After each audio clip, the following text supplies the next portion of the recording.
'Cause you waited long enough, hesitated over love. Now you're taking over us. 'Cause you waited long enough, hesitated over love. Now you're taking over.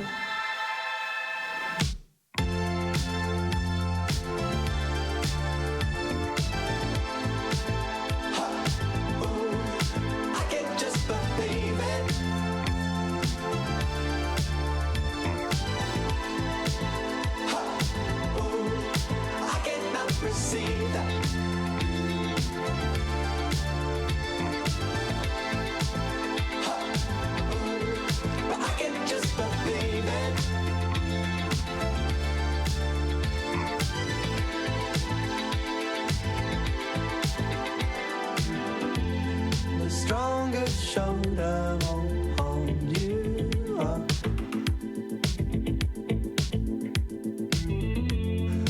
Cold October won't call your love. 'Cause you make it dangerous when you're playing games of love. Now you're taking over us. 'Cause you make it dangerous when you're playing games of love. Now you're taking over us.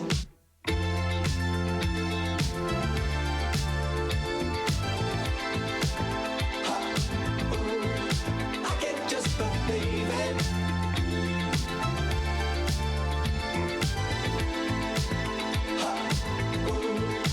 I cannot receive that.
Imagination 20, 30 years ago.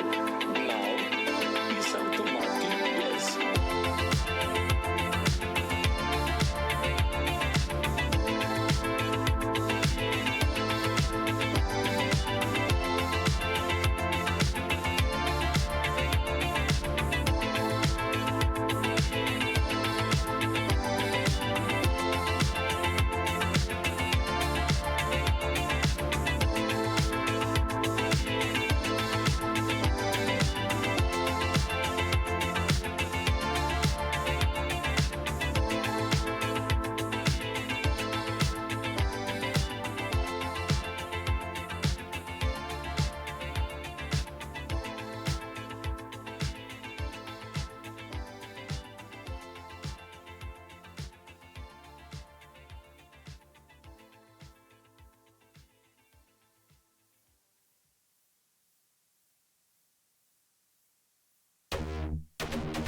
I'm spiraling.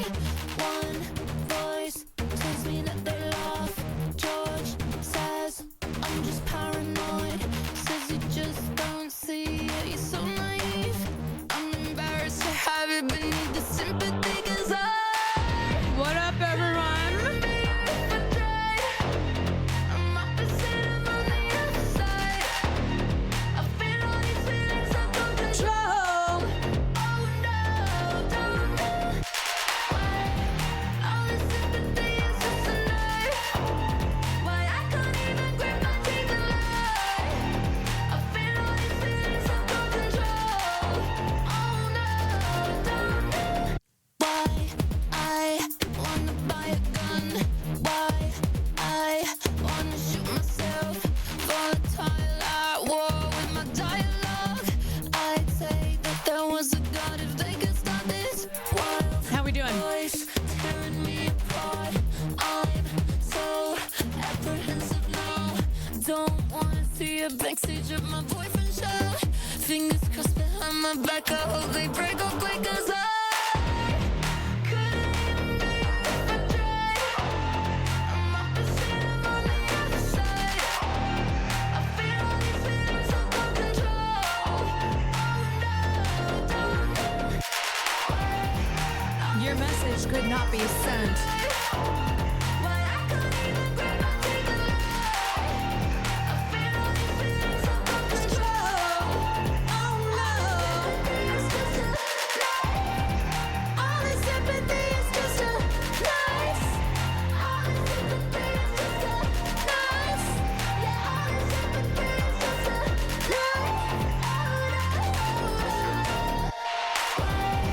All this sympathy is just a knife. Yeah, all this sympathy is just a couldn't even breathe if I tried.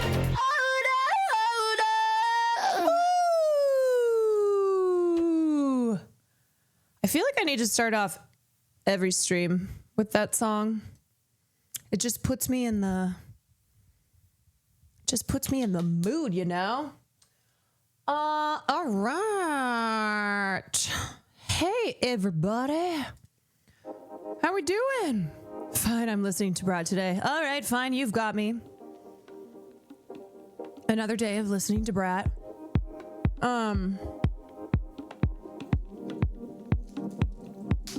Such a banger. I know.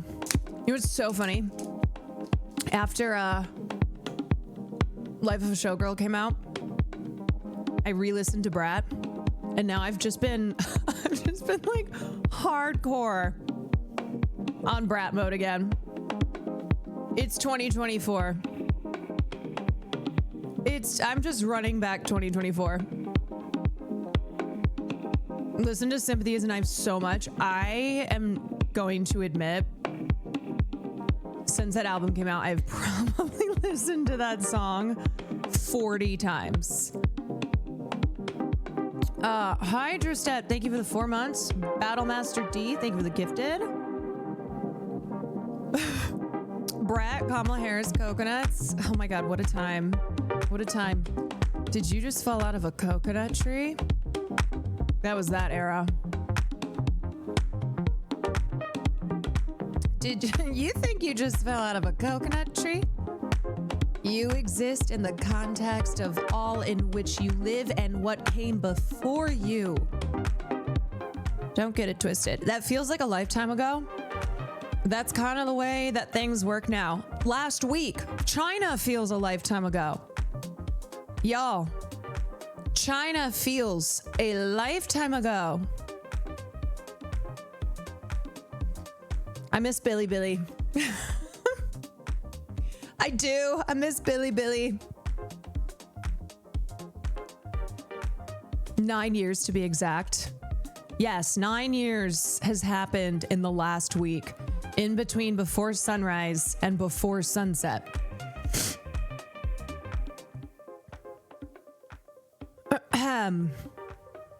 Streamer, hell, Streamer Awards feels like it happened a month ago. Oh, Lordy. Oh, Lordy. Oh, Lordy. Yesterday's movie was good, but I want more. Don't we all? Tough guy Walkman.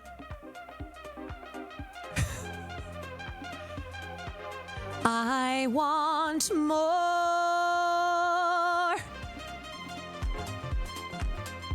You're like Ariel. She just wants more. I want to be where the people are.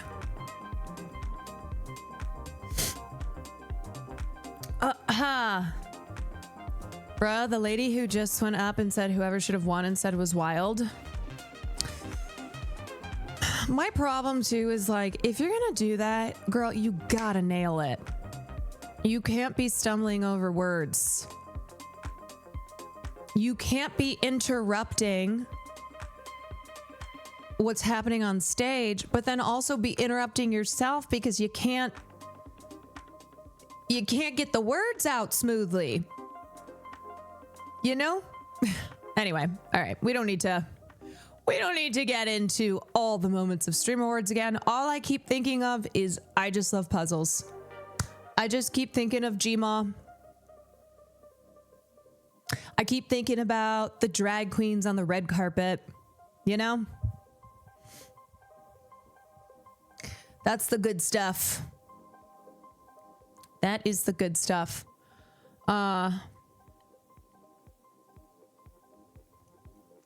Awards interruptions used to be iconic. Yeah. Keeks, thank you for the 9 months. Anyway.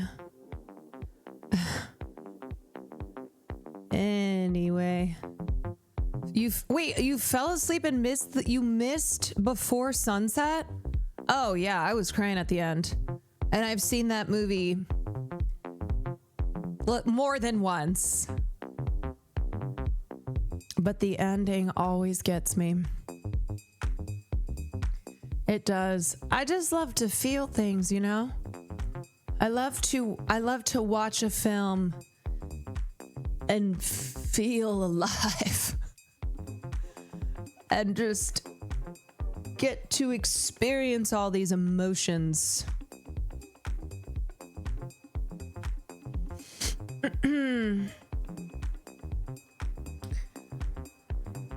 Did Ethan smash or pass? Well, it's one way of phrasing it.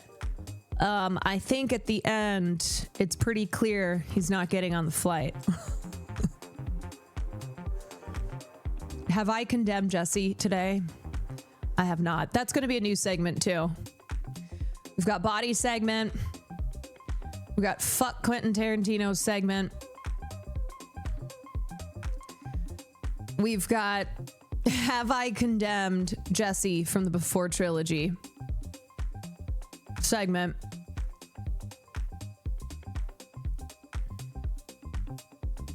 You know what I saw today too? I saw an announcement of a new film that Paul Dano is going to be doing. I'm like, that man is so I just love it. I just love that Paul Dano is out here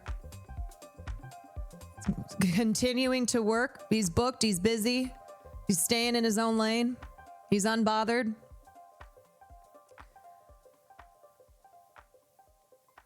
That's what it's about, you know? The best way to dunk on the haters sometimes is to just ignore them. I mean, there is power in that, you know? There's power in that. Especially because if you have shooters, they'll go to battle for you. And sometimes the best way to make somebody look like a goddamn fool, an even bigger fool, is to do nothing, is to say nothing. You just ignore because it makes them look even more inconsequential.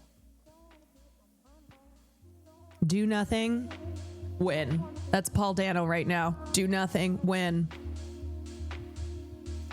I want Paul Dano and Matthew Lillard to be in something together. Yeah, let's I was gonna say, no, not Scream, because fuck Scream. But I'm trying to think of, you know what? Paul Dano and Matthew Lillard. in a new Scooby-Doo movie. Did you see Daniel Day-Lewis post about Dano? I did. I mean, I knew that was going to happen, even though Daniel Day-Lewis very rarely posts on social media. I mean, it's Daniel Day-Lewis, right? But you... This is what I mean by this is how much Quentin Tarantino fucked up by coming after Paul Dano. He doesn't really use social media. He has it, but only once in a while, very occasionally. It's always like a surprise when Daniel Day-Lewis uses social media. Usually it's for like, he's used social media in the past for like pro-Palestine stuff, which is super cool. And now defending Paul Dano. But anyway, Quentin Tarantino, he crossed that final line by going after Paul Dano. How about a film where Matthew Lillard and Paul Dano play every character? What about I could see the waiting for Godot with those two.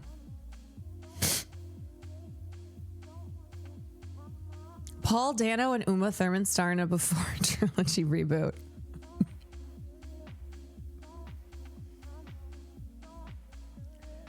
DDL posting about Palestine and Paul Dano glazing. You know what? That should be. I wish that was me. Maybe next year. I've been, envisioning how I revamp my entire all my socials. Not revamp, but just kind of hone in more on what I want. Like, what's my brand? What do I want people to know of me as a content creator if they go to my TikTok or my YouTube, etc.? Maybe I'm just gonna be like Daniel Day-Lewis. It'll just be Palestine and Paul Dano. Okay, somebody said, real talk, is Netflix really that bad? Warner Brothers already lost Chris Nolan, canceling movies for tax benefits, shutting down studios after buying HBO Max, at least a new home. Yes. Now, I agree with you. The alternative of Paramount is horrible. And I would say, as anti-art and as anti-theater and as anti the form of film, the art form of films is, like Netflix is, Paramount buying Warner Brothers Discovery is even worse. But make no mistake, Netflix is a fucking disaster. Because here's the thing, Paramount, which is controlled by the conservative, right-wing billionaire Ellison family, if they take over Warner Brothers Discovery, here's everything they will control. Paramount Studios, CBS, CNN, MTV, HBO, Comedy Central, Nickelodeon, Cartoon Network, Warner Brothers, DC Studios, Fandango, New Line Cinema, TNT Sports, TBS, Oracle, etc. So the amount of control over media, both legacy media, both new media, over the internet, over the algorithms, over social media platforms that Paramount has been amassing is dangerous. It is dangerous. And of course you have Jared Kushner and his firm who have joined in on the Paramount bid. Disastrous. So truly, there's no good option. If it's Netflix or if it's Paramount, we the people lose. But I do think Paramount is worse. And the other thing too is that Netflix just wants the streaming and studio business of Warner Brothers. They don't care about the entire company. They don't care about the control of they're not in it to control news media like Paramount is. They want to have control over the film industry. That's where they've been, that's what their business is. They want the IP. They want the power to keep killing the theatrical model. Barry Weiss will somehow become John Oliver's boss if the Paramount merger happens. Yeah, I mean, it's just so bad. They will control almost every major cable channel.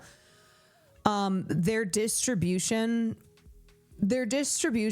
will maybe even be greater than, say, Disney's.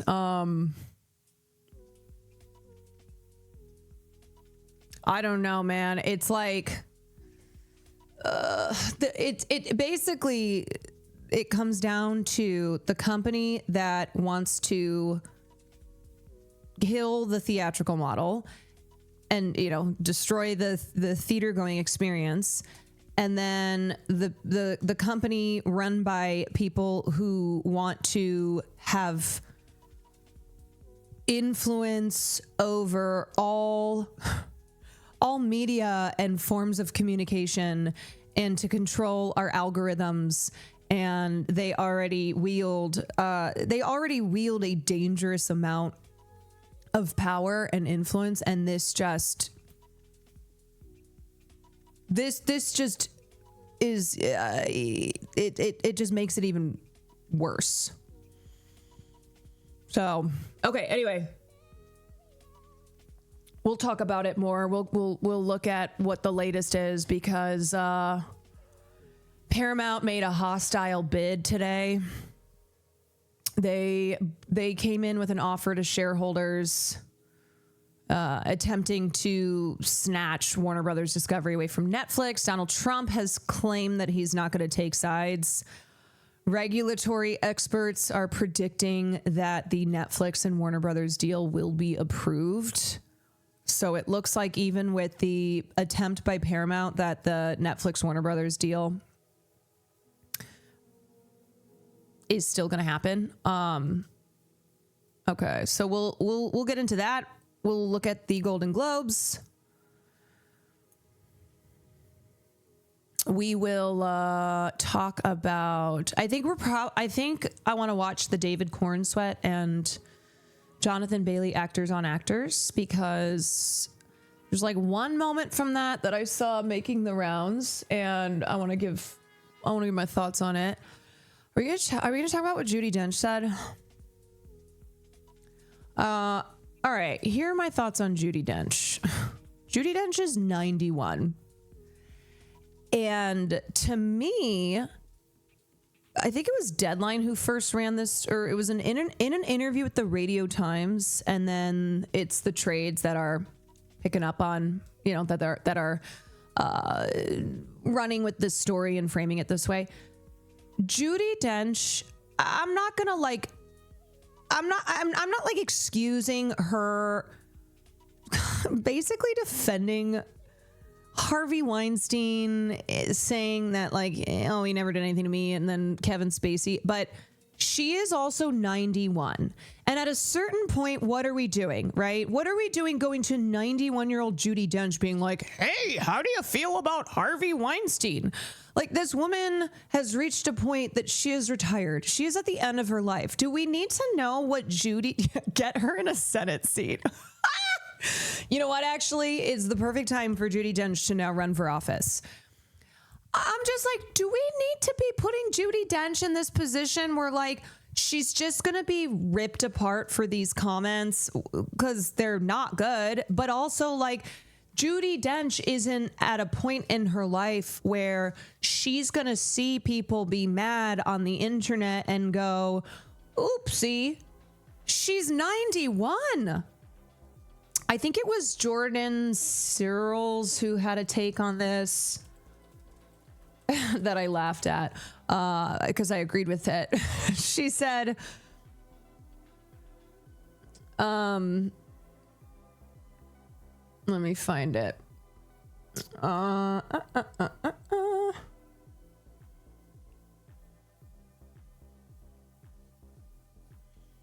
Search Jordan Searles. Hold on.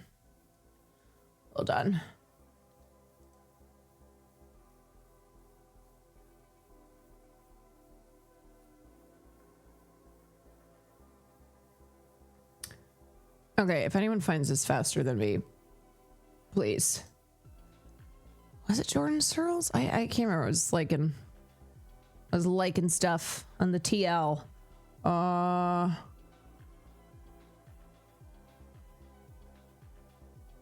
What are we looking for? Yeah, she was basically like, this is elder. Oh, here we go. Here we go.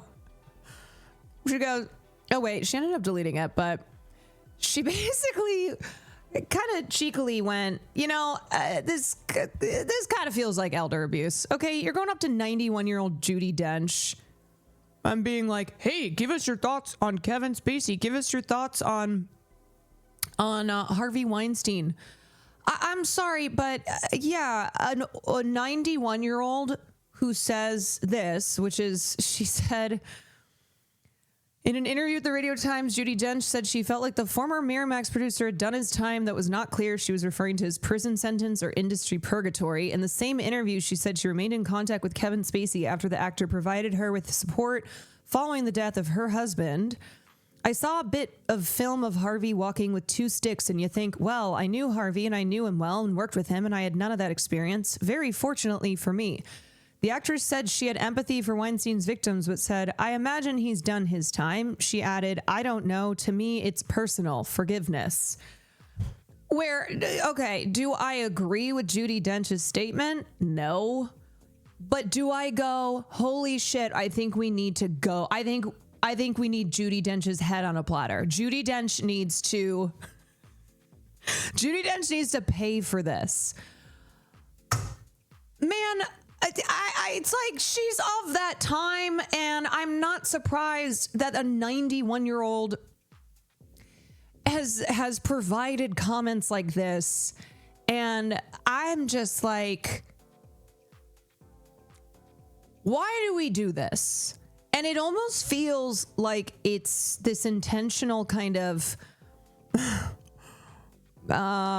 this is like this version of drama farming where they're gonna, you know, they can probably expect that Judi Dench will say something that's gonna piss people off on the internet, and so they'll happily put out a story that's like, Judi Dench says Harvey Weinstein has done his time after rape conviction. Producer grateful for Dom's kind words. Because people will click on it, and because it's gonna incense. It's gonna cause great incense. What is canceling a 91-year-old going to accomplish? Yeah, that's kind of my take on it. It's like, okay, grandma, let's get you back inside. That meme. Let's not ask the opinions of people born in the 1930s. Who cares? That's what I'm saying. At a certain point, like, do we really need to be asking people over the age of 90 what their thoughts are? You know? Seeds, thank you for the 28 months. Now, if they're a politician, I'm like, get them the fuck out, right? Cancel the olds.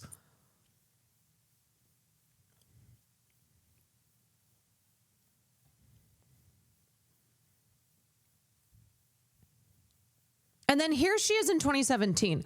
Whilst there's no doubt that Harvey Weinstein has helped and championed my film career for the past 20 years, I was completely unaware of these offenses, which are, of course, horrifying, and I offer my sympathy to those who have suffered and wholehearted support to those who have spoken out. That's 8 years ago.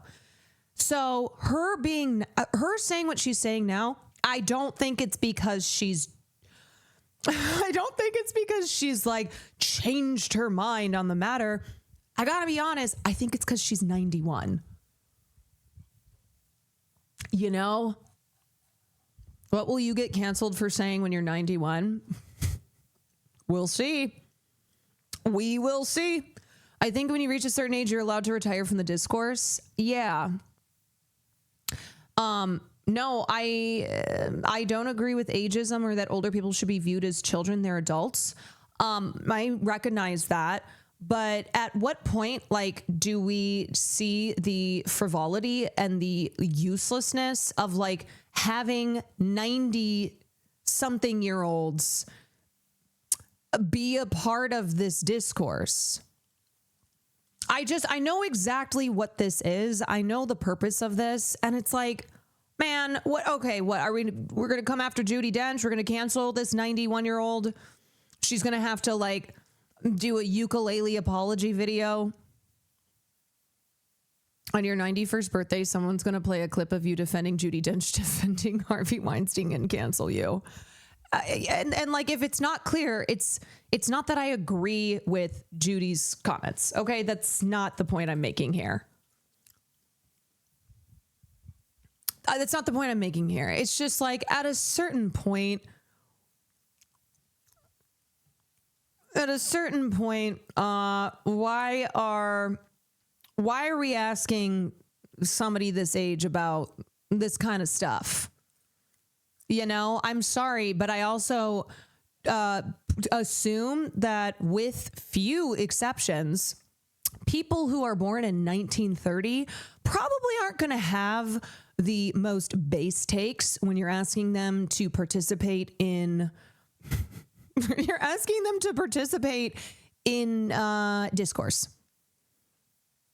Judi Dench needs to apologize for cats first. That's true. That is true. She talked about how she can't recognize people's faces to the point she can't watch TV. What are we doing here? Yeah, that's kind of how I feel about it.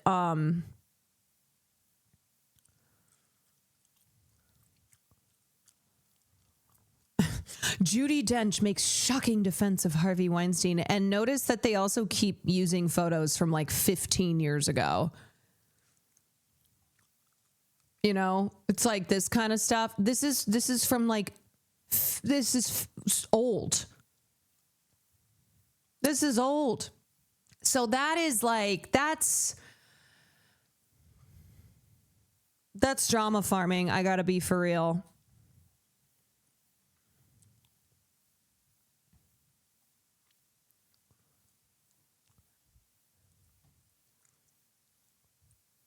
I just had a thought that made me shudder, realizing by the time we're in our 90s, AI will be so pervasive that it'll be practically impossible to trust any information from the past. I mean, God, I hope not. I hope we stop it. What did Judi Dench think about the Streamer Awards?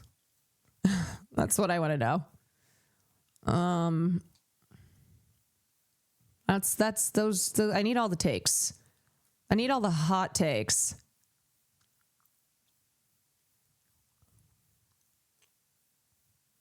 Excited for 91-year-old Caroline to finally address all the Twitch drama. Yeah, I mean, when I'm in my 90s, I'm just going to say whatever the fuck.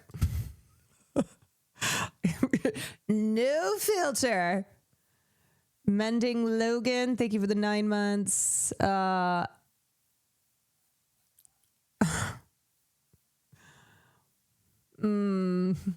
Anyway. Yeah. And then there's this story. It's like, what is age-related macular degeneration, the condition Dom Judi Dench suffers from?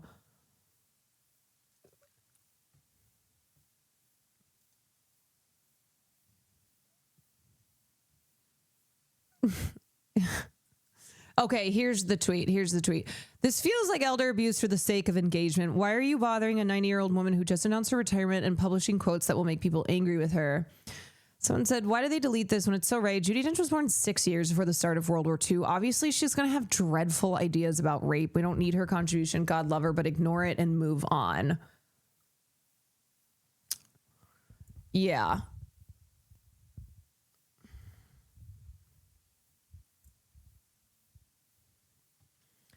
How did you pronounce Dame? Dom Judi Dench. I feel like it's more regal that way. Just sounds right. Do you know what 80-year-olds I ride for? Glenn Coast, who we have to protect from Ariana Grande stands? Oh, no.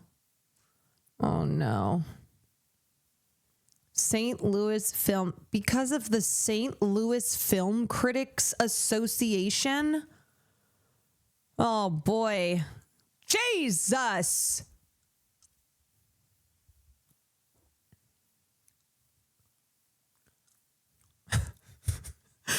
Where is Ariana? Okay, can I just say, they're saying Glenn Close, these people are unserious. Those are the kinds of people who only watch Wicked 2. No replies to the quote tweet. Oh, the quote tweet says, "This is so weird. Glenn Close, these are not serious people." No, you're not a serious person. You're not a serious person. Can we stop? Can we stop with the internet lingo around Glenn Close? These are not serious people. No, you are an unserious, uncultured person who should not be giving any opinions whatsoever when you're talking about Glenn Close like this. They want to be different so bad. Oh my God. Ariana Grinder. This is not a real person. Glenn Close, be serious? No, you be fucking serious. Watch more than one goddamn movie, especially when that movie is Wicked 2. Especially when every person in that film you post a screenshot of and you're like, your Oscar's calling. And I'm sorry, no, it's not. No, it's not. No Oscar is calling.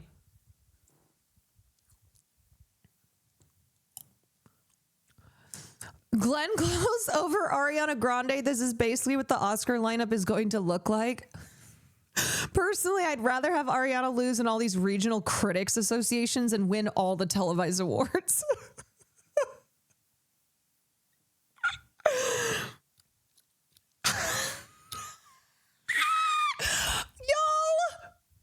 I'm gonna be so fucking real. The fact that Wicked 1 got the nominations it got, I felt about that. But Wicked 2, can we be so for real? It's Wicked 2. Ethan's Oscar is coming home, baby. And for the most part, I try not to have very strong opinions when I have not seen a film, but I know Wicked 2. And in no world could Ariana Grande, despite doing an incredible job, the best job that she could do as Elphaba in Wicked 2, there is no world in which you can say the statement, Glenn Close, these are not serious people. You just can't. Do you see its incredible week-to-week box office drops? Yes, because it didn't get great reviews. Because people were like, oh, yeah, this isn't very good. And I will watch Wicked 2. I will. As not just a theater kid, but as an awards season commentator. I do have plans to watch Wicked 2. But it just, my God, I don't even think saying open the schools is enough. Just destroy stan mentality. We have to destroy stan mentality.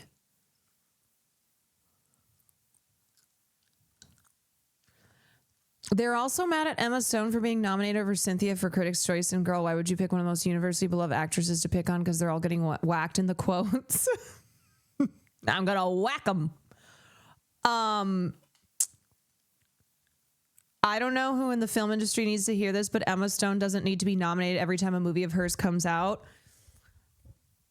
Thank you, Parker Films, for that. Thank you for that incredible take. This and again, this is the kind of person who only cares about one thing, and that's Wicked 2. You know? I'm sorry, but Emma Stone Emma Stone can be nominated every time a movie of hers comes out in lieu of a Cynthia Erivo or Ariana Grande. And you can't do anything about it. And I think you are doing yourself an incredible disservice if you can't understand why Emma Stone would be nominated for her performance over the Wicked 2 ladies. I mean, obviously Ariana's in supporting, but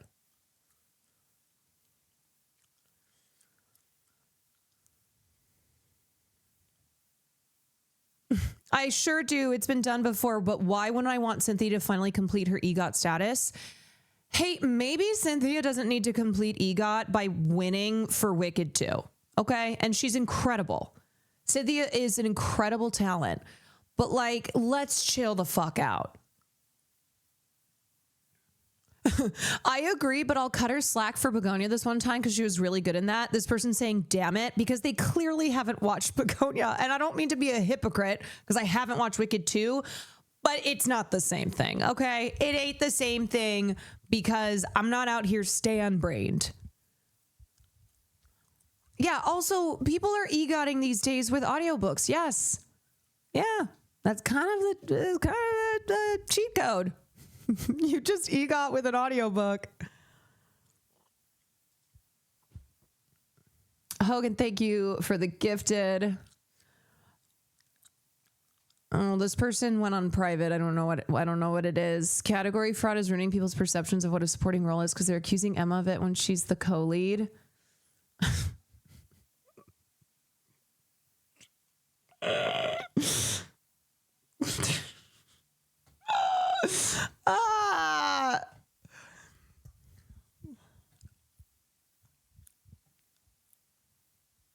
Someone said Emma should be in supporting and that it was category fraud. Mind you, Ariana has a lead role in Wicked. Here's the thing. There's no reasoning with the stan brain. There's no logic. There's no genuinely thoughtful opinions when your brain, this is your brain on standum. It cooks you. It cooks you because you are not interested in genuine evaluation of films and performances. You're only there to ensure that your fave, a person who you parasocially are obsessed with and that you stan in this really toxic way, you're just there to ensure that they win everything. Yeah.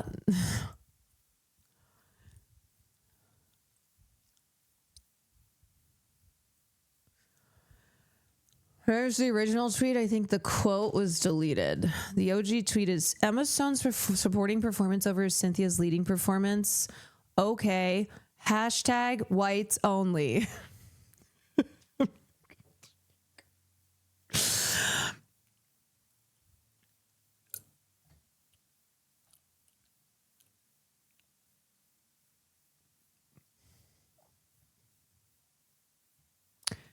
This is the Critics' Choice Best Actress nominees. Jessie Buckley in Hamnet, Rose Byrne, If I Had Legs, I'd Kick You, Chase Infinity, One Battle After Another. Renate, oh fuck, I memorized how to say her name last time. Renate Reinsve in Sentimental Value, Amanda Seyfried, The Testament of Anne Lee, and Emma Stone in Begonia. This again, it's like, how do I even, I can't even argue with this person. I can't even argue with this person because they don't watch anything. They don't, Reinsve. They're not interested in film.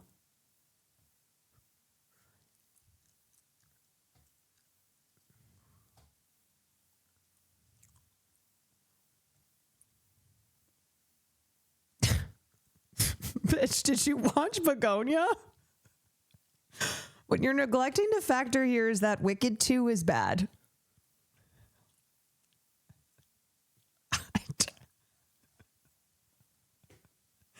Yeah, I think there's one thing you're not taking into consideration, and it's the fact that Wicked 2 is not that good. Also, I'm sorry, but anybody who has seen Begonia knows it's absurd to be upset about Emma Stone in the lead category. That's somebody who not only has not seen Begonia, has no interest in seeing Begonia. Did you see it yet? Yeah, I finally saw it. She's literally yes. She is the co-lead of that film. She is on the poster. What did I think about Begonia? I actually really liked it. I think it's one of his more accessible films. I think if you're not a Yorgos fan, if some of his stuff is maybe just too weird, I think you'll probably like Begonia. I actually found it really tragic. I was I didn't know Stavi had that big of a role because the cast is really small, and Stavi has a pretty his role's pretty prominent. I thought he did a great job. I mean, Jesse Plemons is incredible as always. I like The Favorite but Hated Poor Things is where I'm at with him. I will say, I think when it comes to Yorgos, my two favorite films of his are The Favorite and now Begonia.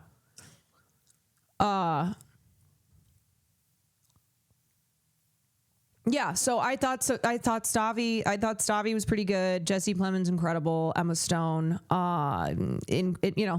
she really is consistently delivering great performances.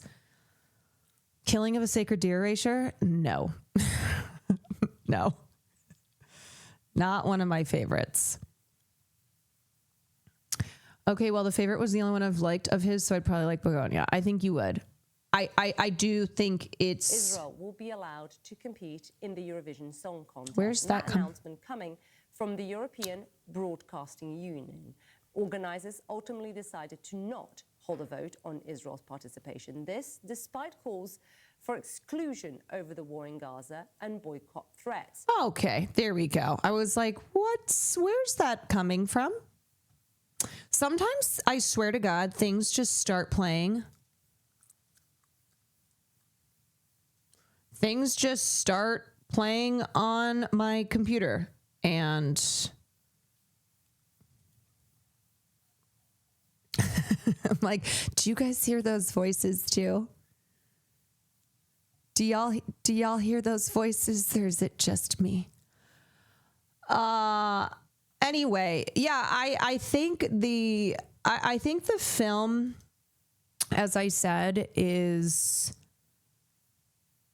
it's so it's in the category of like black comedy, but there's a real sadness to it, and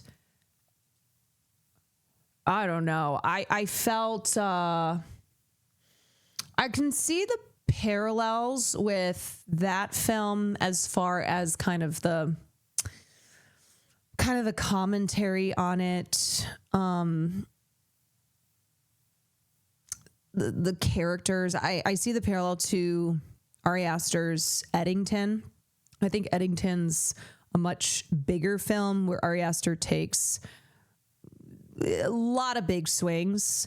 But kind of the similarity between Begonia and Eddington being this look at what happens when how does someone get driven to a point of believing dangerous conspiracy theories, the way that you have Jesse Plemons' character and then characters in Eddington who kind of represent that like fall down the conspiracy theory rabbit hole, and how that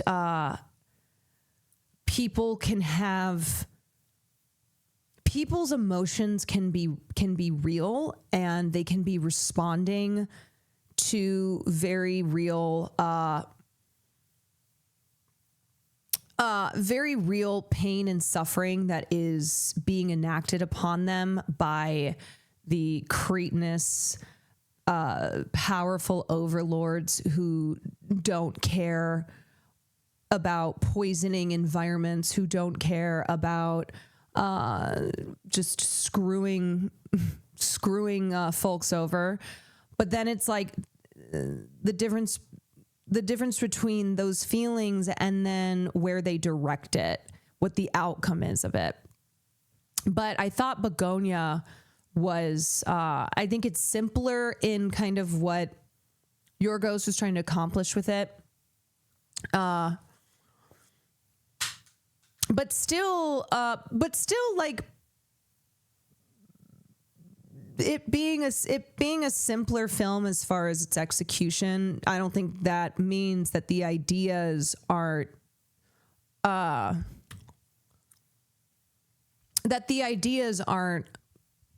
important or profound. With Begonia, there's also an undertone of elitism and eugenics. Well, I think too, what's interesting is kind of the alien metaphor. And without any spoilers,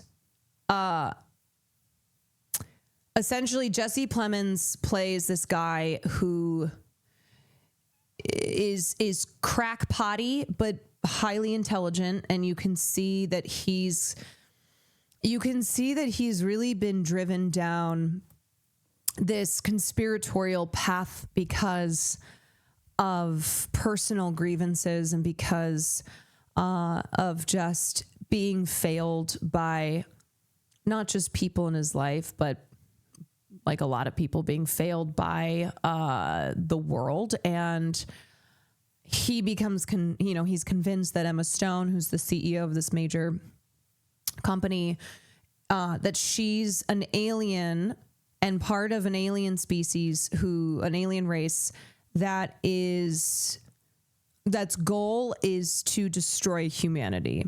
And so I think that kind of concept of human versus alien, maybe people who are human in their being, but like emotionally are alien. And I think too, kind of the question of, so it's a question of like, okay, so Emma Stone, human or alien? But I think her playing this character where she's this ruthless, ruthless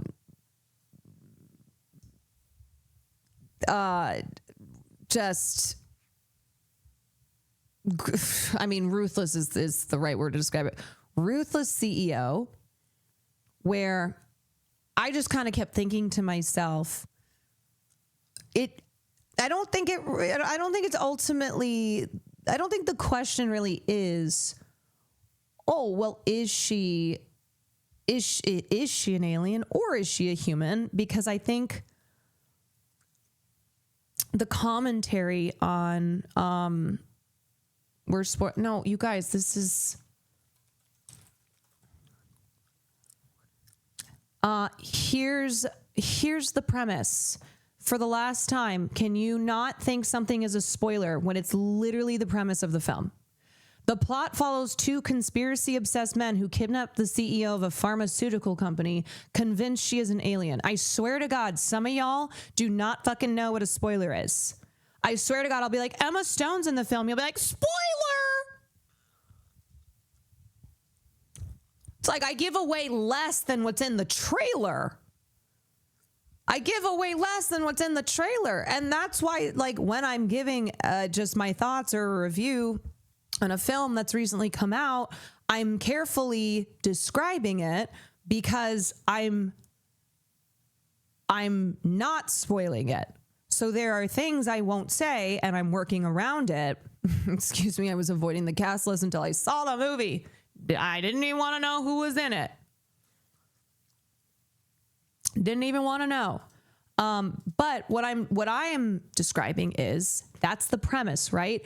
But it's the kind of concept of human versus alien, and the commentary with Emma Stone being a CEO of a pharmaceutical company, and how, you know, we're constantly referring to somebody like Mark Zuckerberg as an alien, right? As like foreign to humanity because he's so soulless, because he's such a ruthless fucking piece of shit. And anyway, so I thought that was an interesting, you know, and it's an interesting thing to explore in a film. And also taking this person who I don't think Jesse Plemons' character was someone that, like in Eddington, is a person that you just totally write off because he's conspiracy obsessed and because he's seemingly a crackpot. You know, it's like you have this person who, again, like in real life, is somebody who is responding. The feelings that he has as a result of the way that he has been so abused in this world, but then the path that someone like him goes down in this very rabbit hole conspiracy theory focused world. And anyway, so I really liked the film. And I think Jesse Plemons, I think he's one of my faves. I think he's one of those guys who anytime he's in a film, I also love to see him in more lead films like this, because he's a person that he'll show up and he's usually the best part or one of the best parts of a film. He's the best part of Civil War. He's just amazing. I think he's in the category of underrated greats. I've never seen this man miss. I haven't seen Begonia yet, but it sounds really interesting. I got to add it to my list. Yeah, I definitely think it is worth the watch. And I really like Emma in these roles. To me, I kind of saw a little bit of her role that she did in the Nathan Fielder show, The Curse, which I think is one of her best performances too. The Curse, when I saw Emma Stone in The Curse, that really kind of was the final solidifying in my mind of her being a phenomenal performer. And there's definitely aspects of the character that she plays in Begonia that I also saw in the character she played in The Curse. Like, I think she's really good at playing this kind of cutting,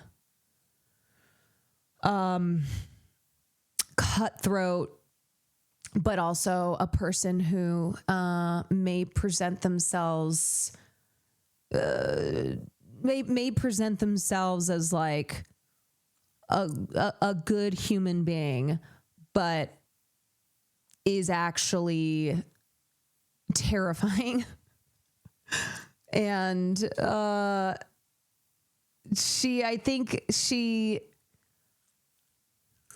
I think there's something too about her look. She has such an interesting look, and she's got these really big eyes. And I think the way she looks, and in particular her eyes, can play into her ability to portray characters who are like really kind of fucking scary. who can just turn like that. I even liked her in Cruella despite not really loving the movie. Yeah, me too. Do you have any movies you would recommend for someone who's barely seen any and is just getting into film? Any movies I recommend for someone who's barely seen any and is just getting into film? Is there anything in particular that you are drawn to? Shrek 2. No. Don't listen to chat.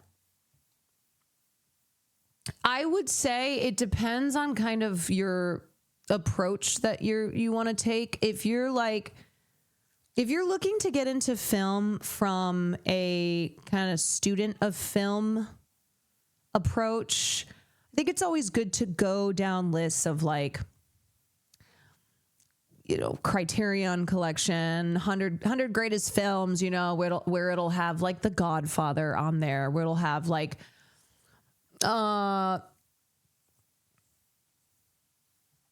Oscar-winning, critically acclaimed films.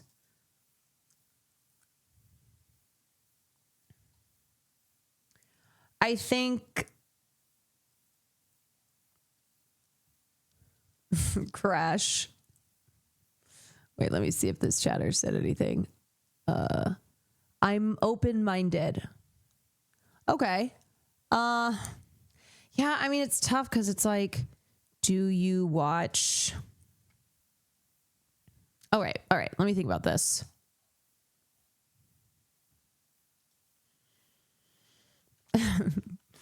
I would not say David Lynch.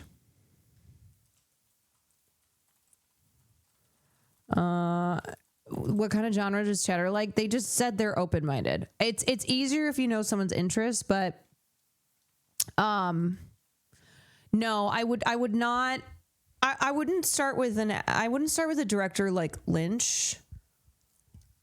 I think 2001's a good suggestion just because it really is one of the I think it's one of the not just greatest sci-fi films of all time, but the way that film still decades later holds up and puts other sci-fi films to shame. And everything from the visuals, the effects, the soundtrack,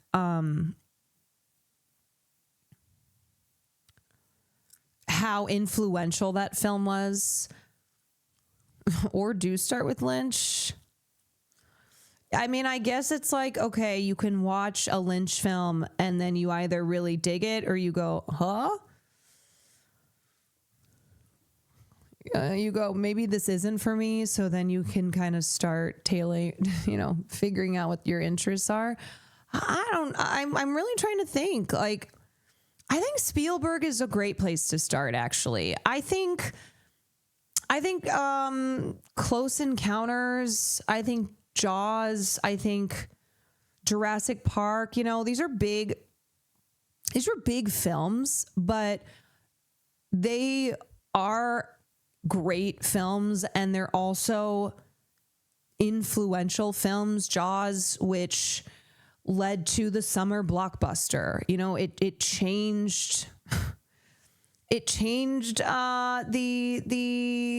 industry in the way that like Jurassic Park did as well. And I think those are films that are easy to watch, but also can really encourage and foster a love of cinema, So I think for someone maybe like that chatter who's very new to watching films, you can start there. I think Martin Scorsese is also a good actor to start with. Takashi Miike's Ichi the Killer. Yeah, you know what? You should watch Cannibal Holocaust. I think Mementos, that's a great one too. Yeah, so maybe directors who it's like they're commercial, but also that doesn't mean they don't make great films.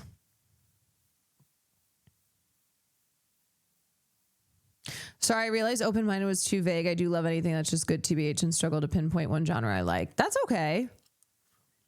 Anyway, if you've already seen those films, maybe this isn't even helpful then, but The Fugitive, so they can know who switched. You switch the samples.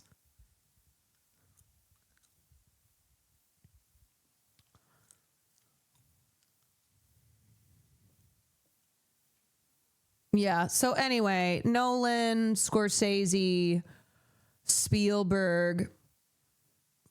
I think those are a couple good places to start.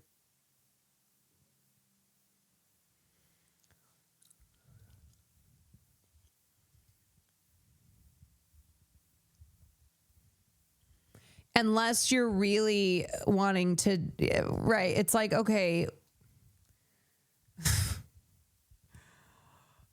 Wong Kar-wai is an amazing director. I agree, but I think that's the type of director that you dive into his filmography, into his work, when you are, when you're approaching film from a more kind of student, not that like Spielberg doesn't count.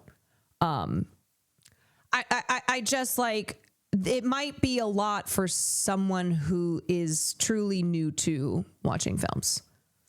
I've seen some of them, but I will check out the rest that you and the rest of chat mentioned. Thank you, Lady Kwan. You're welcome. Quentin Tarantino. Fuck Quentin Tarantino. What about the instant classic Morbius? As I said, Phoenix Fireheart, don't listen to chat. Do not. Do not listen to these jokers.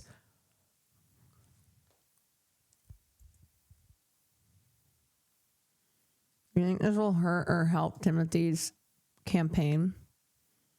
Oh, God.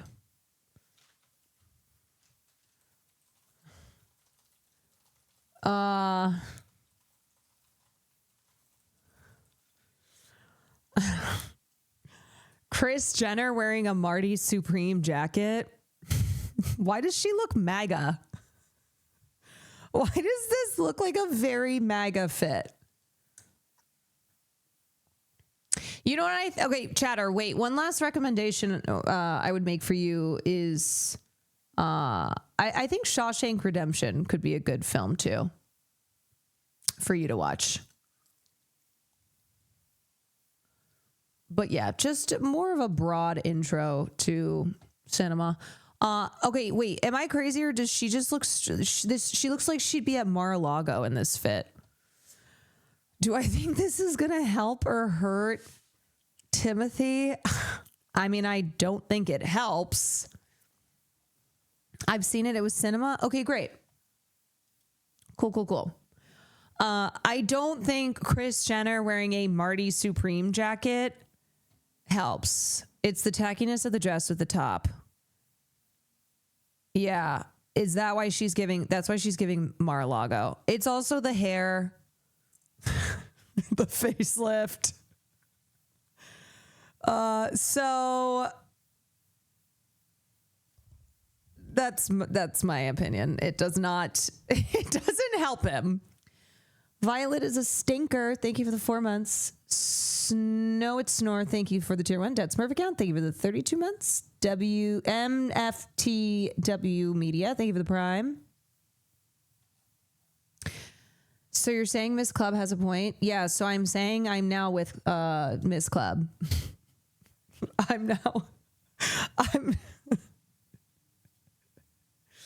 No, you aren't catching me. You aren't catching me out here agreeing with Miss Club. Okay. Even if I were to share a similar opinion, I would never even count that as like, I would never, ever say Miss Club had a point.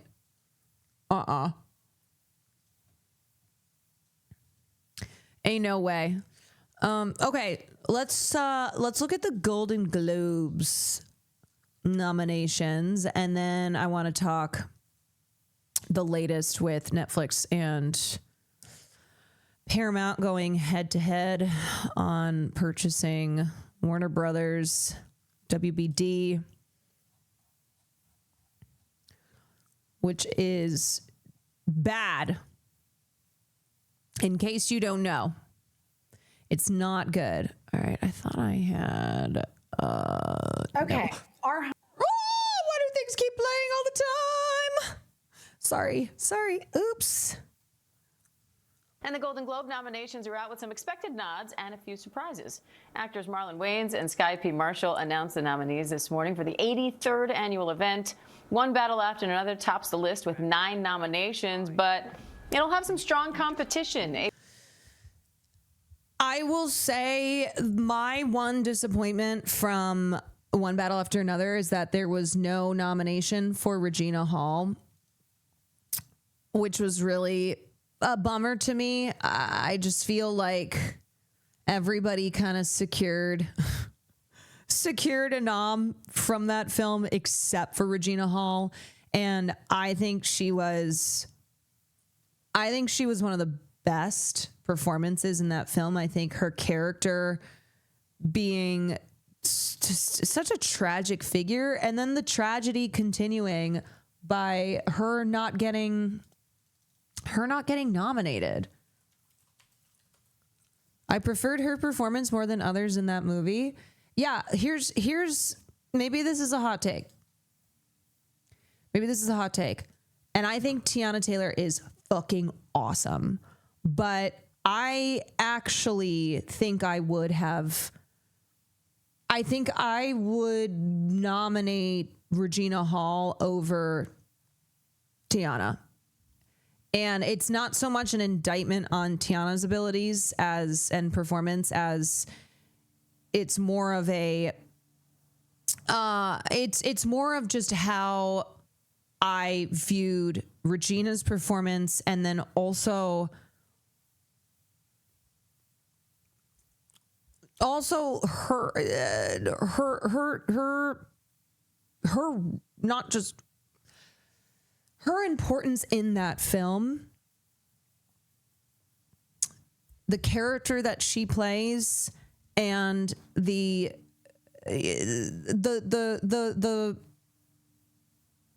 undertaking that she had in that film. I mean, I think Tiana was also underused, but Regina is, I don't know. I think her not getting nominated almost feels too on the nose with how her character ended up in the film.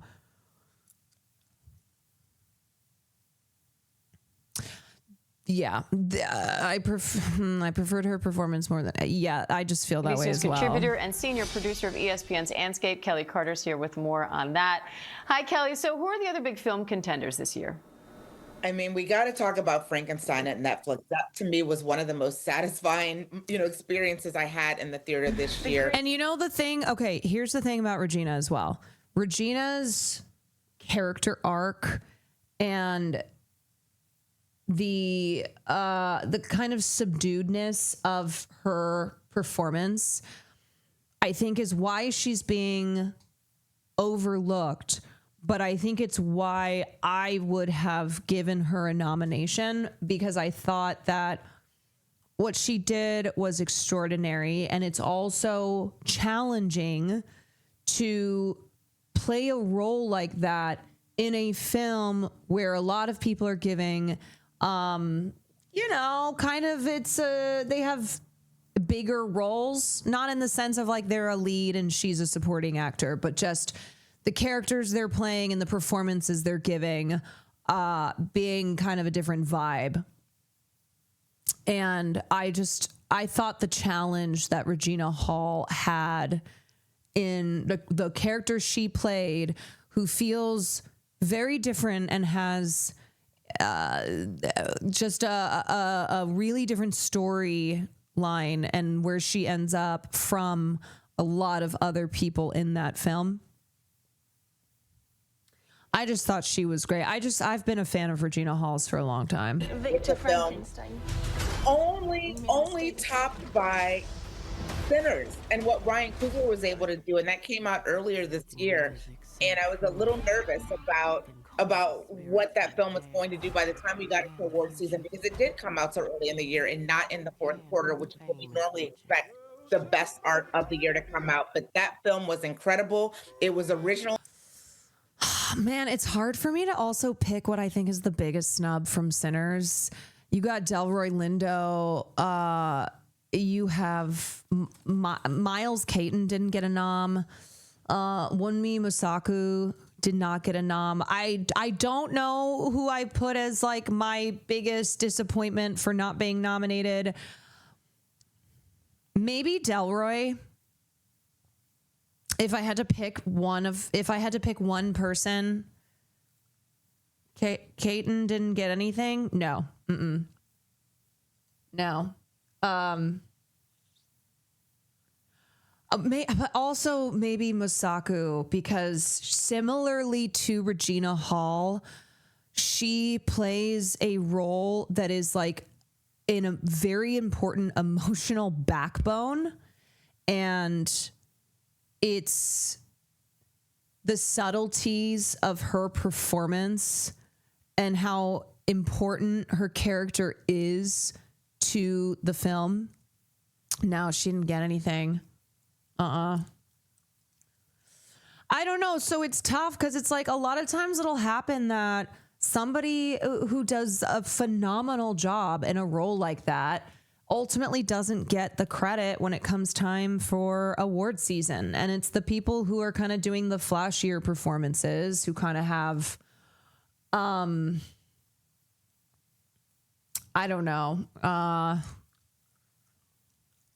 It's maybe what it's just maybe what when it comes time for nominations and for awards voters to make decisions, it's like, oh, they try to remember who's featured a lot in the marketing, right? Another emotional supporting role that isn't getting anything is Dawn from Begonia. It's just devastating. That performance, my God.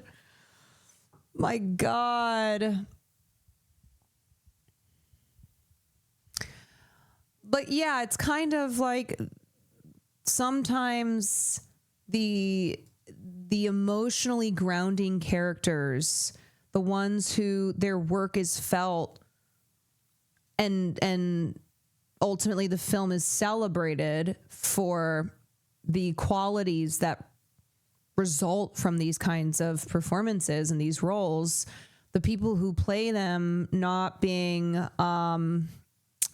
rewarded for it, not getting credit for it. I still think it's not unlikely we see Michael B. Jordan miss on Oscars morning. Yeah, I think it's possible. Yeah. And that's something that you rarely see. I mean, look, I don't mean possible, like anything's possible, but it's one of those where I could see that happening in Hollywood because so many films are based off of source material. Now, the television category has some familiar names, right? Ones that we see come up all the time. But there's a newcomer in the mix, too.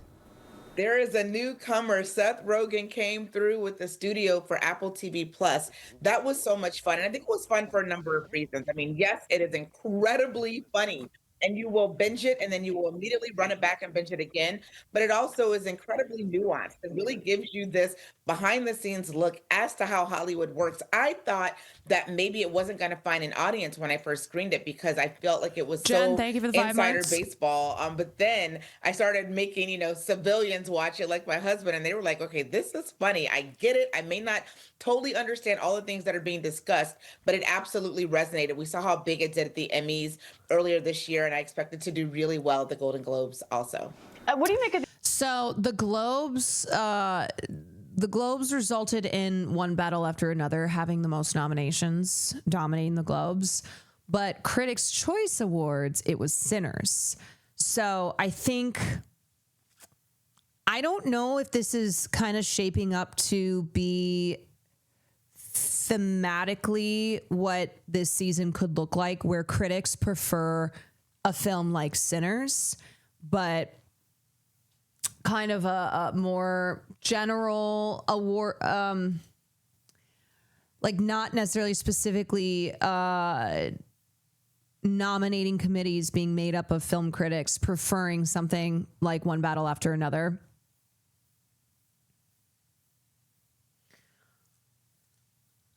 I mean, it's not that critics don't love One Battle. I just, I'm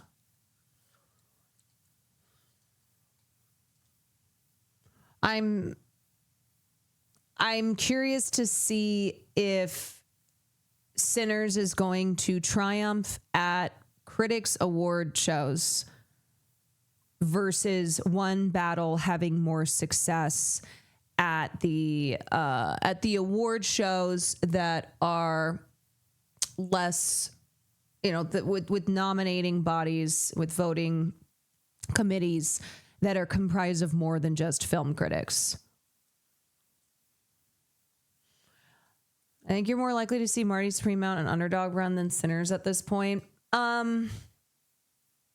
I could see what happens to Sinners is that it is a film where as award season goes on, it becomes less and less in the picture. The new categories this year.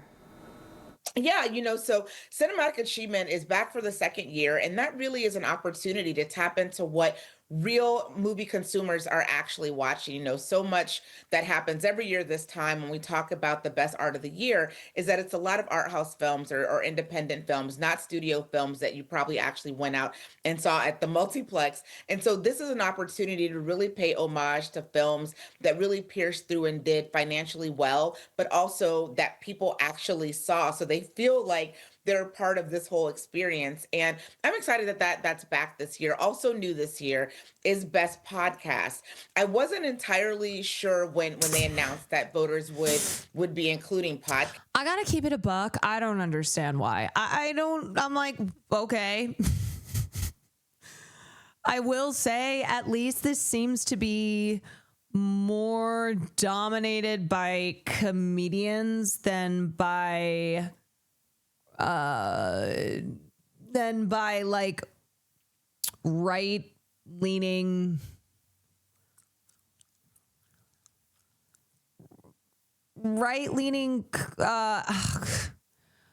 commentators, goobers. I know. I mean, obviously, Joe Rogan doesn't consider himself to like do politics. That's not what he says his podcast is, but I don't know, dumbasses, I guess I'll just say. So it's Armchair Expert with Dax Shepard, Call Her Daddy, Good Hang with Amy Poehler, the Mel Robbins podcast, Smartless up first. Just give it to Amy and call it a day. But when you look and see who was nominated, you will see a lot of Hollywood-led podcasts that got in the nomination this year. And it kind of makes sense when you think about it, because so many actors are stepping behind the microphone and interviewing their friends and giving us a different way to talk about film. So I think that's kind of cool.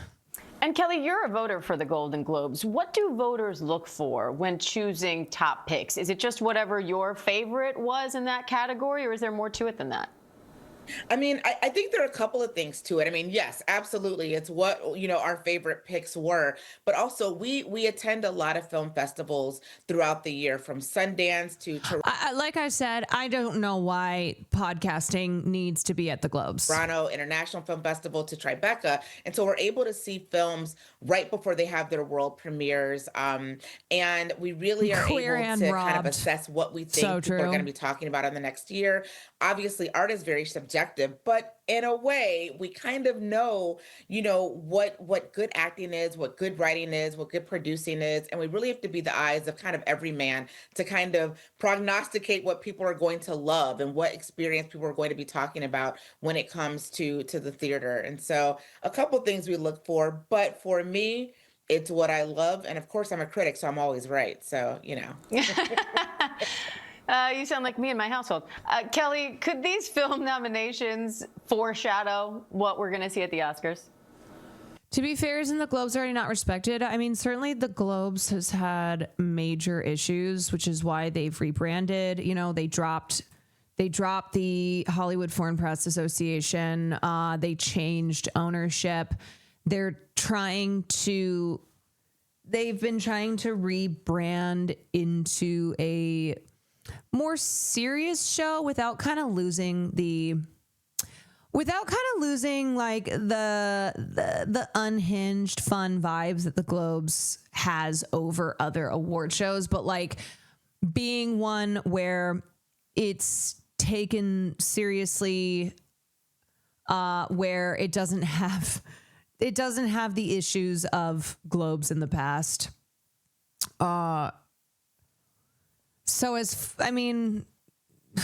That's why I'm like, oh, okay, I don't understand. You do this rebranding, but then you introduce a podcast episode or a podcast category. Maybe this is the purpose of the podcast category. I'm like 90% sure they added this category just to get Amy Poehler to attend and do bits. You know, if that's the reason, I get it. Smart. In some ways, yes. In some ways, no. You know, I always like to tell people that, you know, award season is really a political campaign. So if you've seen a couple of you know, advertisements telling you to watch a film that you probably haven't seen yet, that's about to amp up even more so. You know, you're going to see people really taking this as a momentum and stepping out there to campaign and say, see, journalists love this film. The Golden Globes love this film so much so that they nominated it and they love this performance. So I think you should too, you know, SAG-AFTRA and Producers Guild and ultimately the Academy. So I think it's a good stepping off point. It doesn't always foreshadow what we're going to hear called at the top of next year when we start hearing some of the bigger, you know, shows like the Academy Awards. But it's a start. It's a start and it helps people campaign. All right. Sounds good. Kelly Carter, thank you. Thank you. All right, here we can take a look at the list here. One battle after another leads film noms. White Lotus tops in TV. The TV aspect of Globes always feels weird because the show is after the Emmys, which is purely television awards. And it's kind of always like, oh yeah, I forgot. I not only forgot about the TV portion of the Globes, but you're just like, wait, White Lotus? We've moved past. We have surely moved past. Okay. Neon landed the most noms of any film distributor. Netflix scored the most TV noms. The Globes will honor the best of the year in film, TV, and for the first time this year, podcasts. In addition to Best Motion Picture and TV Series, acting awards in film and TV, and director and screenplay honors in films, the Globes recognize Best Stand-Up Comedy Performance on TV. Are there that many to compete? And in film, cinematic, and box office achievement. Golden Globes previously announced that Helen Mirren would receive this year's Cecil B. DeMille Award and that Sarah Jessica Parker will receive this year's Carol Burnett Award. Nikki Glazer is returning as the MC. The show is airing Sunday, January 11th. Golden Globes producer Dick Clark Productions is owned by Penske Media Eldridge, a joint venture between Penske Media and Eldridge that also owns The Hollywood Reporter. Okay, so Best Motion Picture Drama. We have Frankenstein, Hamnet, It Was Just an Accident, The Secret Agent, Sentimental Value, and Sinners. Best Motion Picture Musical or Comedy, Blue Moon, Begonia, Marty Supreme, No Other Choice, Nouvelle Vague, One Battle After Another. No Wicked 2. No Wicked 2. Would you suggest Tarantino movies to anyone? Sure. I wouldn't suggest every Tarantino film, because I don't think every Tarantino film is equally great. Best Motion Picture Animated, Arco, Demon Slayer, Elio, K-Pop Demon Hunters, Little Amelie, or the character of Rain, Zootopia 2. Zootopia 2, which is doing very well. Okay, I don't really care about this category. Best Motion, I guess with maybe the end of theaters, cinematic and box office achievement. Avatar, K-pop Demon Hunters, Mission Impossible, Sinners, Weapons, Wicked for Good, Zootopia 2. All right, there's Wicked for Good's nomination. Demon Slayer got nominated, yes, for Best Animated. Best Motion Picture, non-English language, It Was Just an Accident, No Other Choice, The Secret Agent, Sentimental Value, Surat, The Voice of Hin Rajab. Best Performance by a Female Actor in a Motion Picture Drama, Jessie Buckley in Hamnet, Jennifer Lawrence in Die My Love, Renate Reinsve, Sentimental Value, Julia Roberts, After the Hunt. Man, I don't really want to watch this film, but I kind of feel like I also do a little bit, just because this film has been so ripped apart. And I don't know if a lot of people watched it, because after initial reviews, and then there was discourse around Io Debris maybe not being as good of an actor as fast as her career is progressing. There was like that whole thing. I watched it. It's exactly what you hope it wouldn't be.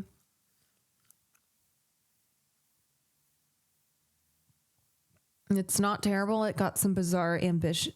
I want your takes on it so badly.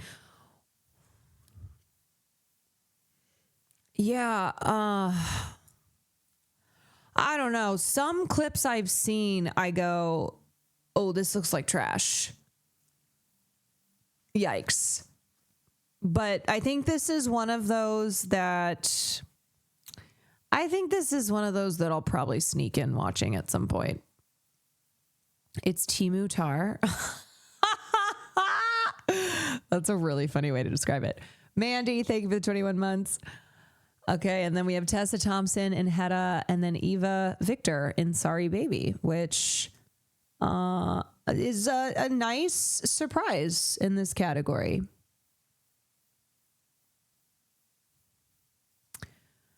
Best Performance by a Male Actor in a Motion Picture Drama, Joel Edgerton, Train Dreams, Oscar Isaac, Frankenstein, Dwayne Johnson, The Smashing Machine.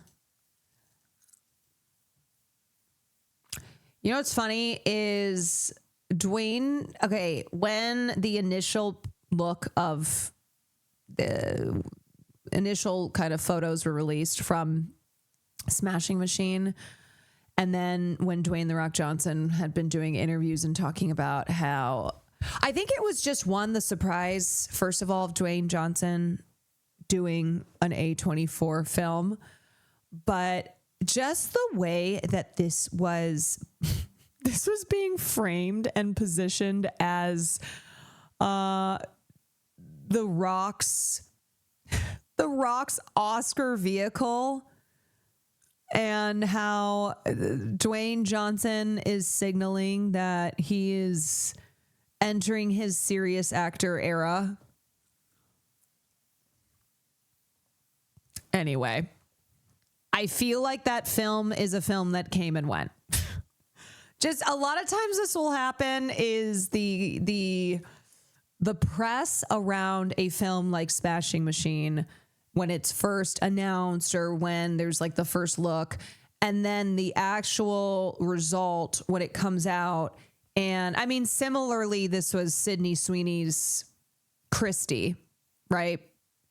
Her boxing biopic that did not get any nominations at the Globes. Okay. Michael B. Jordan in Sinners, Wagner Moura in The Secret Agent, Jeremy Allen White in, okay, so Springsteen, another flop, but J.W. got nommed for it.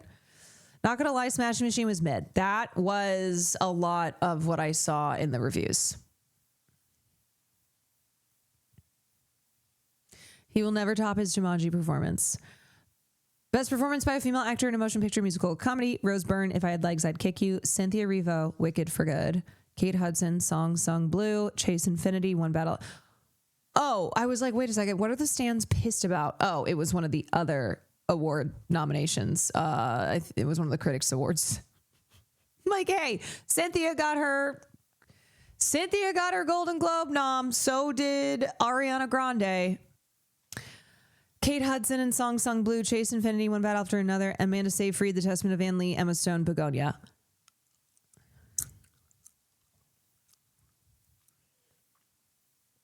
I just feel sad that I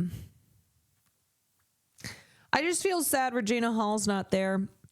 Best performance by male actor in a motion picture, musical, or comedy: Timothée Chalamet, Marty Supreme, George Clooney, Jay Kelly, Leo DiCaprio, One Battle After Another, Ethan Hawke, Blue Moon, Lee Byung-hun, No Other Choice, Jesse Plemons, Begonia. Best performance by a female actor in a supporting role in any motion picture: Emily Blunt, The Smashing Machine, Elle Fanning, Sentimental Value, Ariana Grande, Wicked for Good, Inga Ibsdotter Lilius in Sentimental Value, Amy Madigan, Weapons, Tana Taylor, One Battle After Another. Okay, can I say something? Can I give a take? I mean, I'm going to give it anyway. So I really loved Amy Madigan in Weapons. If I was going to pick... Oh, fuck. I guess this is supporting, though. Okay, never mind. I was just going to say that Sally Hawkins in Bring Her Back, I think gave a standout performance of the year for me. And it's been not surprising, but still a shame to see there just be no recognition for that film. Sally Hawkins is so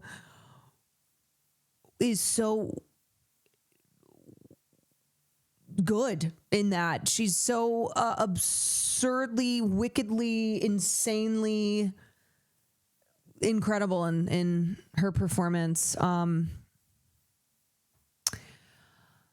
So that is not surprising because for the most part, horror is ignored unless it can really break into the mainstream, like a film like Sinners, which is horror, but also not completely. You know, I think that's kind of one of those that's got a mix of genres. Or it's a film like Substance, which that was, I think, Substance getting nominated was due to Demi Moore and that being kind of her comeback vehicle.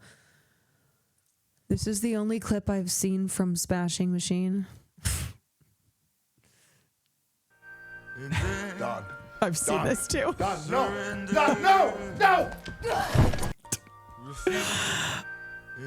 I'm sorry, but this just seems like a film that thinks it's a lot more serious than it is. Ugh. Okay, so Kate Hudson, Chase Infinity, and Emily Blunt, Elle Fanning, Ariana Grande, Tana Taylor, Amy Madigan.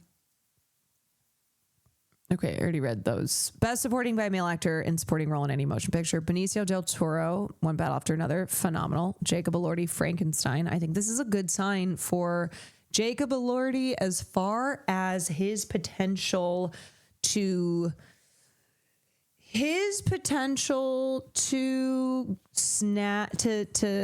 grab that 5th Oscar slot.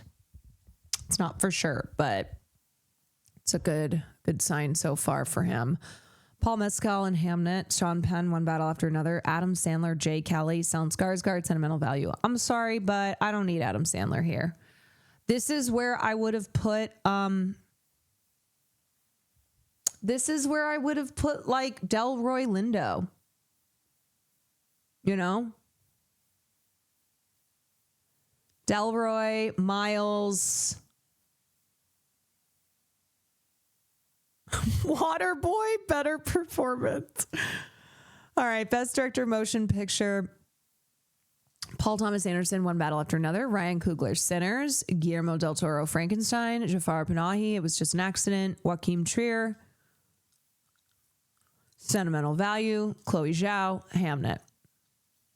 Screenplay, we have One Battle After Another, Marty Supreme, Sinners, It Was Just an Accident, Sentimental Value, and Hamnet.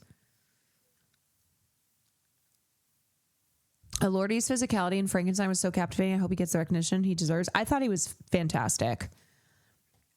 I was surprised how much I thought he gave a great performance. Best original score, we have Frankenstein, Sinners, One Battle After Another, Surat, Hamnet, F1. I'm sorry, this has got to be Sinners. It's got to be.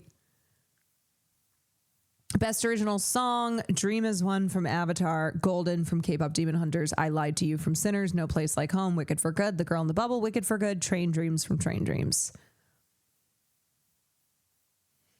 Honey, I did a stream, I think last week, and talked about it for hours.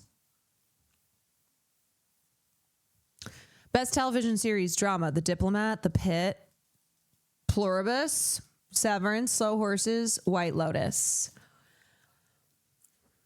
Pluribus snuck in there. What if a white person is the only person who wins anything for Sinners? Who? Ludwig winning for best original score? I mean, I think he deserves. I think if that were to be the only win that Sinners gets, that's a shame. I feel hopeful it'll win more. Okay, I gotta give you guys some honesty here. I gotta give you some honesty. Pluribus is... I thought the first episode was damn near perfect, and every episode since, I haven't watched the recent one, it's been a little too slow. And here's the thing, if this were the old way of doing television shows and we had 18 plus episodes, 20 episodes, 22 episodes, I'd go, that's okay. You can take this time and world build this slowly. I was just reaching a point where I started to feel antsy, and I started to go, oh no, I'm getting a little, I'm starting to feel a little disappointed with the show. I like it. Disagree. I like getting lost in the sauce. That's fine, but I'm just saying that it's a little too... I love Vince Gilligan. I do. I'm just like, with the way television seasons these days have such a shortened number of episodes, and I know they've already been greenlit for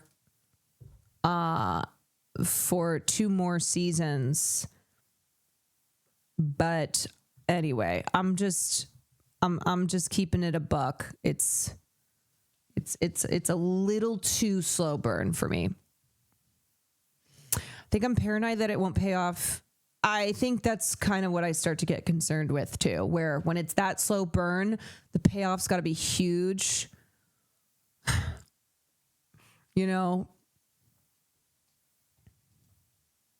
Anyway, what I would say is I would not put Pluribus over, say, like The Pit. I'm still a pitter in this category. In this best television series category at the Globes. Best television series, musical or comedy. Abbott Elementary, The Bear, Hacks, Nobody Wants This, Only Murders in the Building, The Studio.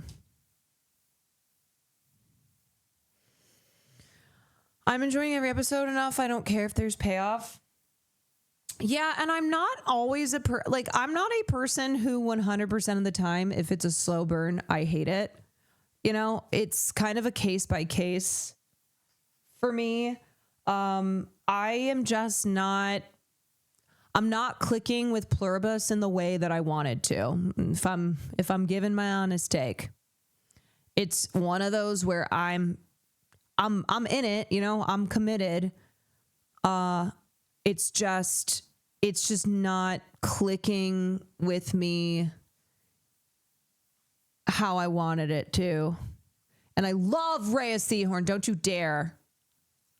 Don't you dare. I love her and I want justice for her. I want justice for her. I wanted to like it more. Yeah, and sometimes that happens, right? Where it's like you really, really wanted to like something a ton and you find yourself not liking it as much as you thought you would or as you wanted to. And that's how it goes.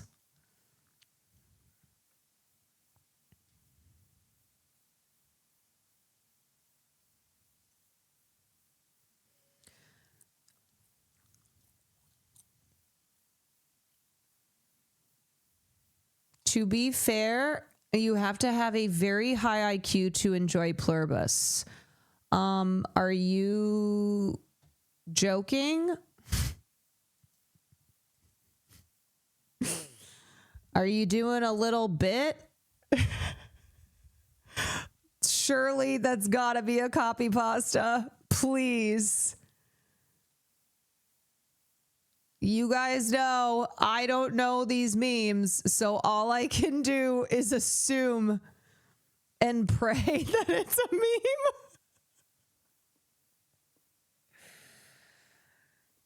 It's a Rick and Morty copy pasta? Oh. Y'all, you know you're going to get me with that shit, but in my defense, I did read it and go, please tell me that this is a bit. Please, I need this to be. To be fair, you have to have a really high IQ to understand the meme.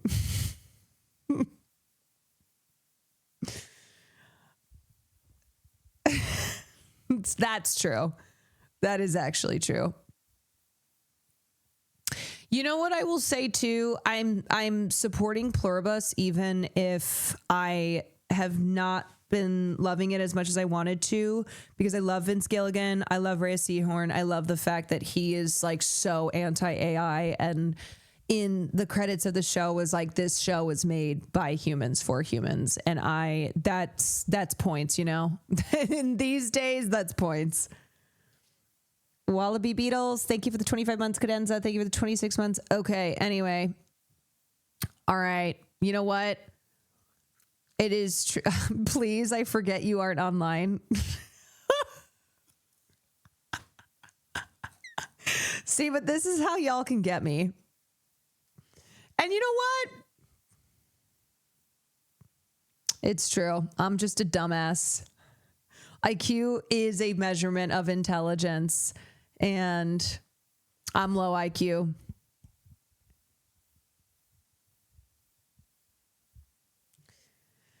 My mom referred to Carol's dead partner as her friend, and I had to explain the very obvious fact. Yeah, that's your Aunt Linda's roommate. They've lived together for 25 years, and they go on vacation together. They spend holidays together. They're very close roommates.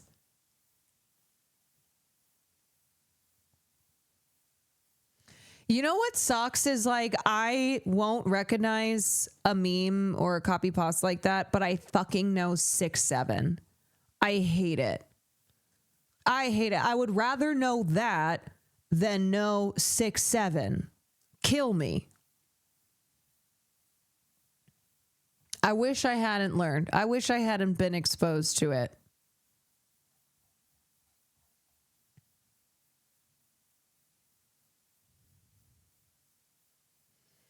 I still don't understand it. That's fine. There's no understanding it. There's no understanding it. I promise you. All right, continuing on.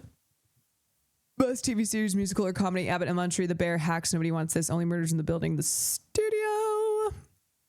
Limited series, we got Adolescence, All Her Fault, Beast Me, Black Mirror, Dying for Sex with Girlfriend. So we kind of have, we have repeats of Emmys here. I'm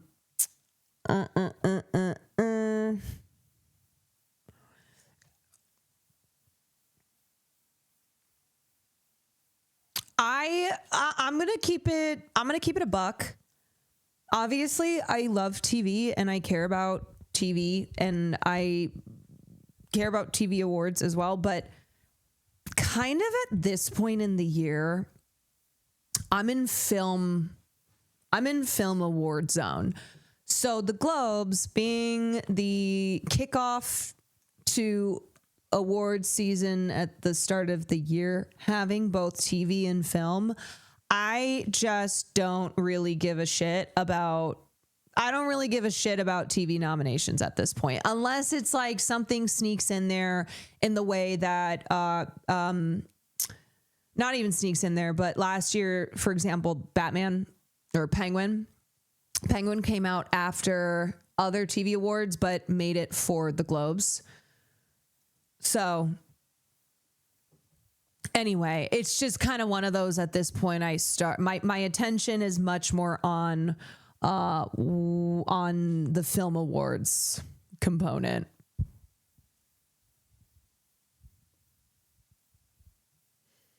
Maybe a hot take. There's a couple people I dropped from Best Actor Television Comedy, like Glenn Powell, and replaced with John Cena for Peacemaker. You know what? I actually like that take.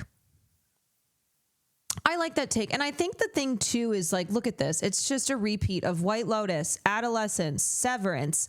So we already did this with the Emmys, which is why I said I get excited if someone sneaks in here who wasn't nominated for, say, an Emmy, but is nominated for a Globe. I'm like, okay.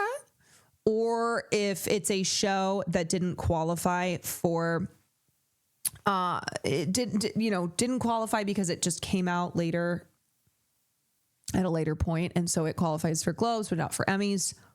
But yeah, if someone comes in or a show comes in that shakes things up, then I'll be like, oh, okay, that's interesting. Ugh, Bill Maher is nominated for Best Performance in Stand-Up Comedy. Do you remember when I was like, are there enough stand-up comedy performances to be competitive in this category? And here's my answer. Bill Maher being nominated? Oh, good God. Bill Maher, Brett Goldstein, Kevin Hart, Kumail Nanjiani, Ricky Gervais, and Sarah Silverman. Yeah, you can miss me with this category. Oh my God.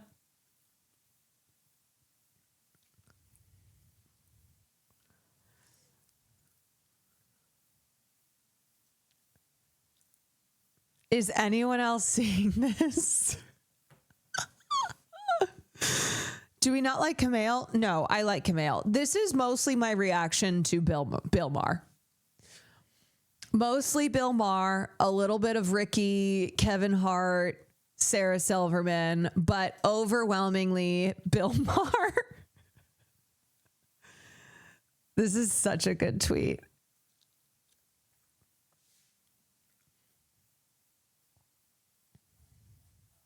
What an L category.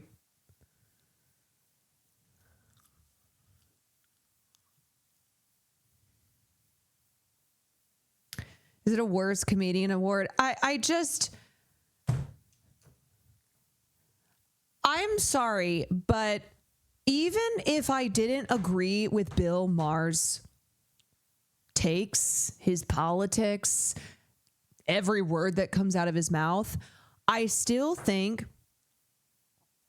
from a performer standpoint, he sucks. He's not funny. I really think objectively he's not funny. I just don't think he's a good performer. I don't understand how he is nominated for a Golden Globe.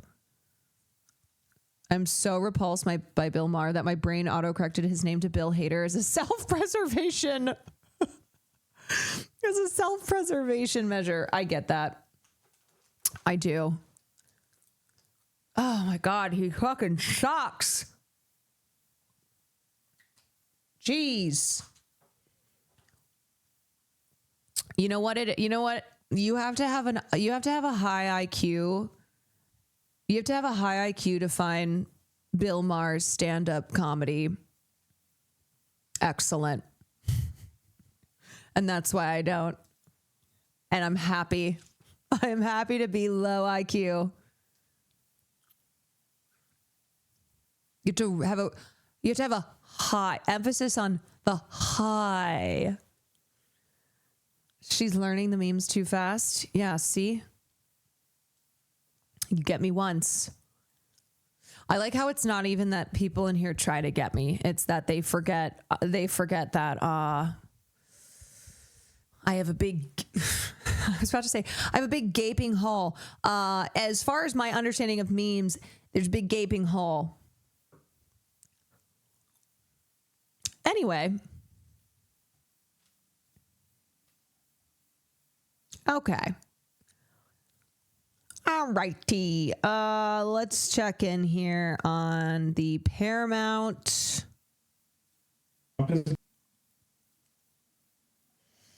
The Paramount and Netflix and Warner Brothers news. Will this mean the further takeover of the MAGA-aligned pro-Israel Ellison family? Or will this be signaling a disaster for the theatrical model, the theater-going experience? Either way, it's not good, folks. Either way, we are looking more and more cooked.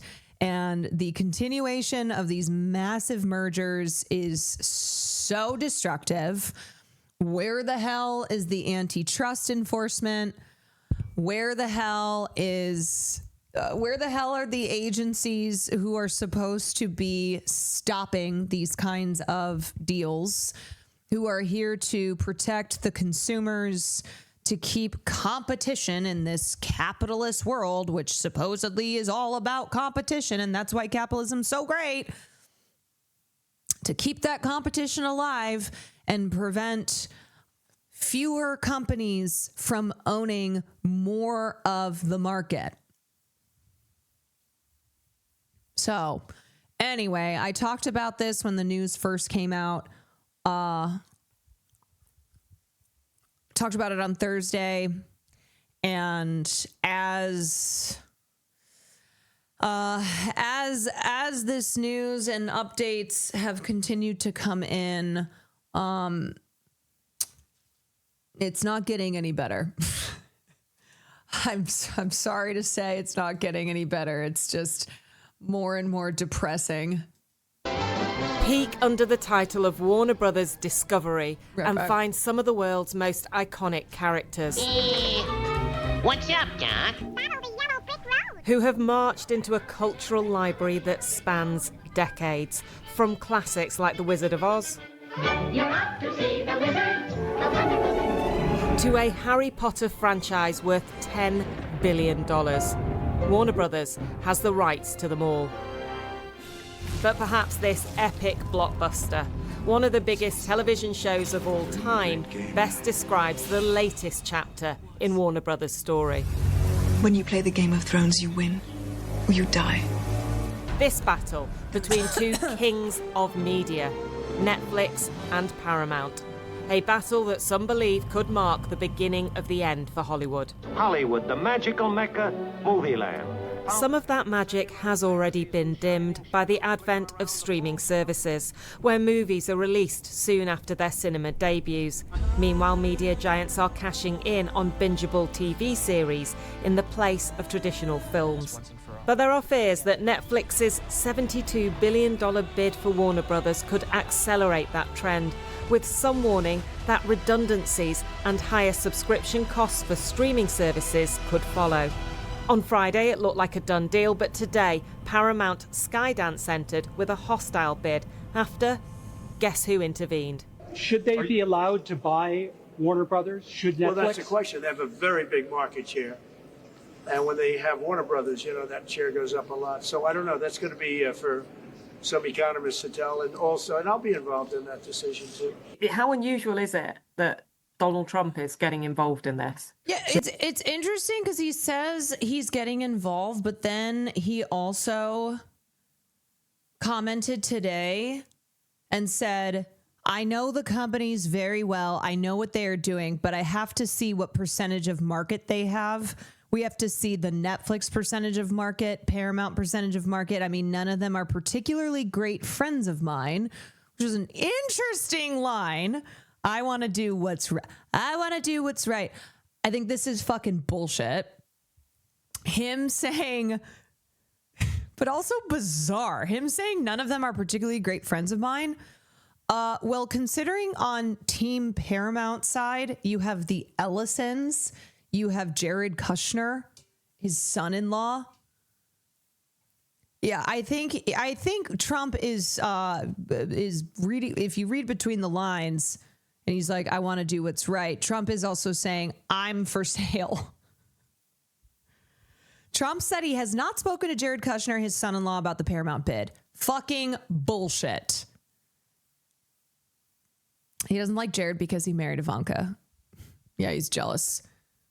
Kushner's private equity firm Affinity Partners is part of the Paramount bid. Trump praised Netflix co-CEO Ted Sarandis on the red carpet at the Kennedy Center honors on Sunday, but said the market share of a combined Netflix WB could be a problem. Yeah, because it's not when it's Paramount. Trump has praised Paramount CEO David Ellison since he took over the media company, but on Monday, the president railed against the new owners, complaining of a 60-minute segment featuring Representative Marjorie Taylor Greene, who's now a nemesis. God, Trump is so... This is so Trump. This is so Trump. Him saying Marjorie Taylor Greene, who's now a nemesis, this diva, this drama queen, this petty ass bitch. And this is Trump knowing full well the power that he has and how he loves to have people, even when they're his allies, even when, they've aligned with him. He loves to kind of remind them of who's in charge. This is Donald Trump being like, yeah, I'm not happy with the 60-minute segment with my nemesis, Marjorie Taylor Greene. I'm not happy with the new owners. It's the Ellisons. They're fully aligned with Donald Trump. So it's Trump. It's Trump being Trump, and reminding people that even if you're his guy, even if y'all are in bed together, it's like never forget who's in charge here.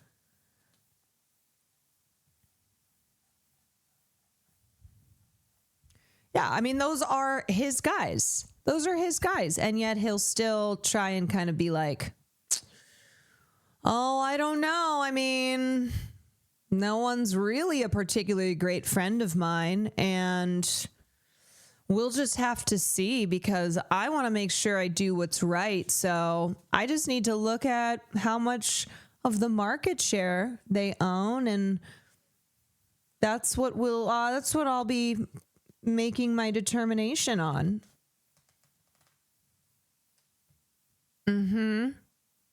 Also, Ellison wants CNN. Yes. So Netflix wants the studio and streaming business. That's what they want. Paramount wants all of it. So it's not unusual that Donald Trump is getting involved. It would be very unusual for a U.S. president to get involved. But we've seen this administration basically want to play direct leading roles in mergers and acquisitions. They do that with no subtlety, and their motivations for this are also fairly clear. They are looking for a political advantage. Okay. Also, here's an update. Wall Street Journal reports that Paramount Skydance CEO David Ellison offered assurances that he would drastically transform CNN if he bought Warner Brothers Discovery. During a visit to Washington in recent days, David Ellison offered assurances to Trump's administration officials that if he bought Warner, he would make sweeping changes to CNN, a common target of President Trump's ire, people familiar with the matter said. Trump has told people close to him that he wants new ownership of CNN as well as changes to CNN programming. The White House declined to comment. A White House official said they don't comment on Trump's private conversations. Larry Ellison will end up owning everything, sadly, and no one even cares. I see him as a bigger threat than Elon in terms of social media and streaming. Yes, at this point, yes. Now I want Netflix to, now I want Netflix to win it. As I said, it's a lose-lose either way, but if I have to pick Netflix over Paramount, over the Ellisons, I'm having to go with Netflix. It is not something that there's any, I have any excitement for. It's bad. It's bad, and then it's worse than bad. Through media. David Ellison, who became Paramount CEO after its merger with Skydance this summer, has ties to Trump through his family. And today's bid actually has backing by a private equity firm owned by the president's son-in-law, Jared Kushner. But in true Trump style, he today declared he isn't happy with the new ownership either, after Paramount's news network CBS aired a 60 Minutes interview with Marjorie Taylor Greene, who has become a thorn in the president's side. His words, Marjorie Taylor Greene. Those are death threats directly fueled by President Trump. It is extraordinary that in the media landscape of Trump's America, I think this is the beginning of a beautiful friendship. being friends with the president could determine who takes control of one of the world's most iconic cultural archives. Anushka Rastana there. Well, a short while ago, I spoke to CNN's media analyst, Brian Stelter. I began by asking him for his reaction to Paramount's takeover bid. Paramount is very, very eager to get as big as it can, as quickly as it can. CEO David Ellison and his father, Larry Ellison, who the billionaire behind Oracle, they very much believe that they have an opportunity to scale up and create a very big media empire to take on some of the tech giants like Apple and Amazon. That's ultimately what this is all about. It's about Paramount trying to get really big, and it's doing this with a hostile bid for all of WBD. So now, in some ways, this is off to the shareholders to decide who has the superior offer for the assets. And so it went to the board, and now it's going to shareholders. It's a lot more money than was previously put on the table. Do you think that some shareholders might think, we've got low ball offers in the past, do we really believe what's going on, and do we like how this has been handled? Right, Paramount is engaging in a really intense PR campaign today, saying we've got a superior offer, it's an all-cash offer, it'll be approved more quickly, and it'll be better for Hollywood. We haven't really heard Warner Bros. Discovery or Netflix's response to that yet, so that is what we are now waiting for. Some of it, though, can be predicted. We can predict that Netflix will say that it's up against giant rivals like Google's YouTube. We can predict that WBD will say that its linear cable channels, including the one I work for, CNN, are valuable and should be valued more highly by Paramount or by another bidder. So this is far, far from over, and honestly, it's a lot like an episode of HBO's Succession. Also, what's been the Trump effect on this? He's been unclear, saying he'd support the bid and then not. Okay, maybe none of these giant corporations should have been able to get to the size that they're at. You know, the argument being, oh, well, we have to compete against these other big corporations. Well, maybe the problem is that we've reached this stage in late stage capitalism where, oh my God, the issue is not, oh, this giant corporation having to compete against these other giant corporations. It's that they all got to this size and have amassed this much control and this much power in the first place. What do you think is the impact here of President Trump on what's going on right now? His answer changes. His answer could change tomorrow. But his answer on Sunday night was that he likes the head of Netflix.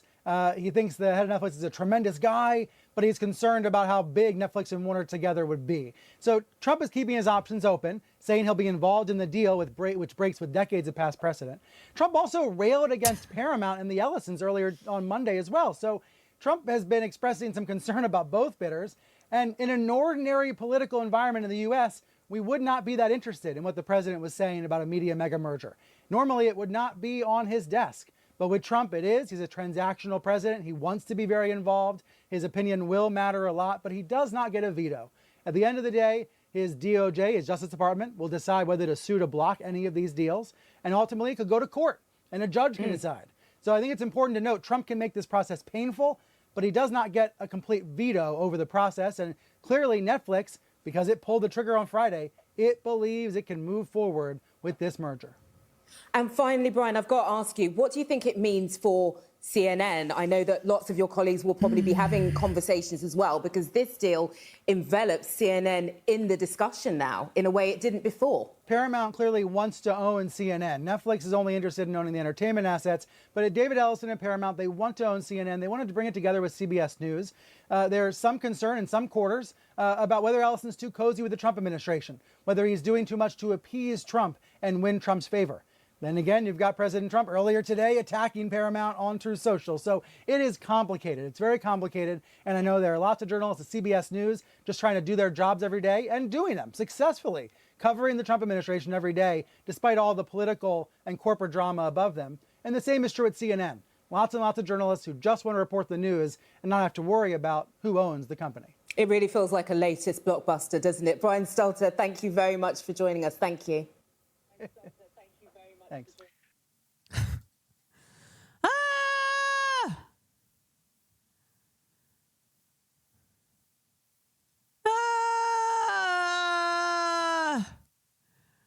Okay, so just so people understand the stakes here. Right now, this is a firestorm. And this transaction, the purchasing of Warner Brothers Discovery, will reshape both American movie making and news businesses. Now, Paramount, were they to win the sale here, the concern as far as the continued takeover of legacy news businesses, the concern is much more with Paramount buying that. As far as the concern over, I would say, the reshaping of movie making and the loss of the theatrical model, I mean, the Ellisons are concerning, of course, but Netflix, that's where that's where people are hitting Netflix on. And so Ted Sarandis today, of course, this is what he says. Hey, we're going to keep Warner Brothers' theatrical model largely the same once we buy the studio. When this deal closes, we're in the theatrical business and we're going to do it. We didn't buy this company to destroy that value. So he is trying to provide assurances. He's trying to quell the outrage over Netflix potentially getting Warner Brothers by saying, hold on a second. Yeah, I might be the guy who 5 months ago said this, that the theatrical experience is an outmoded idea for most people. And I might be in charge of the biggest streaming platform whose entire business model is reliant on killing theaters. But just know, I need you to know that we're not trying to buy Warner Brothers in order to destroy the theatrical business. Okay, we're going to keep their theatrical model largely the same.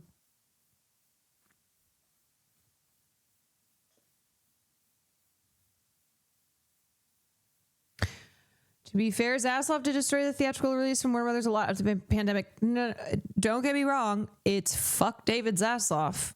Okay, that man is a tyrant. But this is about more than just one terrible CEO. This is about more than David Zaslav shelving finished films in order to get the tax breaks. The concern with Netflix here is that Netflix has represented already a shift in the film industry. Hollywood has gone through massive upheavals in recent years, and these streaming services coming to dominate more and more of the industry and changing the game is now where we're at, where we have the potential of Netflix acquiring a legacy film studio, Warner Brothers, and only further upheaving the more traditional way of not just the filmmaking, but film going experience. And their whole thing is, we want people to watch movies on a streaming platform at home, on their phones, wherever. It is not about going to a theater. It is not about having that. It is not about having that experience. So it's not just about Netflix. It's about the overall shift that has occurred. It's about,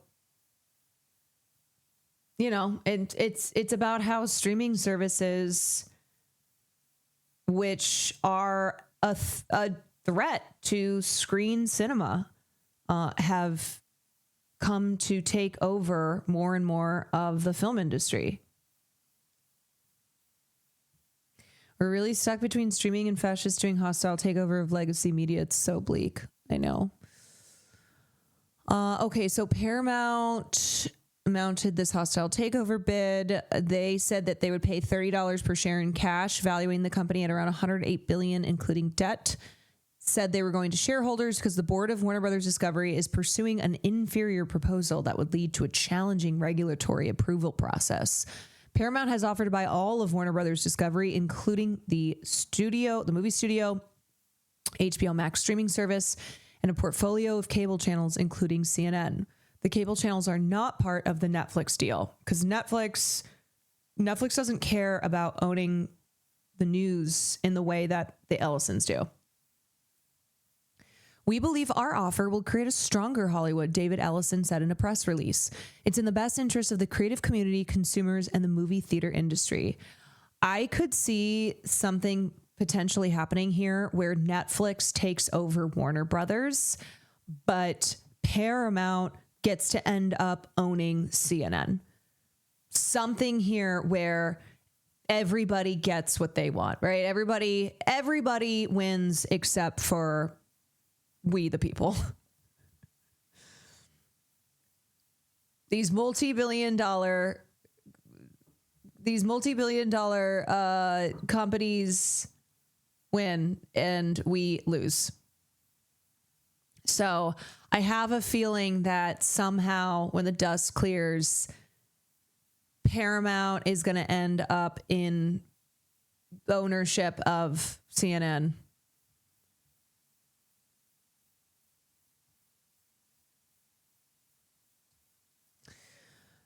Let's watch Dan Murrell's video on this.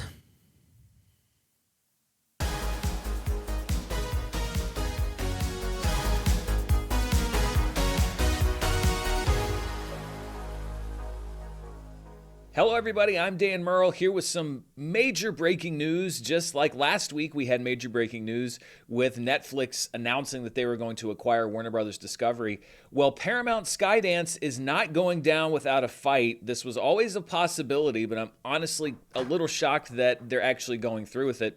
David Ellison and Paramount Skydance announced this morning that they are beginning a hostile takeover bid for Warner Brothers Discovery by putting in what they call a tender offer. We've discussed hostile takeovers a little bit here on the channel before. Also, this is why Netflix has been lobbying the Oscars to try and change their rules so that in order to be in awards consideration, you as a studio, you have to have fulfilled the theatrical release parameters that the Oscars has set.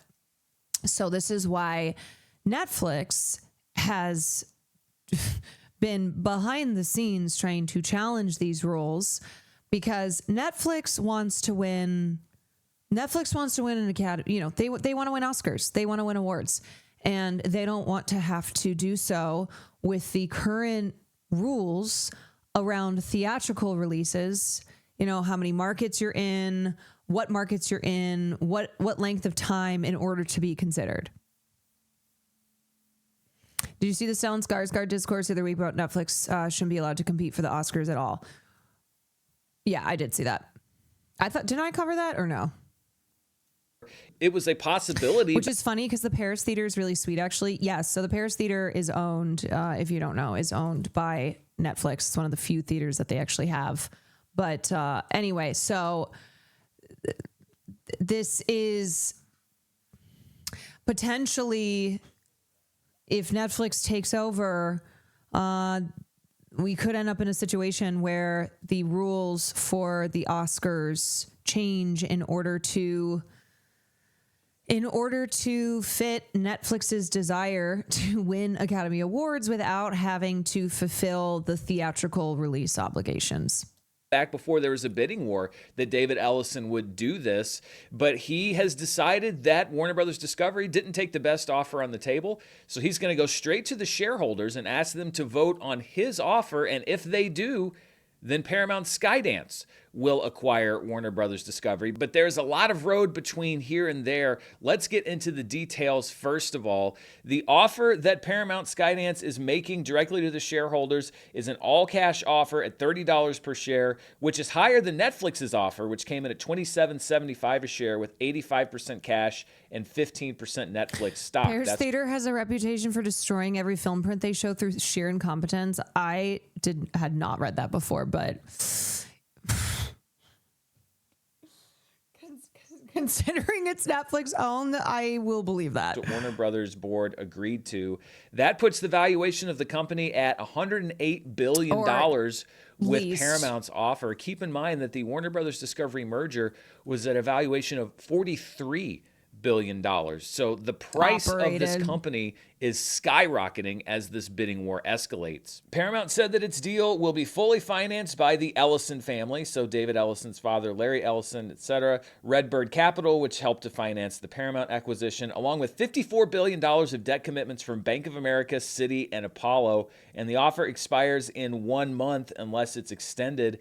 An interesting side note here is that Warner Brothers, per its agreement with Netflix, would have to pay $2.8 billion to Netflix if the company decides to take another offer. Now, briefly, the way that a hostile takeover like this works, I am not a financial expert, so I'm sure there are many people that can go more in depth on this, is that Paramount Skydance takes this offer to the shareholders of Warner Brothers Discovery. Now, there's going to be a lot of argument. Also, another L against Netflix is the continued decline of physical media.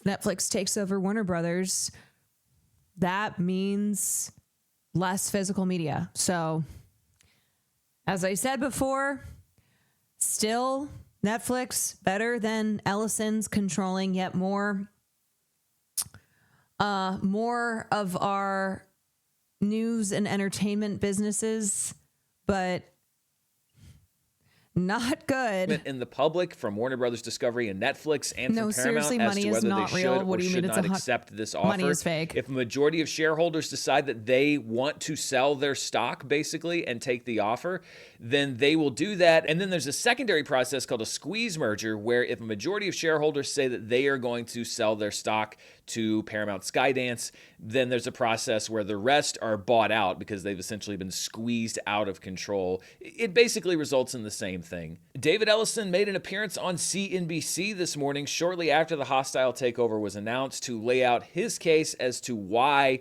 Paramount Skydance is taking this action. What we were told repeatedly was that they wanted all cash.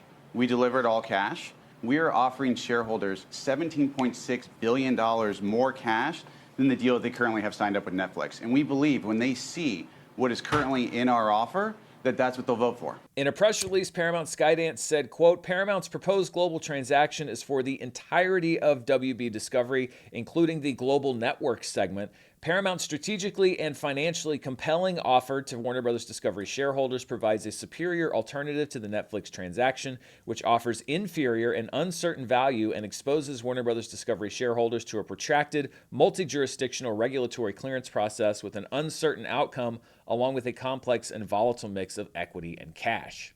Paramount also launched a website called StrongerHollywood.com to make their case. There are a lot of things listed on the website, and we're going to look at a few of them in a second. But one of the statements on that site said, quote, Paramount is highly confident in achieving expeditious regulatory clearance for its proposed offer as it enhances competition and is pro-consumer while creating a strong champion for creative talent and consumer choice. In contrast, these billionaires are such fucking losers. You have infinite wealth. Fuck off to an island. Yeah, just not an island like Epstein Island where you and your 17 future generations can live forever. See, here's the thing, right? With these people, the greed is endless. The quest for power is endless. It doesn't matter that the Ellisons are some of the richest people in the world. In fact, recently, Larry Ellison had overtaken Elon Musk because there's no being satiated. There's no well, that's enough for us. There's always more to take, always more to control. It's never enough. And they will destroy the world to get what they want. Yeah. Then in their pursuit of total power and endless greed, they already are destroying the world and the people within it in order to fulfill that insatiable greed. They are truly a cancer. The Netflix transaction is predicated on the unrealistic assumption that its anti-competitive combination with Warner Bros. Discovery, which would entrench its monopoly with a 43% share of global subscription video on demand subscribers, could withstand multiple protracted regulatory challenges across the world. The Netflix transaction creates a clear risk of higher prices for consumers, lower pay for content creators and talent, and the destruction of American and international theatrical exhibitors. Netflix has never undertaken large-scale acquisitions, resulting in increased execution risk, which Warner Bros. Discovery shareholders would have to endure. And one of the things that's on this website is kind of a side-by-side of the two offers and why Paramount Skydance's is better. Now, I want to make very clear here, I am not saying that Paramount Skydance's is better. This is the case that the company is making, and I'm going to provide some counterpoints to some of these things in a few minutes. But when you look at these two side by side, Paramount is saying that their offer is better because they are offering to buy 100% of Warner Bros. Discovery instead of just the streaming and studios business. Their cash consideration is $30 per share. It's an all-cash offer, whereas Netflix is offering $23.25 per share. Their total consideration is $30 per share, whereas Netflix's is $27.75 per share. Now, this is a big one. Paramount says that the total value of their offer is $30 per share because they're paying cash out of pocket for the whole company, whereas they say that Netflix's total offer value is only $28.75 per share because they believe that Global Network stock will only be $1 per share. So this is going to be a key argument point going forward. David Ellison and Paramount are saying that the Global Networks business, which would be spun off into its own company under a Netflix deal, would only be worth $1 per share once that process has been completed, whereas Warner Brothers and many others have said no, they believe that the company could be worth $3 or $4 per share. And even if it gets up to $2 per share, that then makes Netflix's deal worth more to investors and shareholders because they will have the stock and the cash from the Netflix offer, and then whatever the Global Networks business is worth, That is going to be a big point of argument. And David Zaslav and Warner Brothers Discovery are going to have to convince shareholders that this Global Networks business is going to be worth more than $1 per share. But I'm sure that they will mount a robust effort in that, because I think that they want this Netflix deal to go through. I really do. Otherwise, they're going to have to pay $2.8 billion to Netflix. And really, it's all about cashing out. It's really what this whole argument is going to be. It's going to be two groups of billionaires trying to convince their shareholders, many of which are also billionaires, which one is going to net them the most money. That's what this argument is going to be. On value certainty, Paramount says that the $30 per share is an all-cash proposal for the entire company, so you absolutely get what you have, a bird in the hand. Whereas also, here's the thing. Let's not forget that this is not even a deal that should go through. This is a deal violating antitrust laws that is as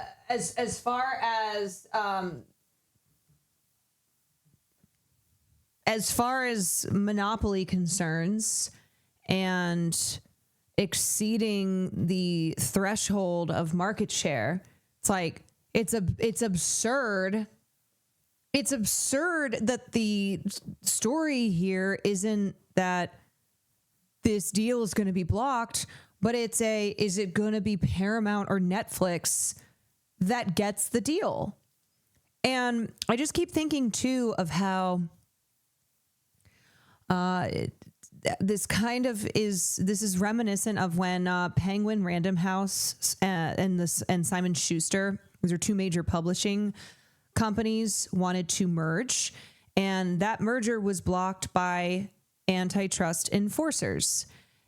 And that is like what should be happening here. But because of the political climate we're in, it feels as if that's not even on the table. And I think too of like what happened with Paramount being blocked back in when was that date? Hold on. 1948.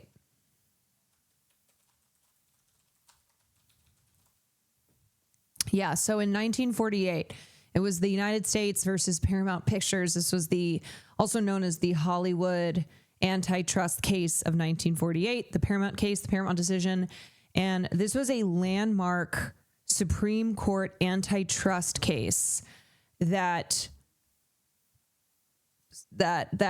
was incredibly influential on the ability for film studios to not own the majority of film theaters and to not have exclusivity rights on theaters that would only show their films. So this changed the model of like production, distribution, exhibition, and essentially Paramount was doing everything in-house, and they were, by distributing films in their theaters that would only then show Paramount films, they were cutting out the competition. And so the Supreme Court came in. And stopped Paramount and any other studios who would have wanted to follow suit, stopped them from doing that. And this is a case that is incredibly important to American antitrust law. It's very notable in film history, and it is something that put an end to the old Hollywood studio system where they would just, by being in control of production, distribution, exhibition, were amassing power in a way that was anti-competitive. And now here we see these streaming companies that are essentially, it's a different time, and there are some different problems, and also just how massive these companies have become now compared to 80 years ago. But it's the same thing where they are trying to control all elements of the film of the film industry. So Netflix being, being a production house, distributing films, owning so much now, IP, being the largest streaming model, potentially buying the third largest streaming site, buying the third largest streaming site, now having the ability to control how many films that come out this year being straight to streaming. So in them just having amassed this much power and seeing kind of the ghost of the antitrust case, the Hollywood antitrust case in 1948, and how now similarly we are at this crossroads. We are at this crossroads where these companies have been vertically integrating in a way that Paramount had tried back in 1948, and they were stopped by the Supreme Court, by antitrust law enforcement. And now here we are at a very significant, even more so, I would say, because of how throughout the decades since 1948, these companies have only gotten bigger. They've only swallowed up more and more competition. They're not being stopped. And so we're looking at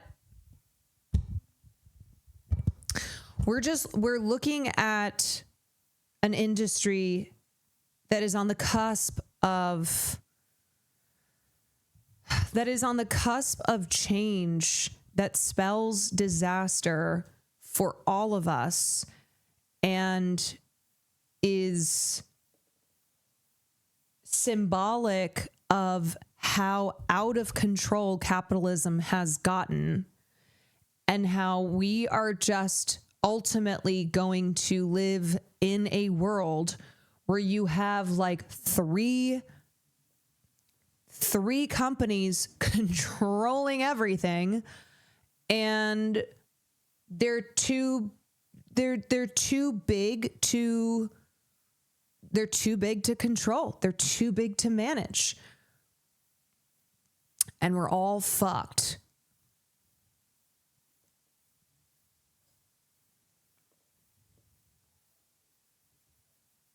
I mean, that is Alien Earth. Alien Earth, where 5 companies control everything.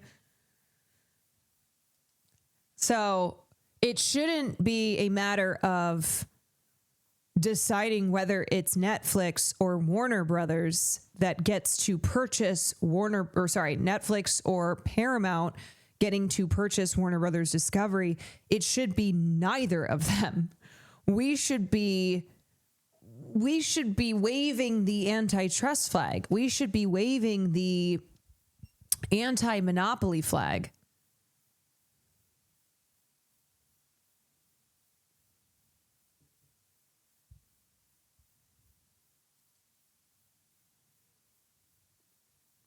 This is the Alien Earth scenario of endgame capitalism. Yes, where they have gotten so powerful that it feels damn near impossible to stop it.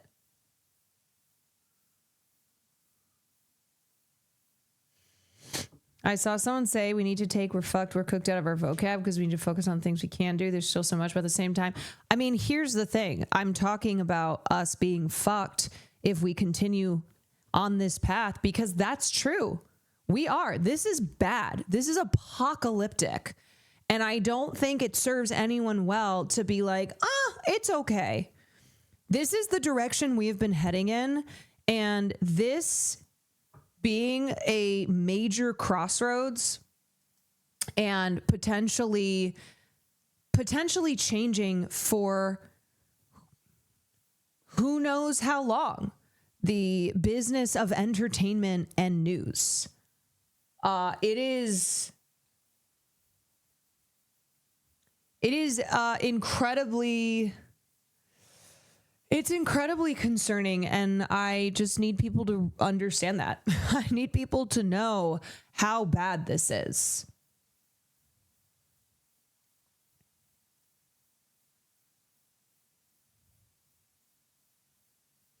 Corpotainment. Netflix has less certainty of value given the unknown nature of what the linear network's equity value is going to be. So they're saying basically you're taking a risk here because you could be hoping that Global Networks is going to be worth more than it really is. Why not just take the money that we're giving you right now? On closing certainty, Paramount Skydance says they have a clear path to regulatory approval, and it provides for superior closing certainty and protections for Warner Brothers Discovery shareholders. Whereas for Netflix, they say it has much more challenging approvals and a later outside date, meaning it will take longer for this to get done, which underscores the regulatory uncertainty. And this circles back to something that we have been talking about. We talked about it really with the Paramount merger with Skydance. And what can we do about this? I mean, first of all, being aware, supporting legislation, supporting politicians who are going to actually enforce strict antitrust rules, who are going to block these mega corporate mergers. We have to put an end to this free-for-all.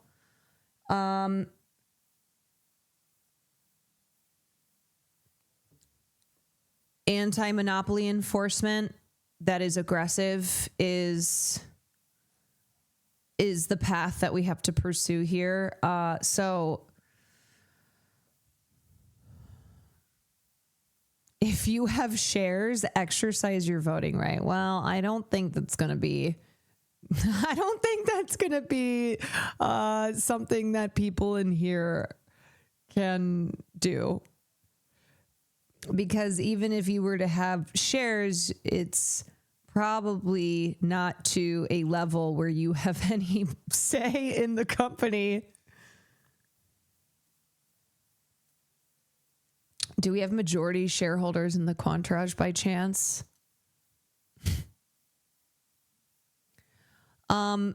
Here's the other thing I'll say too. Look, the problem is not that people don't want to go to the movies. So this isn't, of course, just addressing how do we stop these mergers. But as far as also what we can do about Netflix trying to convince everyone that no one wants to see the movies, it's not that people don't want to see the movies. Movies are expensive. We've also been conditioned by streaming platforms like Netflix that will just wait to see it at home, right? And as theatrical releases have gotten shorter and shorter, there's that attitude that's gotten stronger, which is that people will just wait to see it on streaming. And I think those who can, being able to keep supporting theaters, being able to keep driving that theatrical business, supporting your local theaters, supporting independent theaters.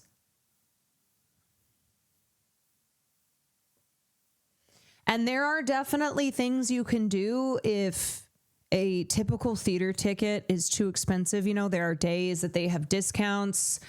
I still think that AMC A-List is a cost-effective way to see a lot of movies in theaters because you pay $20 a month and you can see 3 movies a week. So that is a really good deal if you have AMCs near you. They have discounted tickets during matinees on Tuesdays. So I just think the people pushing back on these tech companies telling us, ooh, you don't want things made by humans. You just want it generated by AI. Or telling us, oh, you don't want to go to the movie theater. You just want to watch everything at home. And then you can be on your phone and have something on your screen in the background.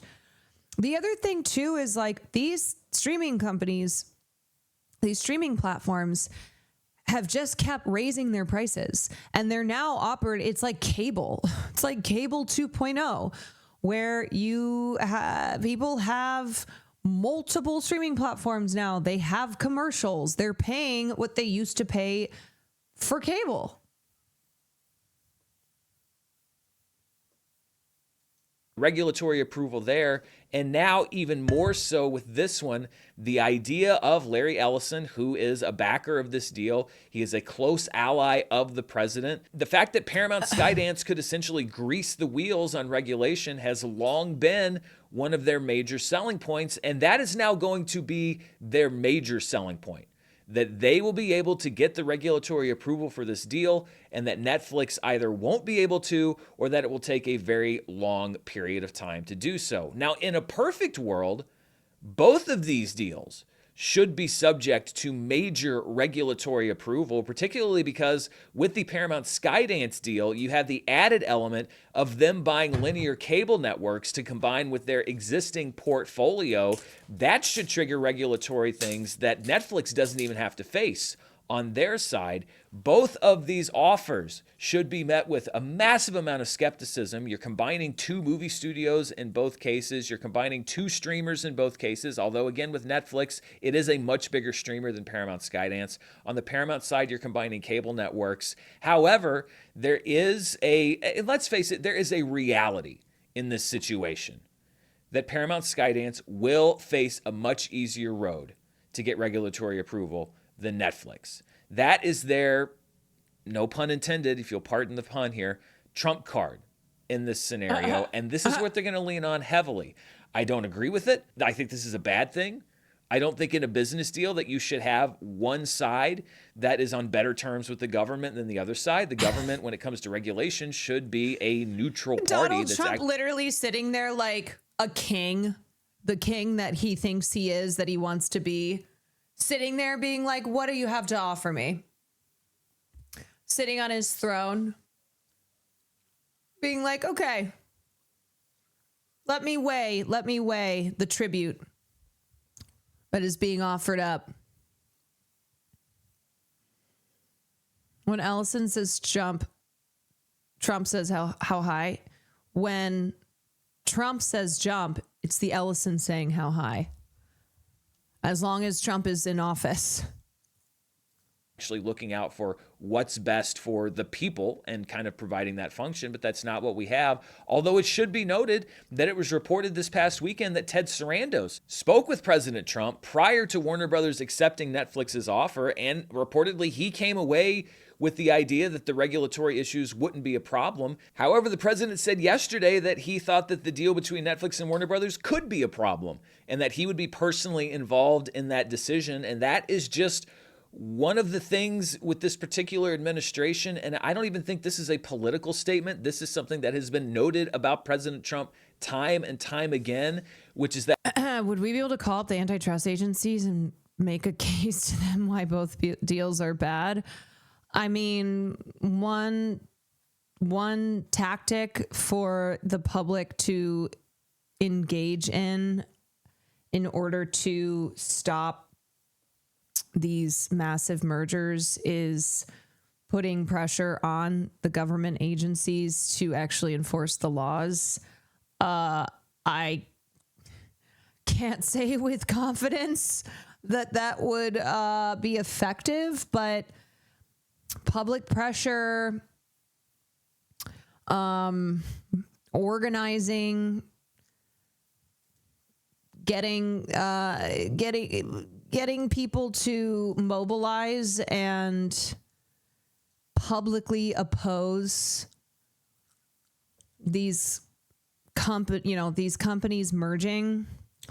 That's all part of it, but also it's like the people who are in the positions to actually be enforcing these laws are not doing that. I mean, that's why Lena Khan was such a breath of fresh air and so important. And she's no longer she's no longer in the position she's in. Yeah, I mean, we saw what happened with Brendan Carr in the Skydance and Paramount deal. Keep in mind, it doesn't end at approval either. The companies can be broken up after a merger too. putting pressure can mean something when there's a different administration. That's true.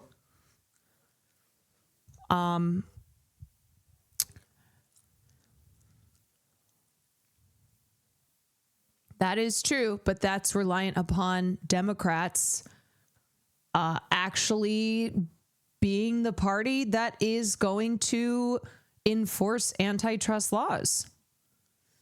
I will say one of the best things Biden did was appoint Lena Khan. But anyway, I don't want to say that there's nothing to be done, but it is an unfortunate reality that the current administration has signaled that they are that they are for sale, you know?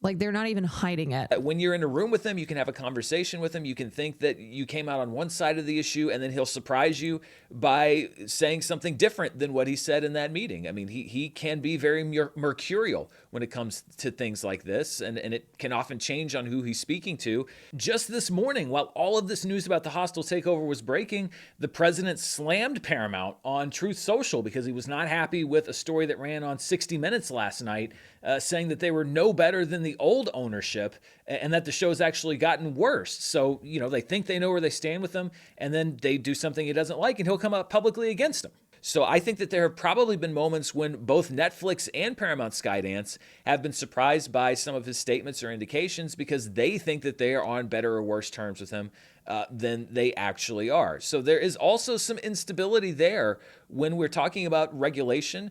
But I think that it is absolutely undeniable that Paramount Skydance does have the easier road here. As far as timing, Paramount says that their proposal would expect to receive regulatory approval. Are you a fan of On Cinema? Is that Tim Heidecker's show?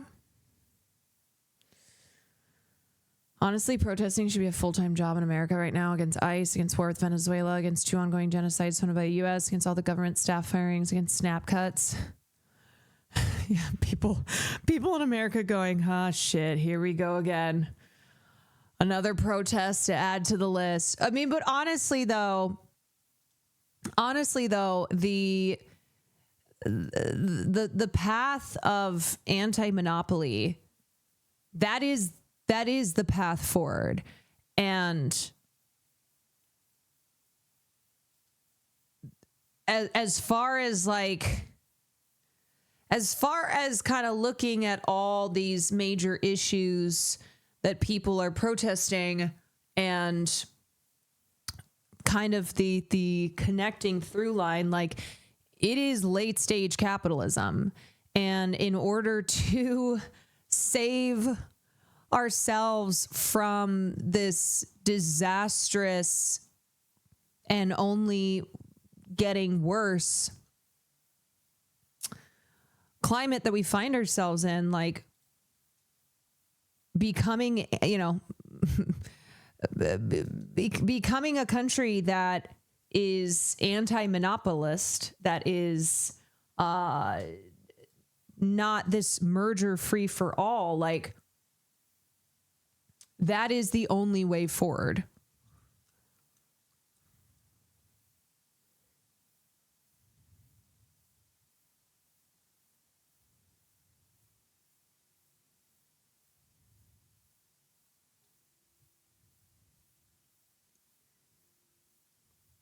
I'm about to be a 1920s style wobbly, just unemployed and joining every protest and picket line I can. Hey, heard this was the protest that's going on. Like, that's all I do now. I'm just out here with my cap and my picket sign, and I just go from protest to protest, because that's life now. Within 12 months. Whereas with Netflix, Paramount Skydance says they're likely to face a significantly longer approval process or be blocked entirely. And as far as regulatory commitment, Paramount Skydance says that they're committed to exhaustive regulatory efforts up to a material adverse effect on the company, with the process started in multiple regions. They say that Netflix has agreed to more limited regulatory efforts with no obligations to do anything to its existing business. That's all. Who knows if that's true or not? That's just probably between the two companies. So we know what Paramount Skydance is doing. They've put their cards on the table. The question is, here's the thing. It's happened in the past. The government has broken up monopolies when they broke up the United States versus AT&T. This was one of the few anti-monopoly victories, and it led to the breakup of Bell Telephone, the monopoly that they had on the telephone service industry. Albertson and Kroger. So it's not just having stopped mergers like Penguin, Random House, and Simon & Schuster, but it's also breaking up these monopolies even after they have formed, even after they have found, have been victorious.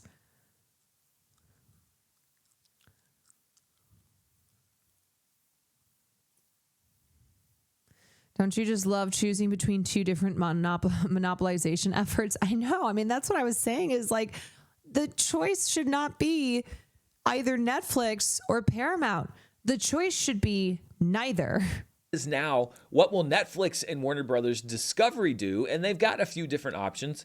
One of them is that Netflix could come in and they could just up their offer. They're in negotiations with Warner Brothers Discovery now. They could come in and say, okay, if the Ellisons want to offer, or if Paramount Skydance, I should say, want to offer $30 per share, then we'll offer $32 per share. Fan. I don't really, I'm not that familiar with the show. At the end of the day, when you look at the two companies side by side, Netflix has a valuation, according to the Wall Street Journal, of around $400 billion versus $14 billion for Paramount Skydance. And you could reach a point where Paramount Skydance institutionally just could not take on any more debt, no matter who their backers were, because it's just not financially sound to do that. I mean, right now they'd be taking on over $50 billion of debt if this deal goes through. Netflix could also make some public concessions, especially for the stronger Hollywood side of things. They could publicly say, all right, we're writing into the deal, for example, that we're going to guarantee a 45 or a 60-day theatrical window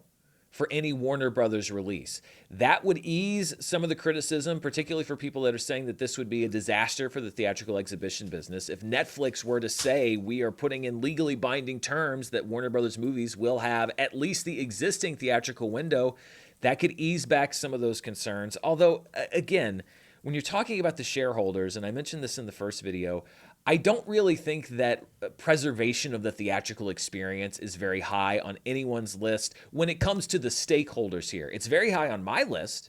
It's very high on the lists of a lot of creatives in Hollywood and a lot of movie fans who enjoy seeing movies in theaters. But I don't really think that that is an argument that's going to resonate with shareholders. However, if you're looking to make this deal look less controversial, that is one concession that Netflix could make publicly. Now, the big concession they could make would be to say that we are going to divest ourselves of HBO Max, either pre or post acquisition. We'll either, work with Warner Brothers Discovery now to do it, or we will promise to do it after we acquire the company. Regulation-wise, if you're not combining HBO Max with Netflix, I think that makes a lot of those issues kind of non-existent because you're not combining two streamers. Now, of course, you would still have the rights to the intellectual properties, so you'd have basically the value of HBO Max because they could just take all that stuff and put it on Netflix, but you're not technically combining the two streamers.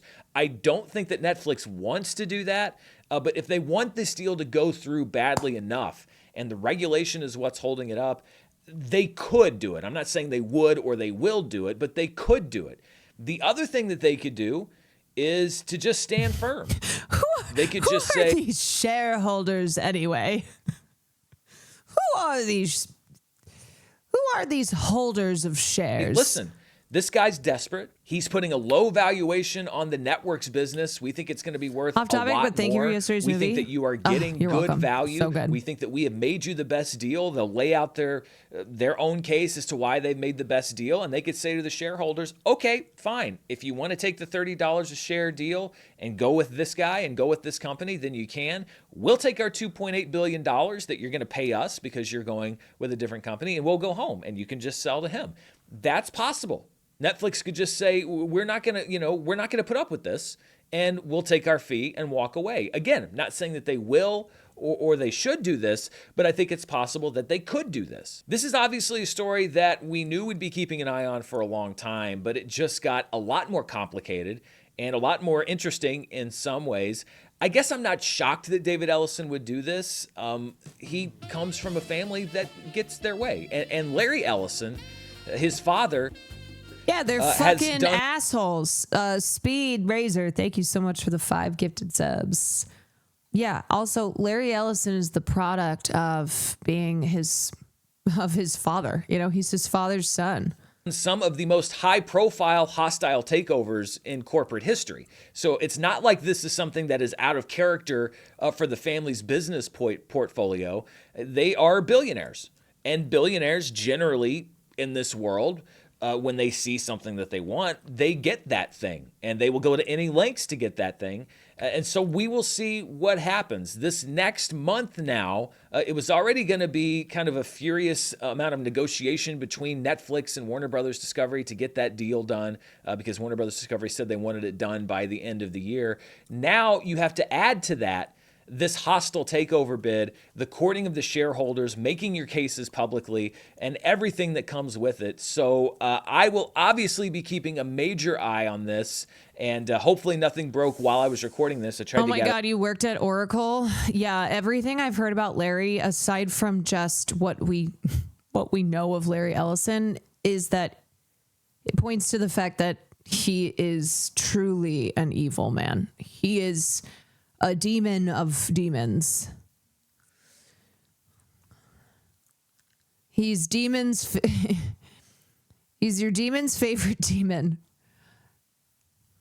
All the relevant information and may have even included some stuff if stuff came out while I was editing. But I also wanted to get this out to you because this is a major breaking story. What was already one of the biggest merger and acquisition stories in Hollywood history has just gotten much bigger and much more complicated. Of course, stay tuned right here to the channel. I'll be keeping my ear to the ground. I'll be watching this as closely as possible, and I'll bring you any relevant updates. Thank you so much for watching this video. I'm sure I will be back with updates at some point very soon. Until next time, stay safe, and I'll see you then. Bye.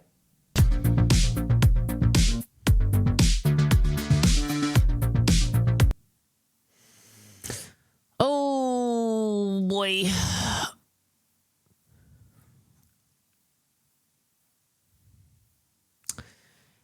And, you know, as lobbying has gotten more and more out of control and there are not guardrails on the lobbying, that is how these corporations just continue to amass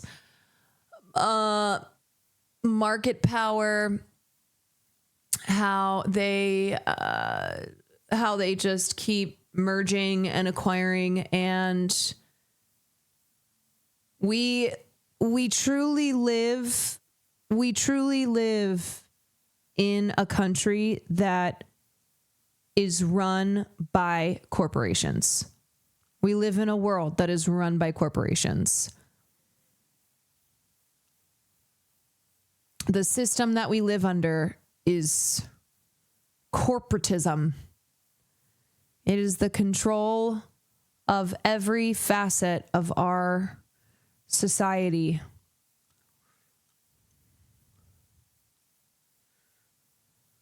Running the government, running everything.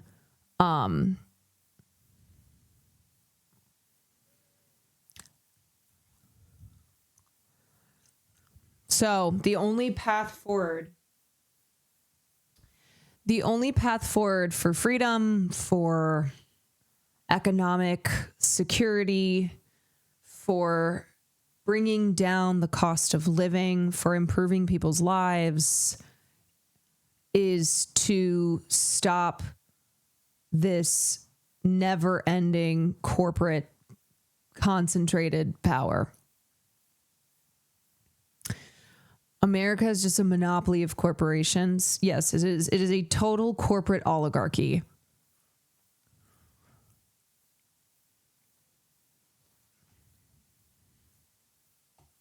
Anyway, anywho,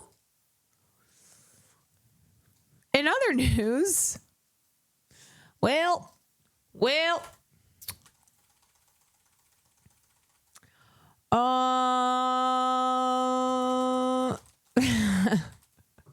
how do you segue out of that? Sexiest man alive. Jonathan. How do you segue out of that?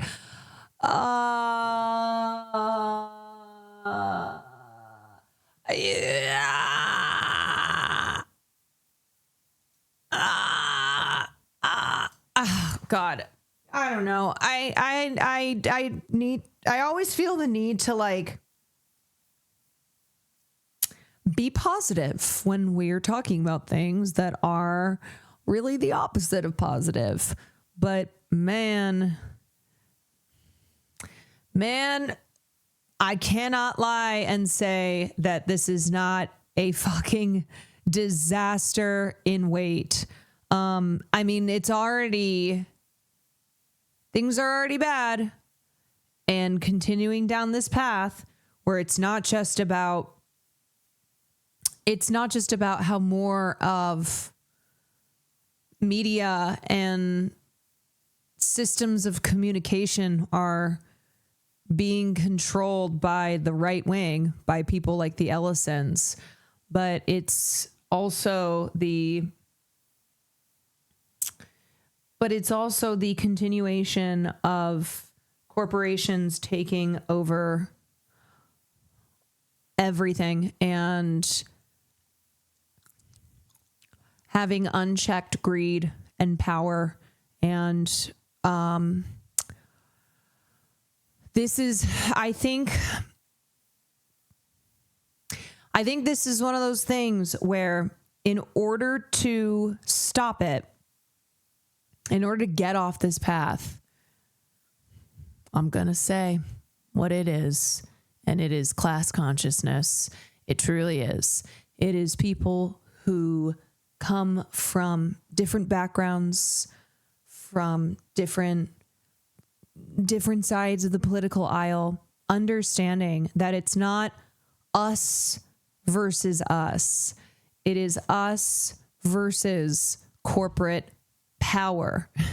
It is us versus these oligarchs.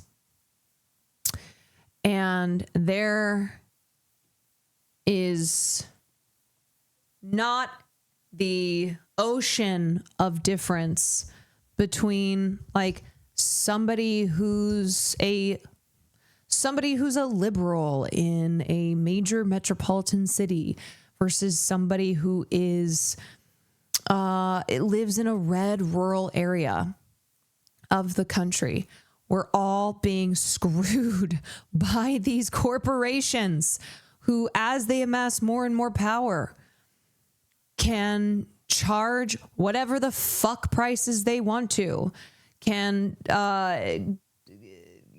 deliver worse and worse products, a decline in quality as the cost goes up, because there's no competition, as much as capitalists will have you believe. And we're just seeing this truly enshittification of everything, where the quality declines, the cost goes up, there's no choices, there's no decisions that we get to make because it's being made for us.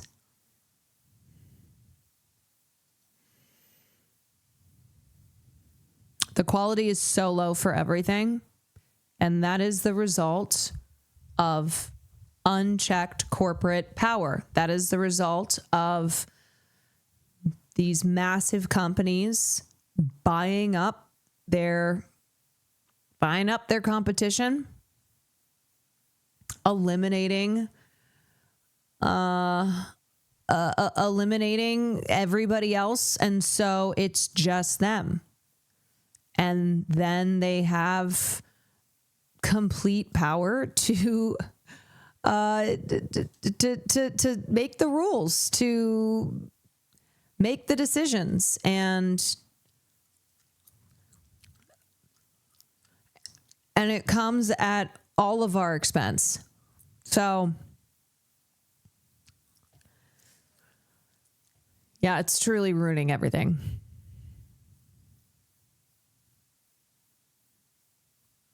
You know, when we look at AI and we look at all the slop that's everywhere, and we look at these tech billionaires and these massive companies that are pushing this on us, and it's the kind of thing that, like, we can't just allow them to. There's some things that we have power over, and I think when it comes to these companies telling us, oh, you don't want to go to a movie theater. Oh, you don't care about art that's human made. Oh, none of this matters. Oh, you guys just want slop. You're here sticking your faces in the slop trough. It's like, at some point, we have to go fuck out of here. We cannot allow them to tell us what it is that we want, what we need.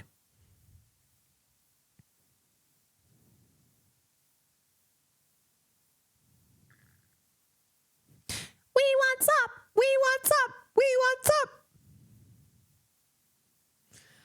All right.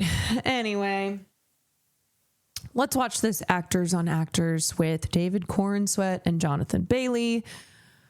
And there's one part in this that I saw discourse around on the internet. Who is we? If you didn't watch my playthrough of Amanda the Adventure, there's one part in the game where there's these little rats and I have to serve them up slop. And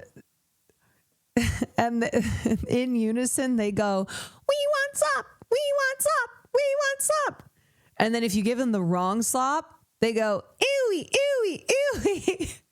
But if you give them the right slop, they stick their little snouts in and guzzle it all up. Lady Kwan, your Rolls Royce is ready for you for your nightly massage. Shall I push it to tomorrow evening? Well, one, I just want to verify that you are the one providing the massage. You are the one who will be doing the massage. That is what I requested.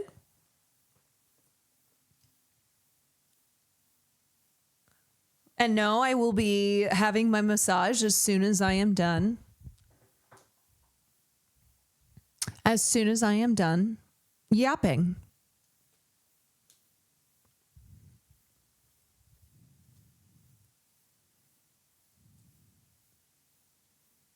You just told us to have class consciousness, Mother. Well, that was old me.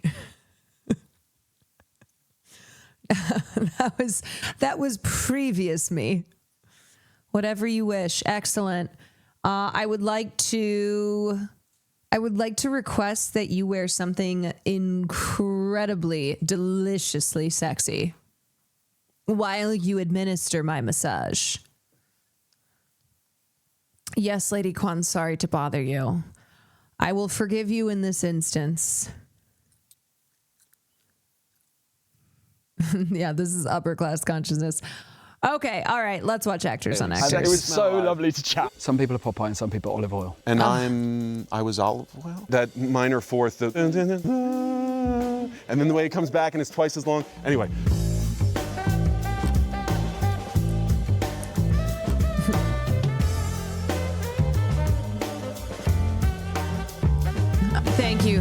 Thank you, Austin. Thank you. I don't know. This is.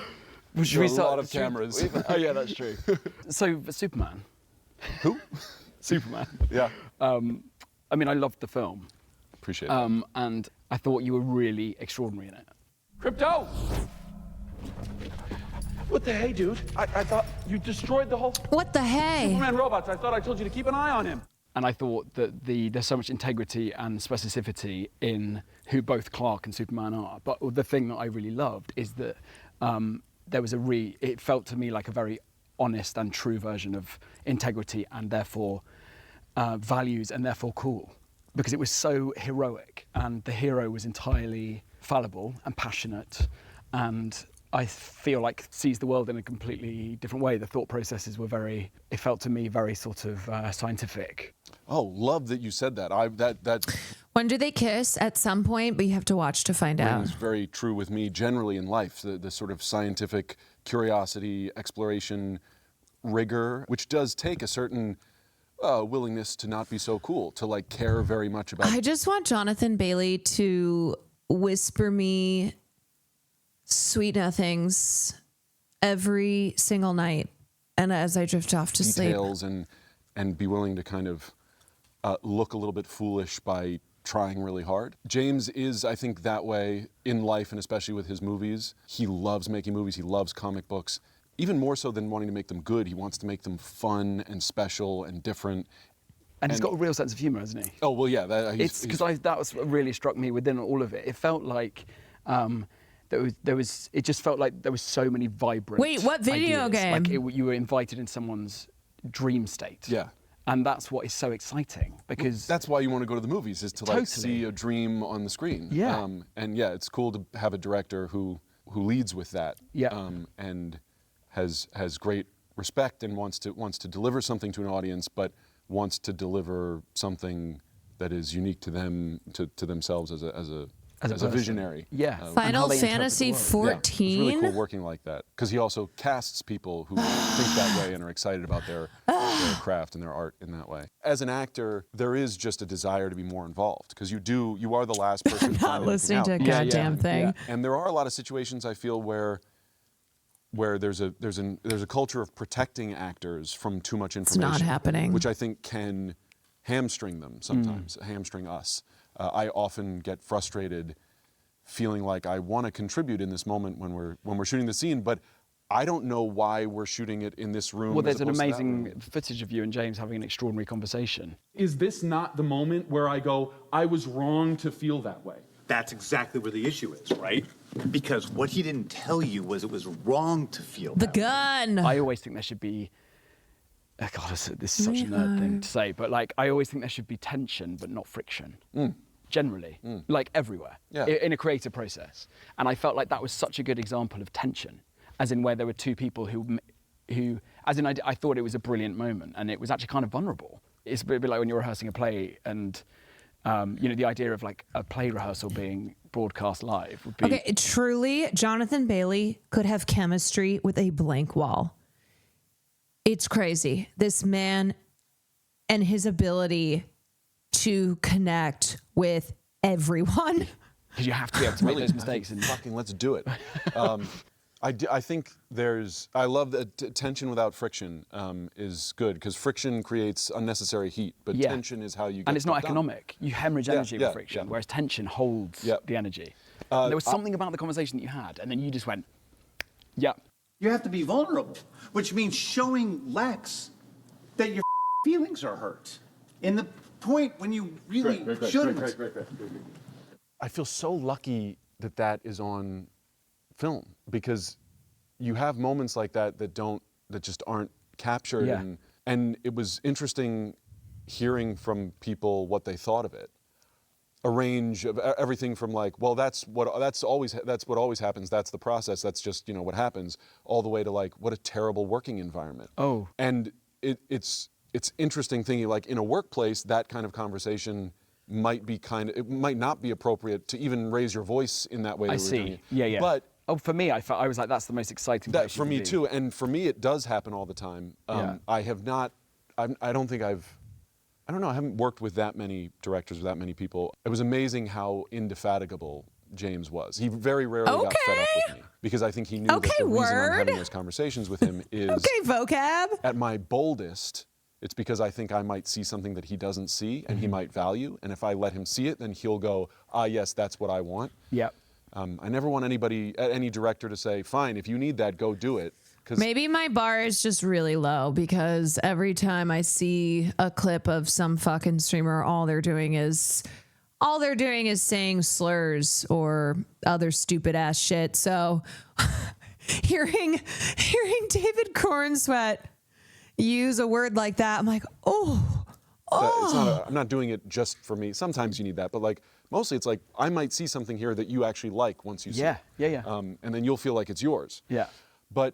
But on the other end of it is, I don't know how to do a good job otherwise. I got this criticism in theater school quite a lot of like, you need to know before you do. You need a reason to do what you're doing. You need to know how it's going to work out before you do it. Oh. And that was a good lesson to learn. You know, I think as an actor, you do need to let go. Do you mean make choices or do you? Well, it was described to me as leaping off a cliff, as just acting before you're ready is another phrase that, you know, you're doing a scene. As a young actor, you're sort of waiting to feel ready to make the action, to start yelling, to cross. Yeah. And there's in a way I heard, yes, I know what you're Hearing men talk that obviously have read a book. Before you're ready to walk. Just say the line yeah. before you're ready to say the line. Because that's what we do as humans, isn't it? Well, sometimes, but I think we do it at our most interesting, and that's the most important thing, is as actors, you don't want to just be human. You want to be humans at their most interesting, dynamic, dramatic moments. Otherwise, you know, it's drama is life with all the boring bits cut out. Yeah. Wicked for Good is fucking fantastic. I got to see it early. You know who could. We both know who could and who has. And I have to find her, because if someone else gets there first, I'm worried for her too. You fly in this movie. We both kiss, never take. Okay. All right. So this is the part. This is the part that people on the internet are all up in arms about. So everybody just hold on a second. Hold on a second. I am going to give my thoughts on this. I'm going to let this play out. Why? Because there is no ability to have nuance online. In fact, the internet is where nuance goes to die. All right. So let me just... I'm worried for her too. You fly in this movie. We both kiss, levitating. Yes. But let me tell you this, because you have the bigger challenge. You are carried by Cynthia. She's levitating you. That's right, yeah. I have never... Every man out there would think there's no way you can look masculine and powerful and in control when you're being levitated by a woman. And you... My greatest privilege. You somehow, in that moment, when she's lifting you by your arms, I think, or like of your fucking massive arms, you somehow maintained your masculinity and your I don't know, it was amazing. That moment when she flies you in that song, which is one of my favorite songs in the musical. Yeah, me too, actually. That minor fourth. Okay, so that's the part that now has internet users like trying to cancel David Corenswet, calling him an incel, saying he seems like he's an Andrew Tate follower. That's it. All right. So what he's talking about is he's talking about the toxic masculinity, the performative masculinity that unfortunately is still a part of our culture. And so both these guys had a scene in their films where they levitate, they have a kiss, whatever. That's what Jonathan Bailey starts talking about. David Corenswet goes into talking about how he, in his scene, picks up Lois Lane, Rachel Brosnahan's character. But in Wicked 2, it is Elphaba who carries Fiyero out of, off the ground, out of trouble. And what he is trying to explain is how the perception of masculinity needing to be a man who's in control, a man who's holding all the power, fulfilling this age-old trope of like the man rescuing the damsel in distress. And how in Wicked 2, it flips it on its head, where it's Elphaba who's rescuing Fiyero, but that doesn't make him any less of a man. That doesn't make him like unmanly because he is being rescued and carried off by a woman. That's what he's explaining here. And he's excited about it because he's like, that's not something that you see a lot. Usually it's the other way around. It's fulfilling the like man rescuing damsel. Oh my God, I'm so hungry. Perfect timing. I love you. Also very funny what I was just talking about. And in comes Will with food to feed me. I love it.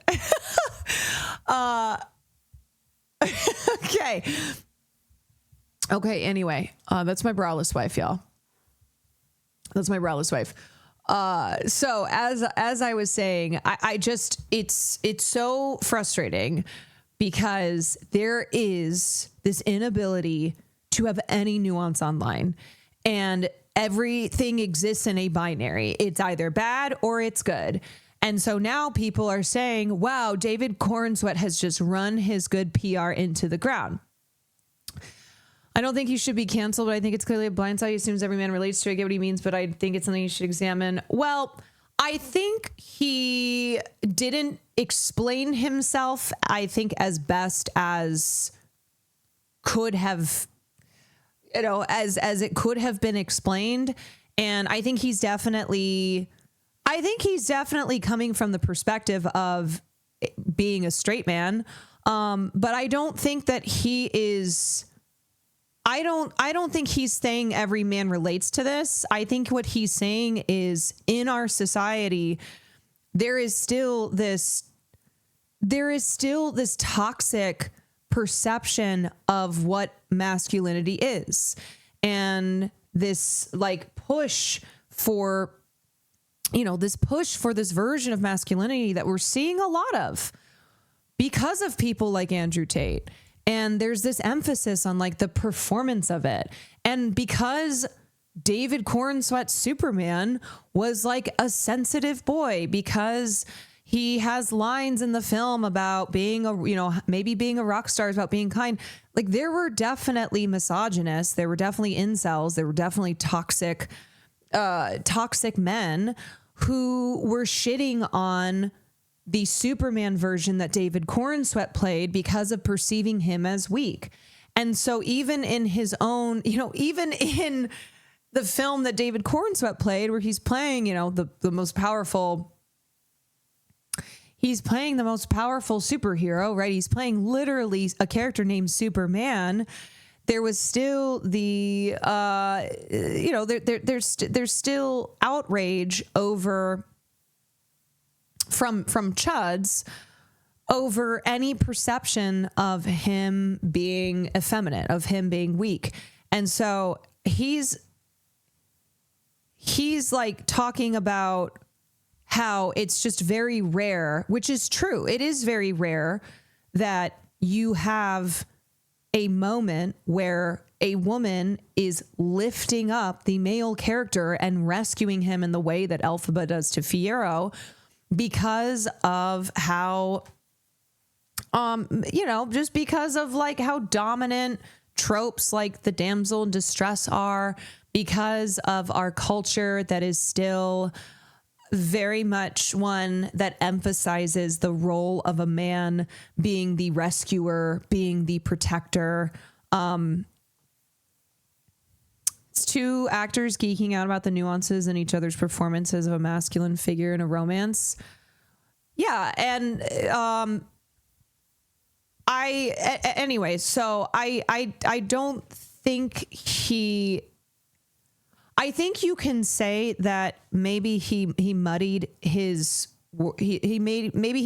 words up. He uses some like here, let me just go back. You main arms, I think, are powerful and in control when you're being levitated by a woman. And well, the other thing too, I gotta be so for real. I think masculinity is a buzzword. I think people hear masculinity and they're immediately on edge.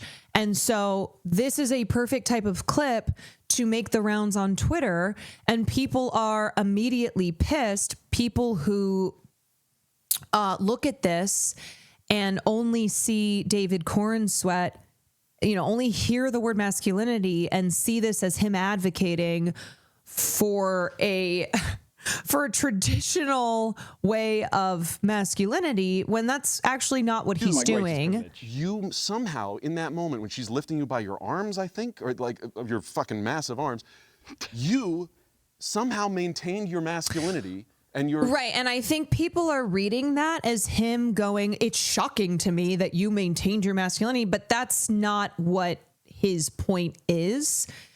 One, I think he's very excited talking to Jonathan Bailey. Two, I think, again, he's not the way he's expressing himself is not in a perfect manner, and certainly not in a manner that's going to avoid the Twitter pile on. His phrasing, whatever. Yeah, okay, we can fix a few things here, but he's not thinking about how Twitter is going to respond to him. And so when he says, like, you still have your masculinity, no, I think he's being clear too. Don't get me wrong. He's being clear. I think this is a nothing burger that turned in classic fashion into a fuck David CORENSWET Twitter discourse. I understand what he's saying. And I also know why Twitter reacted the way they did, and how this just is kind of par for the course in internet discourse. And it's, I don't know, man, it's exhausting. It's exhausting. And I don't think we want to be in this place where when you are speaking, when you are expressing yourself, you have to constantly think about, well, how's the Twitter discourse going to be from this clip? The inability for there to be any nuance, for there to be discussion that is not simply existing in a binary. Yeah, I mean, I hate having to disclaimer as well. I feel like that's something I do a lot on stream, because people will automatically react without listening to really what I'm saying. And so a lot of times I throw the disclaimer in there, and still it happens anyway. I don't know. It is to me yet another example of how exhausting the internet is, and how it feels impossible to have any genuine discussions, right? Like if you are not an online person, if you were not aware of the Twitter discourse, you would watch this, and I don't think that it would register as like, oh my God. But this is just one of those things that now feels inevitable. It just, my God, feels impossible. It feels impossible. And it's like, man, do we understand?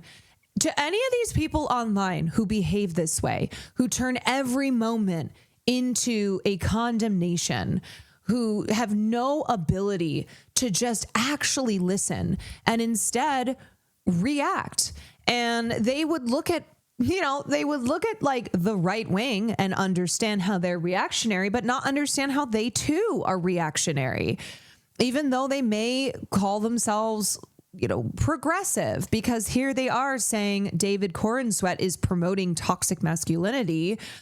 How dare he how dare he express his surprise over Jonathan Bailey still maintaining his masculinity, even though Cynthia Erivo is carrying him in the scene.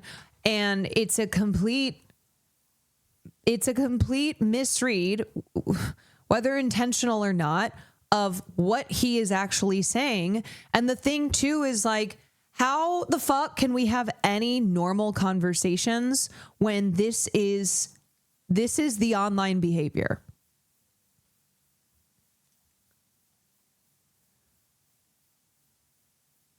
When it's this nitpicking to the extent where people are like calling him a misogynist. People are saying like, oh, we're seeing David CORENSWET completely crash and burn, which no, we're not. People who are like, here's one person. It's David CORENSWET looking at Jonathan Bailey with a straight face to say, and when you kissed her, you didn't even seem like a goddamn sissy. Amazing. LOL. 26,000 likes. 26,000 likes. And I'm like, ugh, come on. It's so not what he said. It is so uncharitable. And it feels like wanting to condemn every single person while also twisting the words that they're saying is the point. That feels like it's the point. They should get a job if I know they don't have one. Oh God, I am just, I'm so exhausted by this online culture. Twitter's like, imagine ruining your year-long PR in one interview. It's just a guy talking about how society wants him to appear manly at all times and that you can't be manly when being held. Yeah. I don't know. It was amazing. That moment when she flies you in that song. Also, do I think Wicked 2, do I think Wicked 2 is some incredible example of a film dismantling toxic gender standards? No, because I also don't give a fuck about Wicked 2. But also, this is David CORENSWET and Jonathan Bailey having a conversation and being excited about each other's work. And maybe he genuinely does love Wicked 2 and I'm being rude. But all I'm saying is that it's just...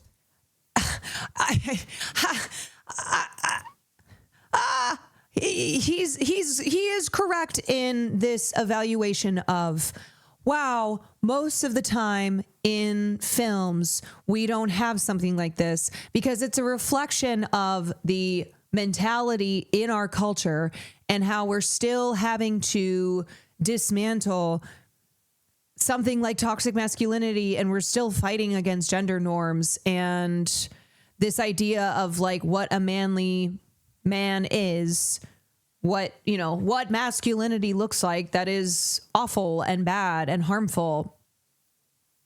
He's saying it's amazing that it showcased being a manly man. It's also being vulnerable to women and not controlling. It's the opposite of what people think he's saying. Yes, where, hey, you can be a man because being a man isn't about control. Being a man isn't about being in power. I think the Superman movie was good because for most of it, he was extremely compromised physically and mentally. That has probably already been said.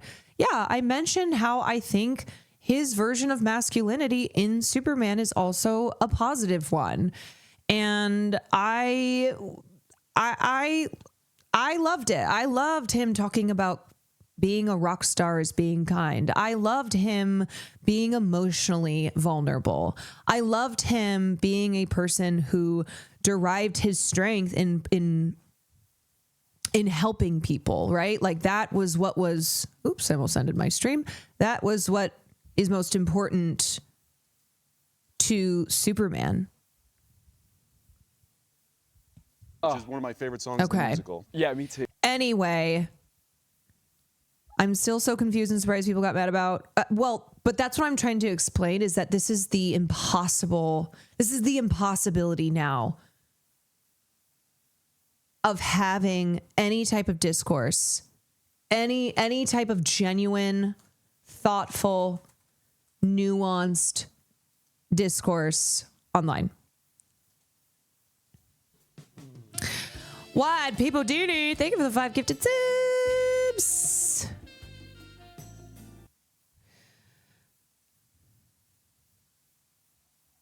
Anyway, okay. That Okay. minor fourth, and then the way it comes back and it's twice as long. Just be normal, Anyway, people. I Just listened to it on be repeat in the car normal. ride yesterday. Well done, mate. Because it's a lot easier when you get to carry the girl, and when you're being carried, not easy. Oh my God, I mean, it was like total honor. Yeah. And also, yeah, I mean, listen, I'll be carried by both Cynthia and Ari for the rest of my life, if I could be. You know, what a treat to be able to, you know, just to come and do my bit, but also to share a moment like that, and like even technically to be. Yeah, and like, again, maybe the wording could be different here, and I think people are still, because they wanted to read it as him saying, ooh, you know, it's fucking gay to be carried by a woman. Ooh, you sissy. Ooh, you know, it's much easier carrying the woman than being carried. It's like, can we not be so obtuse? Can we recognize when it's like, yeah, maybe someone didn't phrase something 100% perfectly, but you still understand what they mean, you know? That's how I feel on my stream. Sometimes a lot of times I don't say things in an exactly perfect way. And I get stressed out, and I worry that people won't understand what I'm saying, even when it's clear, the gist of what I'm saying, because there's the expectation of, oop, you better get every phrase, every word, everything perfect. Because if you misspeak, if there's even, you know, if there's any ability whatsoever to take what you're saying and completely twist it, then you're screwed. It's hard. It's also impossible to communicate perfectly in human language because it all means slightly different things to each person. Yeah, I just feel like we do need to have more charitability, more just normalcy around how people communicate. When we can understand, when we stop being so obnoxious in this way, and we go, yeah, I know what they're saying. Then it stops this it stops this thing that we see online where everybody just wants to, I think people just want to be mad. They do. They want to be mad. They want to condemn people constantly. They want to take somebody who otherwise people have a favorable opinion on and find some reason to be like, see, I told you they're bad. Just be outraged, right? That's what they're looking for. The policing and the moral grandstanding era has to end. Yeah. Yeah. Clipping out of context doesn't help. Yeah. I mean, that's a big thing online as well. That's a big thing online is you take it out of context, and we're just primed to get really angry about everything. Hi, baby. In a harness and opposite her while singing. It's just, you know, it's incredible. Yeah. And to see Elphaba's, you know, powers. I think being chronically online also negatively impacts people's theory of mind. It seems like people are forgetting what other people that other people have their own thoughts and intentions. You can't actually assume you always know what people thought and meant.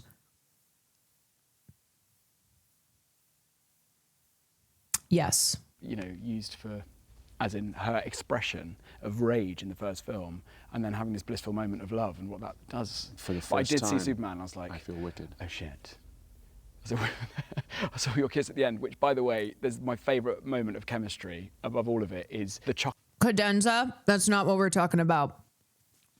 Needing to police our spaces to keep them safe for marginalized people to some extent, that is not what this is. Because you know that I have stood up at moments when I have said, hey, these are problems in leftist spaces, and I'm calling them out. But if we consider everything with the need to constantly police in a very puritanical way, like what we see happen all the time with this type of Twitter discourse that I'm discussing, then we help nobody. And in fact, we only make it impossible to have genuine conversations. No, for sure. Sorry. It's fine. But like, that's what frustrates me because I am never going to be a person who says, hey, marginalized people's safety should fuck it, right? Throw it out the window. But also, that's not the same thing as being purposefully uncharitable and wanting to find issue and find fault with everything and everyone, and make with the focus being on the outrage and the focus being on wanting to just kind of twist what somebody's actual meaning is, then that leads to, in my opinion, a worsening online environment. So anyway, y'all, please don't attack Cadenza. Don't need to attack Cadenza. Cadenza already said they recognize what I was saying, so it's all good.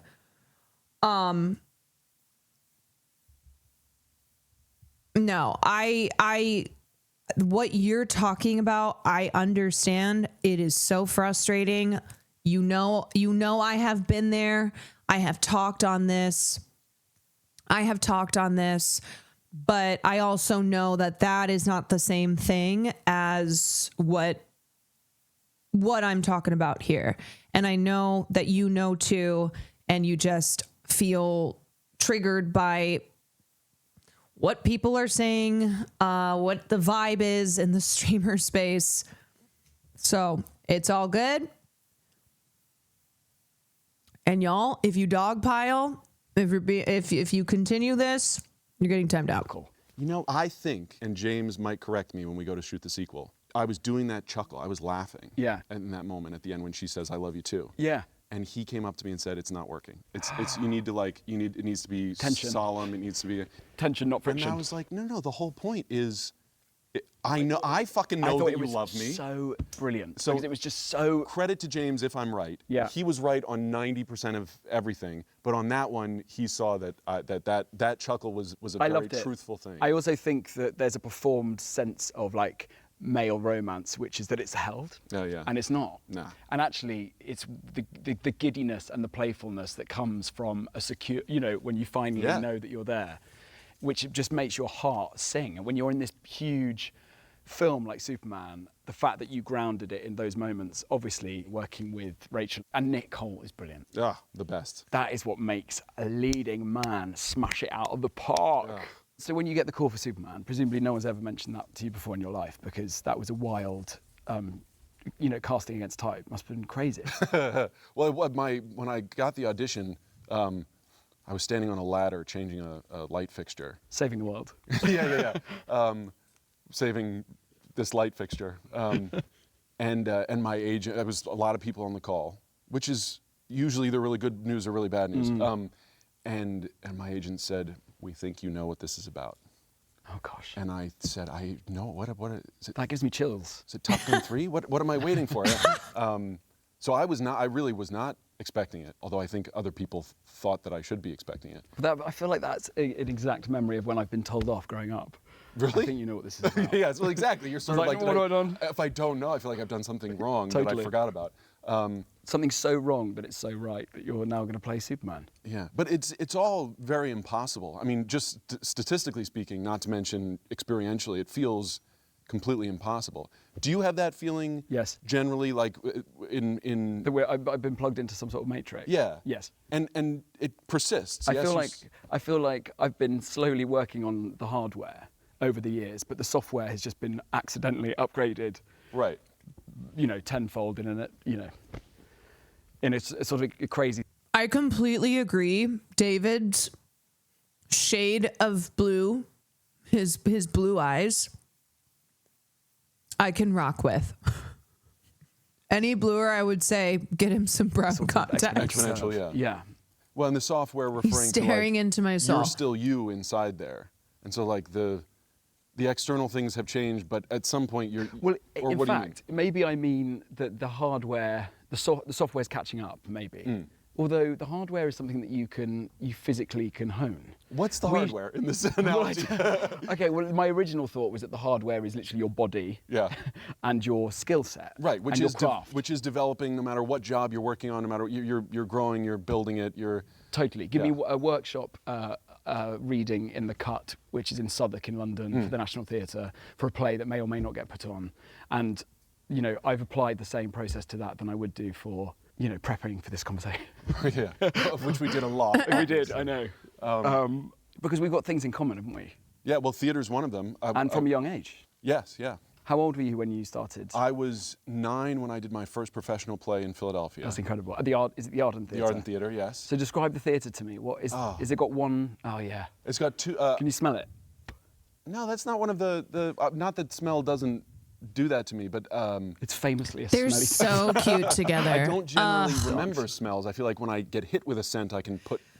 And not to go all the way back to what we had just been talking about, but the other thing is like, it's David CORENSWET who's making those comments. Do you really think David CORENSWET, with the roles that he has done, with being a theater kid, with just the way he played Superman, you think that's a guy who's out here promoting toxic masculinity? No, right? So if you've, I do think taking in what we know of someone is important as well, right? Where if I fuck up, I hope that people would know that, well, it's not even fuck up. If I misspeak or don't express myself to the best that I could, then I would hope that people take into consideration also my character and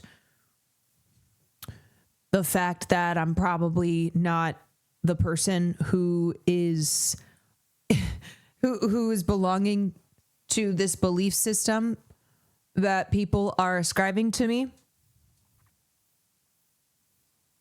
Place it as a memory sense. But what I remember is I was 9. I played Bert in All My Sons, a great play by Arthur Miller. Yeah, of course. It's about 9 characters, all in the backyard of a house Bert is the next door neighbor, the kid next door. Yes, yep. Who gets to play policeman. God, what a great part. Yeah. So I had 2 scenes in the first act where I just come on, I have some fun with the main actor, and then I fuck off before intermission to go home to bed so I can wake up for school the next morning. Yeah. But all my memories of the theater are from sitting.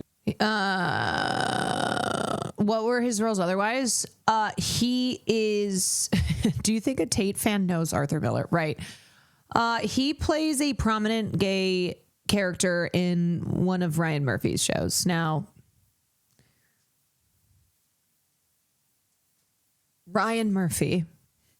But I guess I'm just kind of trying to use that as an example of David doesn't strike me as somebody who's an Andrew Tate fanboy.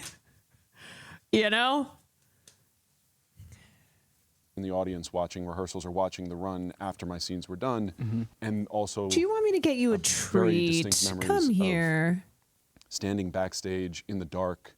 No. Cadenza, it's all good. Don't you worry. You don't need to apologize again. I get it. I know. We're good. I don't stew over things. I know that the community members here know that even if we have a little blip, that there's a trust that we've built with each other. It's all good. No biggie. Play. It's quite a sad ending to the play. And one of the actresses, the adult actresses, with her hands on my shoulders, when the gunshot goes off at the end of the play, and she would squeeze my shoulders. And I always sort of thought, I'm not sad. I was a 9-year-old kid. I was so happy to be there. Yeah. At some point, my dad explained to me, I think she's not trying to comfort you. I think she's trying to Comfort herself. And I remember running out for my curtain call. I was the first one to run out to take my bow after this terribly heartbreaking ending to the play. And I remember as the lights came up, seeing the faces of the audience members sort of light up with relief at seeing this, 9-year-old boy running out all happy, carefree after this sad ending. And that was when it struck me of the immediate effect that theater and the crackle of energy and how it can change. Exactly, Yeah. and the in-person stuff, because I've got, film stuff was all to come later. Yeah. I loved films, but doing it all came later. You But said? that in-person immediate impact was quite intoxicating for a That 9-year-old good? kid. And because that's the extraordinary thing, for anyone to experience that, but at such a formative age. Yeah. Did you miss any school? Yeah, I got to miss. I was homeschooled DB, thank you. for 3 months while I did a production that had student matinees on Tuesdays and Thursdays. Right. So I got to stay at home. And Yeah. my dad homeschooled me. And do you ever think about what that experience, how that sort of maybe shifted or enhanced or compounded your experience as an adult? I think it was... Even in life? Yeah, well, it was the juxtaposition between that and school, because I liked school and I like academics, but there was something that always didn't quite make sense about school. I didn't Small understand kitty, thank you for the why, resub. Ultimately, it all felt like, well, because next year, and then you want to get into a good school, and it all you sort of don't. You see a system that doesn't really make sense. Yeah, and it all sort of fades off in the distance. You don't see. Well, I'm never going to be 20. That's not a real age. And with the theater, it was that immediate. No, you need to learn your lines. You need to go to rehearsals because in 3 weeks there's going to be a paying audience. Yes. Yeah. And if you don't know your lines, you can imagine how that's going to feel in 3 weeks. Yeah. Which is actually something that I try to get back to, the sense that it wasn't for some other reason. It was just for that. It wasn't to get the next part. It wasn't to... No, it's to experience that process and to be there and live in it and to maximize, I suppose, the experience with the people around you. Is that what you mean? Yeah. Yeah. Yeah, for its own sake, to an extent, which I think is well, I don't know. You tell me something that you. Do you know what I always appreciate too with conversations like this is here's two men who their focus is on connecting with one another and connecting with each other by discussing art and culture, and it's not this weird. It's not this weird competition. It's not this like gross apparent need to, one up each other. They can connect by kissing too. Well, maybe they'll end up in a, hate to say it, Ryan Murphy. No, Jonathan Bailey would never, I don't think. And David Corenswet's too big for Ryan Murphy now. But maybe a Luca film, maybe a Luca Guadagnino film, and talking about something other than women. I mean, it's just, I think a lot of young men could be served by seeing how two men like this can connect and have conversation. And one of these men is gay, and one of these men is straight, but that's great, you know? And it's like, you don't need to, as a young straight man, and now I'm talking to streamers in this industry, you don't need to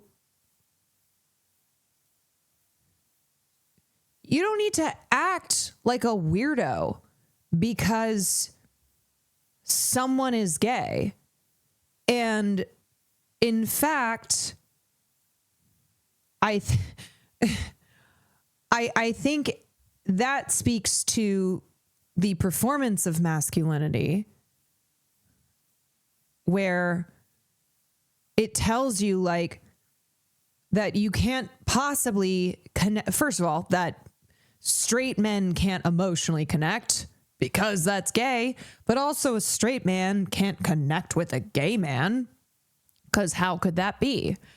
And so I just feel as if I just feel as if it also was frustrating because ultimately I think seeing two men be in conversation like this, seeing one man who is gay, one man who is straight being in conversation like this is healthy and productive and a good example of two people simply connecting. Now, I know that this is not something that the people who should watch this kind of stuff will be consuming, but I don't know. I do wish that these examples of men being in conversation were what dominated and not like Joe Rogan on his podcast and not, whatever dumbass alpha male influencers are, dominating on the internet because everything's about outrage and they just generate these really awful clips that are what's consumed online.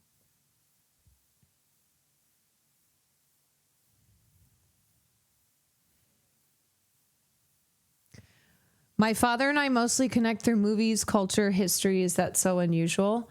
I think that's great. I think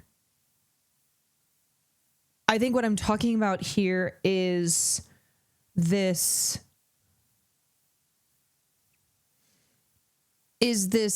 right-wing alpha male toxic bro mentality that has been poisoning our culture, that has been poisoning not just in real life, but online culture. And I'm always looking for a way to like break through that poison. And so encouraging men having interests in, having interests in things that are not just like, how do I have sex with women?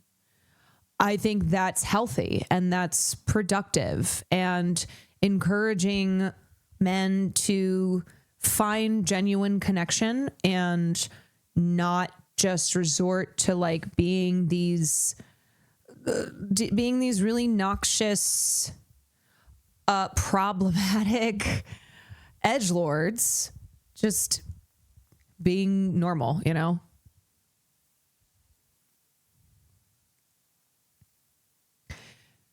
They seem to be practiced in self-reflection, are comfortable with themselves, are open to honest communication with others, not just presenting a facade. Right.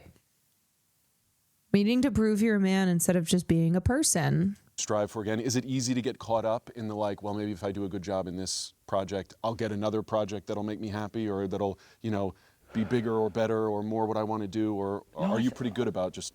Yeah, I think I've always been... I think it's really evolved. That's the software. When the software comes in. Back, all coming back. Prepped. Because I think, I think the formative, because I did 3 plays at the Royal Shakespeare Company by the time I was 13. All Shakespeare? They weren't actually. Yes, the third one was Shakespeare, King John. I played Prince Arthur, a lesser-known history play. Prince Arthur gets kidnapped, held hostage in a tower, and his adoring keeper is told to poke his eyes out with a hot poker. He manages to persuade him not to by begging and escapes, climbing out of a window through a wall, and then falls off the wall and breaks his neck. Amazing. So I did that twice a day on a Thursday and a Saturday. Fantastic. Yeah, before puberty. Yeah, I mean that's every 11. That's what you're pretending to do in your backyard or in your basement, and then you actually get to do it on stage. Totally, and I remember the rigorous, because it was Shakespeare, the academic process, the muscular response that you had to have to a tutor who was like, you need to, and I don't know if you remember the resonant voices of the actors. That I just remember at a young age, there's an amazing actress called Helen McCrory. Sadly, she passed away in the UK. She's incredible, and you would have seen her in She was amazing. Peaky Blinders, amongst many things. And her voice, like I just remember as an animal, like the animal She was married to Damian Lewis. Yeah. You know how when people say about when their baby cry, they can hear their baby out of 50. It was like that sort of. She plays Draco Malfoy's mom, I think, in Harry Potter, which I'm not saying that as in that's her best role, but for people who may recognize her from that. Yeah, visceral response, knowing then that was Narcissa. What was capable, and hearing someone telling a story on, every single day and honing, understanding that imperfection exists, but clarity and truth can still remain throughout it. Does that make sense? Yeah. Did you have an ear for the language? Like, did you would listen to the play every night? Yeah. Well, this one in particular was a ill-fated production of Les Enfants du Paradis, directed by Simon Callow, who actually I recently heard on a podcast saying that he identified it as one of his biggest failures. When you say ill-fated, you mean like it wasn't received well? On press night, it was the biggest production. It was Les Enfants du Paradis is a big, a famous film actually as well. Obviously not famous enough. If I've That's true. Yeah, exactly. It hasn't passed the CORENSWET test, so it can't be any. And on press night, I said the Scottish. This is how I know I am actually a gay man, because David CORENSWET is gorgeous, but I am so in love with Jonathan Bailey. I'm such a theater-coded gay man. If of the two of them, I go, I want Jonathan Bailey. I want this man. I want to be with this man. Play. I said Macbeth. We're not in the theatre, so I can say it. I said Macbeth. So it was all your fault. And so I had this chaperone called Muriel. Did they take you outside? She told me it was me. Yeah. So at the age of 8, I thought him not calling it Macbeth is terminal theater kid. We've been trying to make up for it ever since. Ever since. Wow.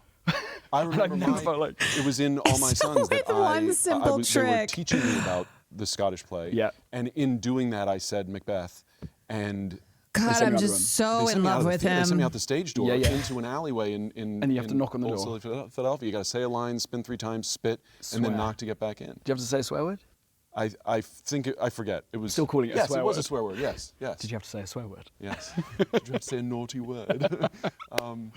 Can I also just say though that with that in mind and about theatre is that I think there was so much on the screen that I found. Like, I think the performances in Superman are so brilliant, and I think it is all down to detail and a very specific interpretation that I think obviously James Gunn has got this incredible brain that he can communicate to people. Would you like a coffee? Where's the dog? Dog. The dog, Luther! You'd be a messy gay if you wanted the straight guy. It was the long scenes that he gave you and Rachel. How long is that scene in the kitchen? 10 minutes. Oh my, it was what a thrill. Yeah. And that scene, and also between you two when the aliens are, and forgive my terminology, but there is such a beautiful mise en scène with your, in the window, and you're having this, again, you return to this intimacy, but they play out like theatre scenes. And we rehearsed them like theatre. That was the moment when I realized that I had not done a deal with the devil in taking this big role, but I was actually sort of returning home. He's just because we rehearsed those scenes like a play. And you can see that you're both listening and just so locked in. And the chemistry, therefore, I mean, my question is, what do you think chemistry is? Because people talk about it. Because I think you and Rachel have got it in spades. Well, I think the reason that it's referred to as chemistry is because there's this element of not knowing quite what it is. It's alchemical. Yeah. Ultimately, I think it's, do you believe that these people are into each other? Whether it's a romantic scene or Redford and Newman had great chemistry on screen. Yeah. It's a question of, are these people really in the room with each other? Yeah. And it's little things that I think you work on a lot in theater that maybe you don't work on so much On film, although great actors obviously make it happen and great directors bring it out of great actors, which is, if I move a little closer to you, does that affect you? And it's very easy on film to not allow that to happen. I'm answering. Because of the constraints, even just the physical constraints of where the camera is and where your marks are and where the light is. And it's one of the reasons having a director who appreciates actors and their processes, whether they elevate those beyond everything else or whether they just realize that it's an important part. It's both more satisfying to work on, but I also think does show up on screen. I agree. Let's talk about the movie that's coming out, or that has come out. Wicked for Good. Wicked for Part Good. 2, because there's some interesting parallels here too. Just as far as the vision, the storytelling, But then also the precision of which you've just talked of that thing of, someone once said, a poet once said, only within a cage do you find freedom. And I feel like John Chu managed to somehow communicate to a whole cast and crew across a 3, 4, 5 year process to allow all of them to unlock or to be aware of the parameters they're given, and especially for, say, Fierro in the film, having seen the musical in the theatre, I was so aware of the leanness and the small moments that had to then become, you had to sort of mine and use the parameters and sort of flourish within it. And he was someone who, I think probably like James, could see it all in his head and then just would know how to invite the right people, I think, who, whether or not, they had something to say. Yeah. Because I feel like that's... It's interesting. You would think that those are antithetical. A director who sees it all laid out in front of them. James storyboards every shot of the movie. I'm sure, with a musical like that, you've got to have the choreography, the blocking. It's so complicated. You've got to have a very clear vision. But then to invite people in, not to fit your vision, but to contribute in a real way, that's much harder. And I think to John and James's credit, it's a better director who can do both those things. I agree. Have a very clear vision and make space for great I need Jonathan and Andrew Garfield. I'm telling you, Jonathan Bailey. I think. Jonathan Bailey can talk with anyone, but I agree. I love listening to Andrew Garfield as well. And he is a person who has just this profound love of film and art, and he's so thoughtful. Every time I hear him in an interview, I think the two of them together would be so good. But also Jonathan Bailey has chemistry with everyone, but also so does Andrew Garfield. Andrew Garfield's another guy who just knows how to fucking connect. And I met John Chu before obviously being officially invited in, and we had a sort of what was supposed to be a half an hour hello, and it went on for about 3 hours. He, frame by frame, talked me through the opening of the first film, and it was about, it was 2.5 years before the film came out, and about 8 months before we even started shooting, I think. Yeah, and it was exactly as he sat in front of me, and he's like, Johnny, I think it's okay. So the thing about that you know about Elphaba, and I think it's about nature, and I think she's got this. And I was just like, I can totally see, it was just such a generous act, and he was like, I've drawn this, and anyway, it was just, I knew at that point, again, maybe similar to when you met James, that I just knew it was going to be something extraordinary, and if it's the ability to invite the right people in and actually to go, okay, Chris Scott, the choreographer, yes, I need it to be this sort of number, but you go off and you do that, because you can't micromanage these huge movies like this. I think it's with a big musical production like Wicked, I think it's harder for people to take for granted just how much goes into it. But even then, unless you've spent, a lot of people have never spent a single day on a film set.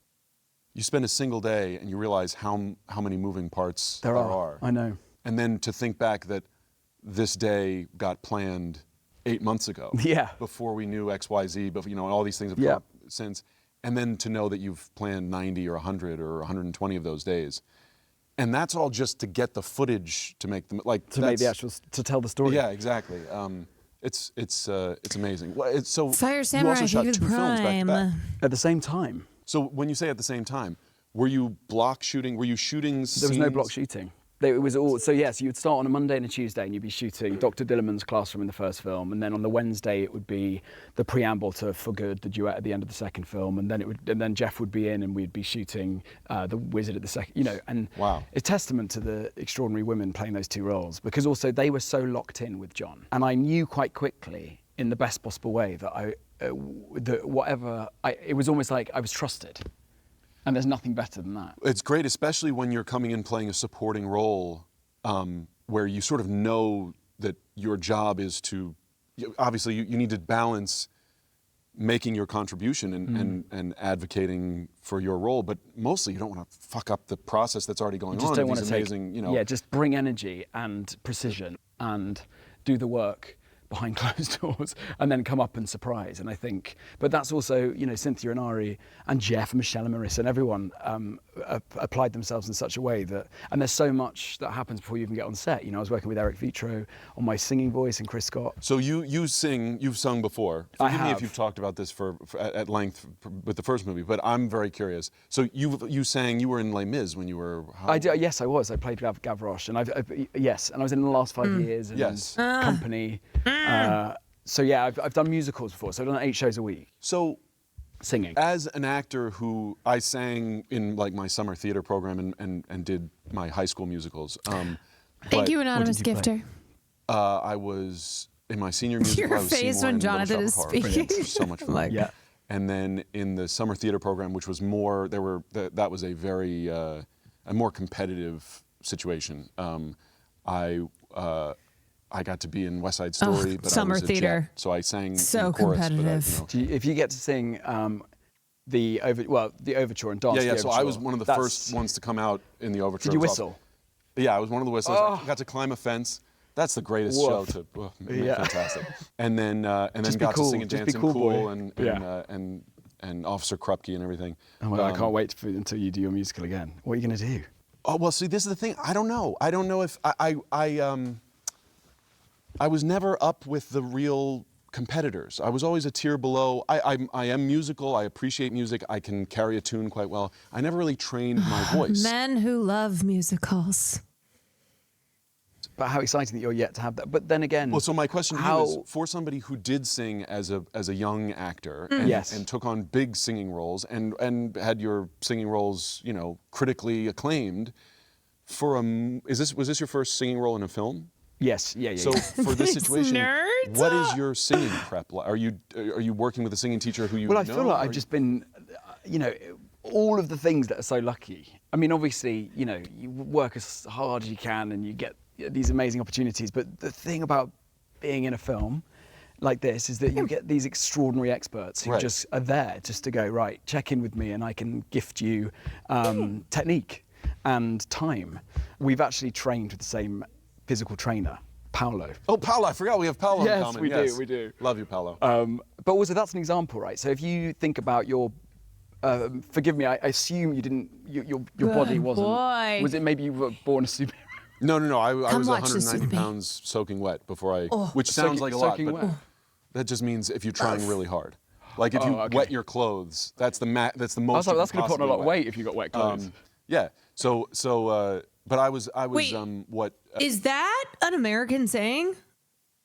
90, something like 100 pounds soaking wet? Is that why my British dreamboat has never heard that before? My high school, one of my high school crushes, very unaffectionately described as a string bean. I was a string bean growing up, very tall and very skinny. Some people are Popeye and some people are olive I'm oil. forcing Farley to watch this. I was olive oil. Well, you've graduated. Well, yes. Anyway, so I put on 40 pounds with Paolo. But that's incredible. So, but also the process there, if you apply that to vocal training, it's extraordinary. For me, it's about confidence, I think, as well. And also with this, your cast and, with Cynthia and Ari. Yeah, I mean, and singing live on set while singing. And, those 8 days of doing Dancing Through Life were some of the most extraordinary and the toughest days I've had on a film set. John Chu had a baby on the Monday. So we were doing, John Chu has 5 children. We did one day without a I don't know people did that anymore unless they were like super religious. So that there will be variables on the day. You might not sleep. Yeah. You might have a cold. the director might have a baby. And so you train that hard. It's so satisfying. And it's Okay, let me just pause for a second. Show you John Chu with his children on red carpet. First of all, yes, he is straight. He is married to a white lady, and it's crazy because this is kind of how my family is. Dad Asian, mom white, 5 children. 5 children with the same woman. 1, 2, 3, 4, 5. I mean, they're really cute. They're so cute. But this just feels like one of those things where, look, back when my parents are having kids, 5 kids, okay, it's the 90s. But these days, I'm like, I don't care how much money you have too. Nowadays, I always raise an eyebrow when you've got a lot of kids. But maybe they felt the same way my parents felt, which is that every time they had a kid, they went, wow, our kid is so cute. We should have another one.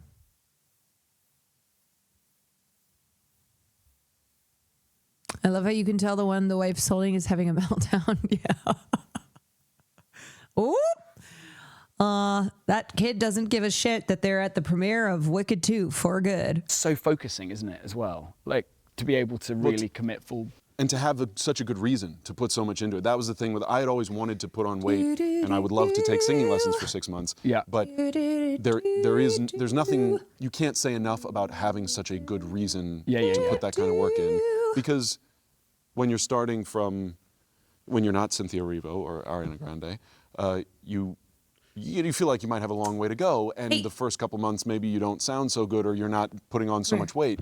Trusting the process and having those I was going to say something earlier as well, which is, I think, similar to Superman and Wicked, is that don't rest on, not you personally, but generally, one shouldn't assume that just because, you know, with you just said about Cynthia and Ari, both of them, like talent. It's so easy with superhero films, I think, and the performances within them, and the directors of those films, and also the performers of musicals, to just go, God, they're just so talented. Yeah. It's a God-given gift. Yeah. It's absolutely, yes, of course there's that, but there's years of honing craft. And of course, and they still have to warm up in the morning, and like, totally. it's, Ari changed her whole tone and her voice, and Cynthia was training so that she could deliver that every single take. Did you not like the first and second film, or just the second? I thought they did a great job adapting it to screen. All right. So here's the thing. Technically, I have not yet seen it. And as I said, usually I try to reserve my judgment. I try not to go too hard on my opinions when I haven't seen a film yet. But I do not like the second act of Wicked.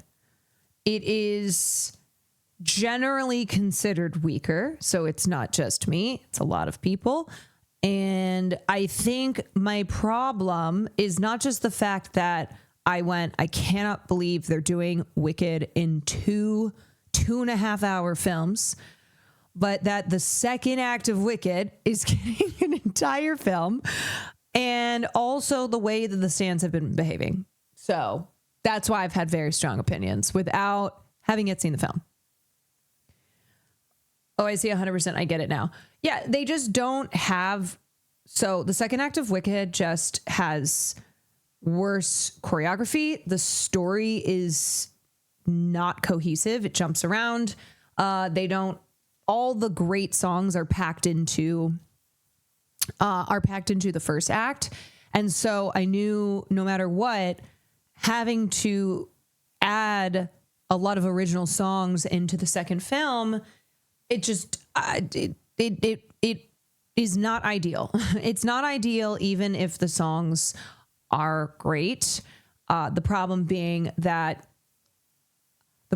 I just feel when you're doing an adaptation of a show and you're making 2 films, and the second film is the second act of the play, which or the second act of the musical, which means you're going to have to, in the case of Wicked, pump it filled with original songs, or, you know, it's just the songs in the second act are much weaker. Still at $300 million cost. And of course, if it looks like it's something that you... And overall, I disagreed with some casting decisions. I disagreed with both Jeff Goldblum and Michelle Yeoh. I did not care for the original songs. I just like, there's no way with how good the songs in Act 1 of Wicked are. There's just no way that Wicked 2 with original songs is going to satisfy me, you know? Born to do, then you've done the work so well. Well, part of it is making it look easy. Easy, yeah. Couldn't be happier, right here, look what we've got, a fairy tale plot, our very own happy ending. It's incredible when you spend how many years, it must have been 2 years, that you stepped into Superman's costume, and how long it took to make from being cast to it being released. No, I went with my mom the first time, and she's never seen it on Broadway and forgot the first part of it. Since it's been a year, she said, "Where's Defying Gravity at the end of the second part of Wicked?" Oh, where's Defying Gravity? I came here for Defying Gravity. Where is it? Mom, I've got bad news. Into the world. Oh, 2 years, yeah. 2 years. There was such a resonance to the film. There's one thing about creating this extraordinary movie that gets people into the cinemas, because it was a really exciting time, wasn't it? Because you were doing your press tour, and Jurassic press tour was happening, and Fantastic Four. Yeah. And it's incredible when there's this alignment. And there's something about the values of Superman and this version of Superman. Mom, gravity was already defied. They can't do it twice. Connected to the audience. Get out of here! Through accepting limits. Did you feel that? There are so many different measures of that. Yeah. There's like, you get, how do the cast and crew feel about the film? How does the director feel about the film? The first people who start to, the publicists who get to watch it, the agents and managers who get to watch it ahead of the release, the press people who start asking you questions a month before the film is released, and they start saying, like, "I've seen the movie," and you're like, "Oh my gosh, what did you think?" Yeah. And then there's this slow build to a tidal wave. But even the tidal wave is, you've got sort of the screenings that you do that are often, diehard fans, people who really want to love it or have extremely high expectations and are easy to disappoint. And then you have the critical reception and people who are writing about it and who want to talk about the zeitgeist and how it fits into especially with films that have a legacy like Jurassic Park or Superman. It's sort of easy to get pulled in one direction. And then you have the box office, which is at very least just a measure of how many people buy tickets or how many people buy multiple tickets to go see the movie. So it's sort of, you can tell a bunch of different stories depending on what you focus on. It's a lot of noise, isn't it? Yeah. For you, and because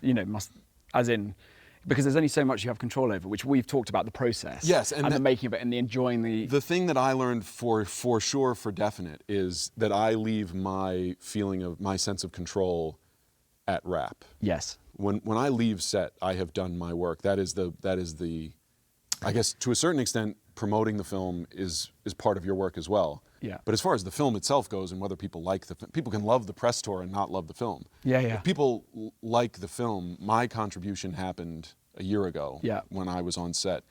And so the only way I can really measure my success as an actor is by the people who it's that thing of running out for my curtain call and seeing the audience's face light up. That's the feedback that tells you whether you're on track or not. So if my scene partner gets what they need from me on the day, and if James says, or if my director says, "Yep, that was good, we've got it," and then sometimes even more importantly than that, if the crew is happy to see me, if I'm not called for a few days and I show up on my next day in and they're like, "Oh, we missed you," like it's not quite the same when you're not. It'd be here. awful if you play Superman and you got to set and everyone's like, "Oh." Yeah, well, but it does happen crazily. But I like to put my energy there. Yeah. And I put a lot of energy there. I work very hard to, especially it comes because, through on screen. Well, good. Yeah. I mean, I don't pretend to know how that happens, because there is so much that happens between your performance and showing up on screen. And like only one of them is the edit, which is literally cutting the timing or cutting lines, or even things like color correction and sound design. I mean, one of the things I love about a musical, and I love about Wicked, which is a musical that I listened to first and then saw on stage, and then a film adaptation is like the place where it can all go off the rails, in my opinion. And to see such a beautiful, elevated, it can, like a next step in the legacy of this great musical, starting from the book, is so satisfying, mainly for me because I think musicals are in some ways the ultimate film expression. I've got another thing we've got in common. And the thing is when a musical is adapted for screen and it's great, it's so great. It's so great. And it's a really great way for people to experience a musical that they might not otherwise, because they won't see it on stage, or because it's just more palatable sometimes in the format of being a film. But I look at like so many great examples: Cabaret, Chicago, Little Shop of Horrors, Funny Girl, just many iconic examples of films that I think for a lot of people is like their favorite film, when they look at like, oh, what are the films that the family watches, or what's one of my comfort favorite films. I watched Chicago on the stream. It was life-changing. Yeah. Sound of Music, for instance. Sound of Music. Sound of Music is one of those films that everybody loves. And if you don't love Sound of Music, then just hush. But you know what I mean? Where even people who hate musicals, or maybe they don't hate musicals, maybe that's too strong of a word, they don't seek them out. It's not their favorite thing, maybe. Love Sound of Music. It's like, oh, that's the family gets together and watches Sound of Music. It's a film that just has a lot of nostalgia for people, the songs from Sound of Music. And so I do agree with David that I think in some ways when a musical is adapted for screen, it can be the most it can be one of the most powerful forms of expression. And I think the ability to bridge like theater and film in the form of a musical adapted for screen. Now, of course, there's the stinkers. Of course, there's the ones where it's like, why did they even adapt that in the first place? Why did they split it into 2 movies?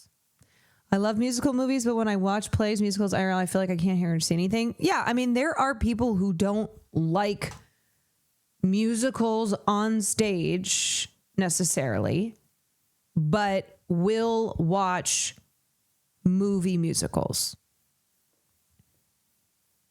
Mean Girls, the musical, the movie musical was so ass. It was so ass. It was so ass. Even my love of Renee Rapp and as good of a job as she could have done with what that film was not enough.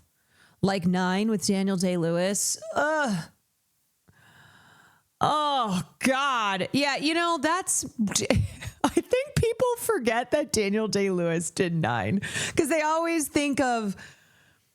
They think of Daniel Day-Lewis in... There Will Be Blood, in Lincoln, in, his most famous roles that he won Oscars for. And it's like, he also was in 9. I hate Rent's movie version with a passion. It's so bad. I have a soft spot for Rent's movie version because it was one of the films that I watched constantly in high school with my theater friends. And like on a Friday night, we would put it on. We would all dance around and sing in someone's basement. It's like, while the rest of my peers were drinking at parties, I was watching Rent, the movie musical, for the 100th time, singing La Vie Boheme. So I will admit it has a special place in my heart. It got me through high school used to create too. videos with your best mate. It meant so much to me. Yeah. And I am so lucky because I am just that little bit older than you. Really, we're a gay that man. We didn't have. Yeah? I don't think YouTube was even there because we've got so many videos. I'm saying that I think because our videos would have been... Oh, no, I'm very proud of those videos. No, I you should no be. Shame about them. You should be. My videos that I made with my friend were wild. And we spent hours and hours making films in the garden and editing, and I'd absolutely hyper-focus and would go, should be doing 99 other things, but I'd come out with a video aged 13 about a guy who's lost his wife and decides to go... You're doing heavy stuff there. I was doing really light heavy. sketch comedy. Yeah, I know, exactly. But it's also what I found very clear to me is that I think you've probably got really good long-standing... I'm sorry. Into the Woods fucking sucked. How could it not with James Corden? I swear to God, at this point, James Corden's track record is 0 for 2 because he's James Corden, okay? Yeah, it sucks real bad. It sucks real bad. Friendships. Oh, yeah. And have been creatively Why is Cutie Cinderella asking to collaborate? Is this an accident? I'll just accept this. I don't know if this is an accident or... Hello?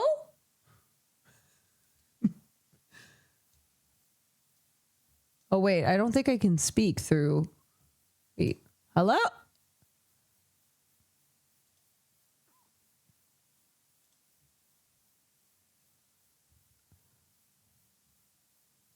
You have it muted still. No, I don't think so. What?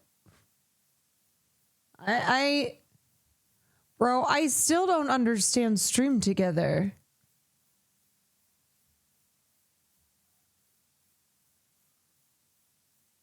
We hear you. Oh my God, you can hear me on her stream. That's definitely not embarrassing at all. Okay. People are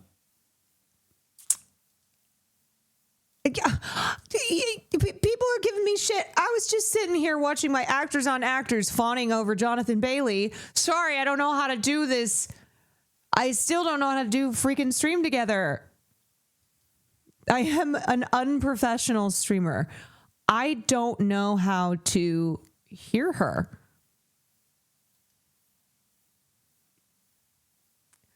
I don't know. I've never done it.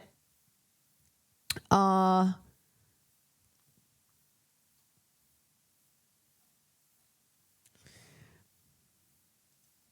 keep it says the Stream Together has ended.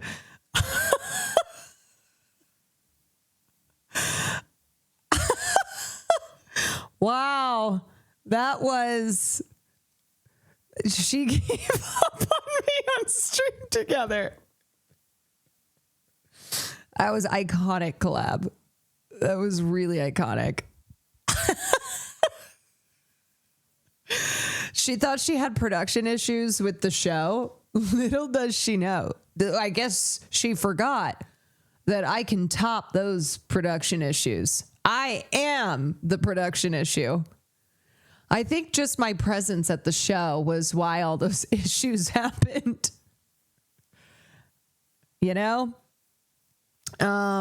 Okay, well, my phone is dead as well if she was trying to communicate that way. I genuinely don't know how to hear somebody on Stream Together.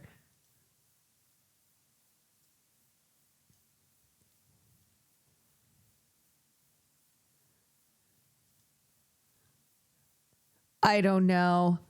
Also, I was planning on ending stream after I finish this video. We have 6 minutes left. Collaborating with Does your people phone that you even know and have a trust battery? in a very small scale, in a very I feel like you're I don't know. Well, have I told you guys my philosophy where I charge my phone once and then that's it. That's Probably all. one day write and direct. Yeah, probably when I find the right thing to take up that much time, because it is a much bigger commitment than as an actor. But yeah, do you have any interest in writing and directing?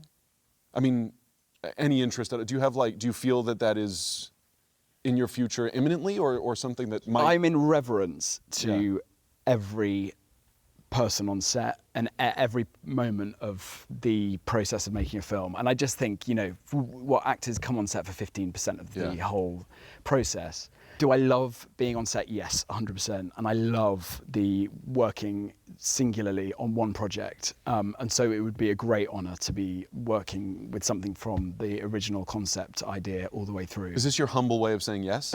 I'm just saying. Tell me about Jurassic. Was Jurassic sort of a... I feel like I might have seen or read something that you were very excited about that. Was that something of like a dream to get to... Well, but that's probably where we have a real crossover with playing Superman. I don't know, actually. Okay. Because I've... Not once ever, but basically I charge my phone at night when I go to bed. And then that charge... That's my charge for the following day. So unless it's something like I am going to do a stream or I'm going to an event, so I want to make sure I have enough charge. Although, wait, I didn't even tell y'all.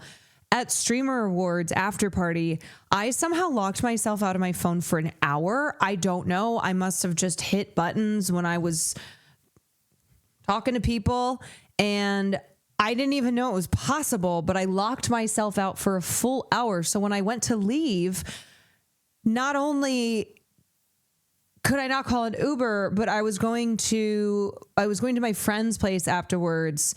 So I had to go up to Hassan and go, I need your phone to call Marsh. I called Marsh, who was there. It was like, I need you to text us on the address. And then Ethan Nestor booked me an Uber. And so I had to get the address that Marsh sent to Hassan's phone and then put that in Ethan Nestor's phone because he was calling me an Uber. Because I got locked out for an hour. I don't know what happened. First, what happened was I looked down and I was locked out for 5 minutes and I was like, oh, shoot. Okay. But that happens to me all the time. I get locked out of my phone for 5 minutes all the time. So I was like, whatever, 5 minutes, it'll go away. I looked at my phone again and it said, you've been locked out for an hour. I went, how is this getting worse? I truly was like so confused how the time kept going up. I said, wait a second. It was 5 minutes and now it's an hour. How do you do this? I don't know. I really don't know. I truly don't. So anyway, yeah, I do lock myself out for 5 minutes constantly.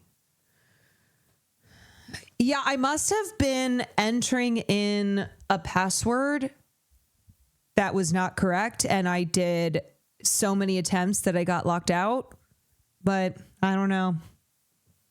My fingers have a mind of their own when my phone is in my hand.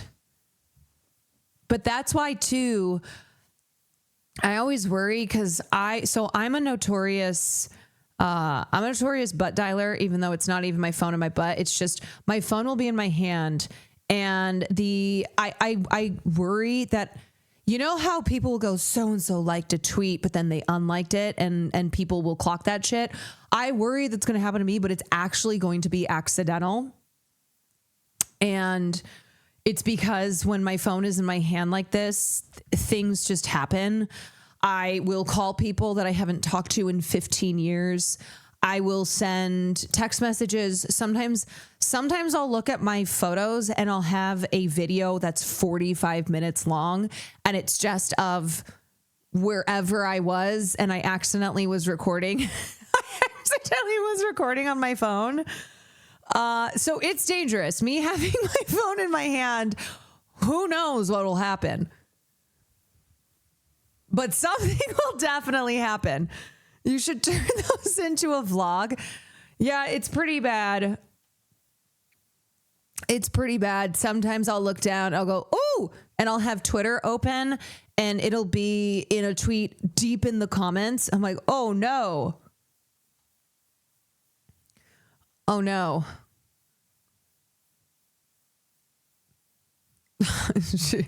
Yeah, just dialing everybody, FaceTiming people. The worst is when it's somebody that I haven't talked to in a long time, because then you're like, oh, oops, that was accidental, but also I don't really want to catch up. You know how we're kind of having this interaction because I accidentally dialed you, but I don't want to actually catch up.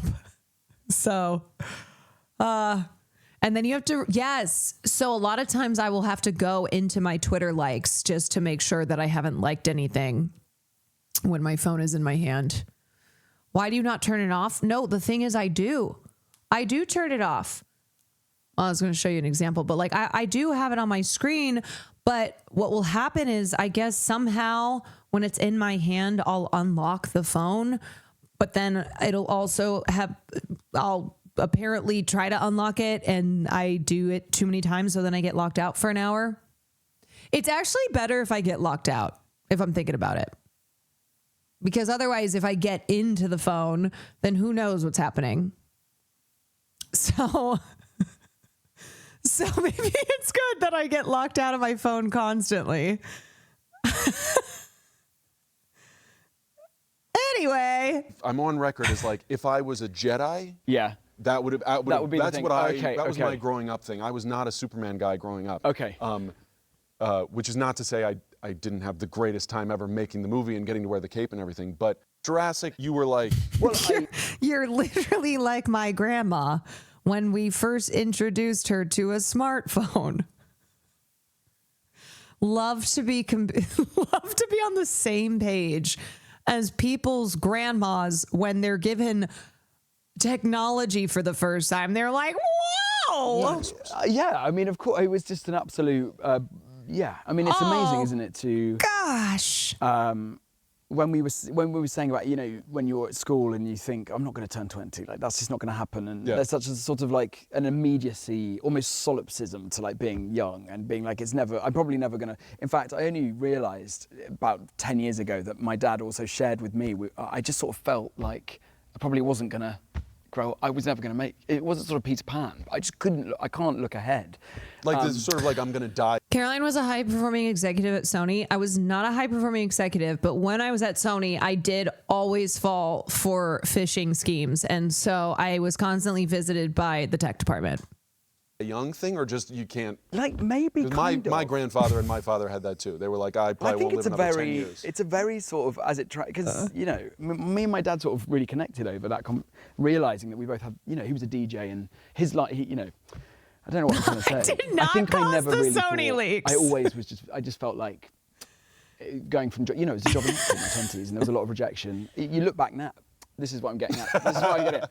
Is that I saw Wicked for Good in London with my family, and I saw Jurassic World Rebirth, and I was sat there watching it, and in these moments I now can look back and get incredibly emotional because I never did look forward in that way. You I never really wouldn't did not see even know myself it. in those Honestly, true. roles for so many reasons, as we all do, but when, you know, the idea of being invited into Jurassic, and then you go, and then you're like working with Gareth Edwards and Mahershala and North Korea was like, we don't even need to have hackers break in. We just have this dumbass. And it's obviously Scarlett, who I've grown up watching her films, and everyone is united in this complete feverish moment of going to the cinema to see that first movie and to see. Okay, I will say, even though I recently was talking shit on Scarlett Johansson, I do relate to her in the sense that when she was doing press for Jurassic Park with Jonathan Bailey and they were just constantly kissing on the lips, that would have been me as well. I'm just saying.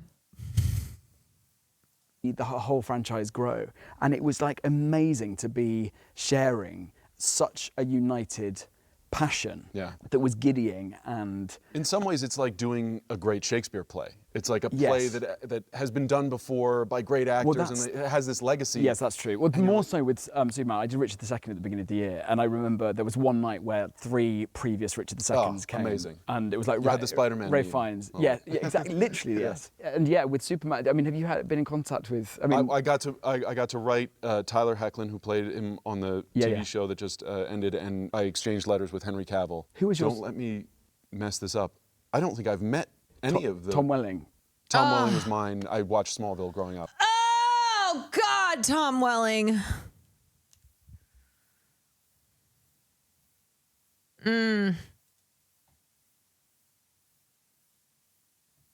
Where is he? Where is Tom Welling?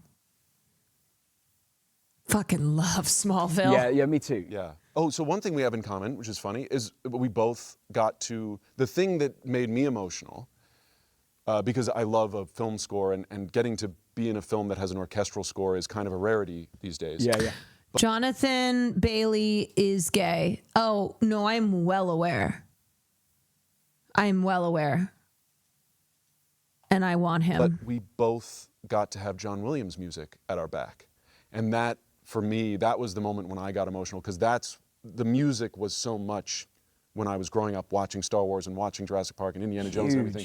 Realizing that all the music was this one guy, that was the sort of thing where I was like, well, if I could ever be in a movie with some John Williams music, and that I definitely didn't think would happen. Welling does a And podcast that's with Michael where I Rosenbaum get- where they rewatch Smallville. In watching Superman, when the trailer came out and that music was And behind also it. the theme is used so well in your film. Yeah.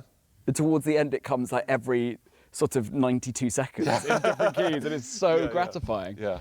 But yeah, what a time to be alive. Let me ask you this. Sexiest man alive. Jonathan Okay. Bailey. Yeah, It was so lovely to baby. chat. Where do you go It was- from here? Sexiest man alive 2026. How do you do it?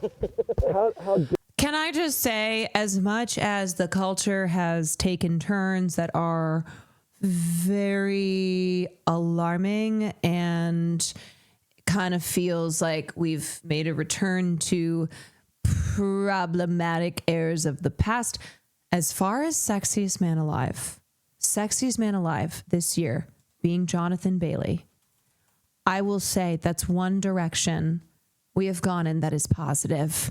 Not being not like when I look at past woke eras and I go, you know what? Whatever the hell's happening now, at least this is one thing we have. Okay, I was not paying attention to the pause frame. Sorry for even trying to talk. Sorry for even trying to talk. When he's making a right angle. He's bent over in 90 degrees. Wow. That's software, not hardware. Okay. Wait, what is... That is look at this. that's software, not hardware. Okay. Look at me. He goes...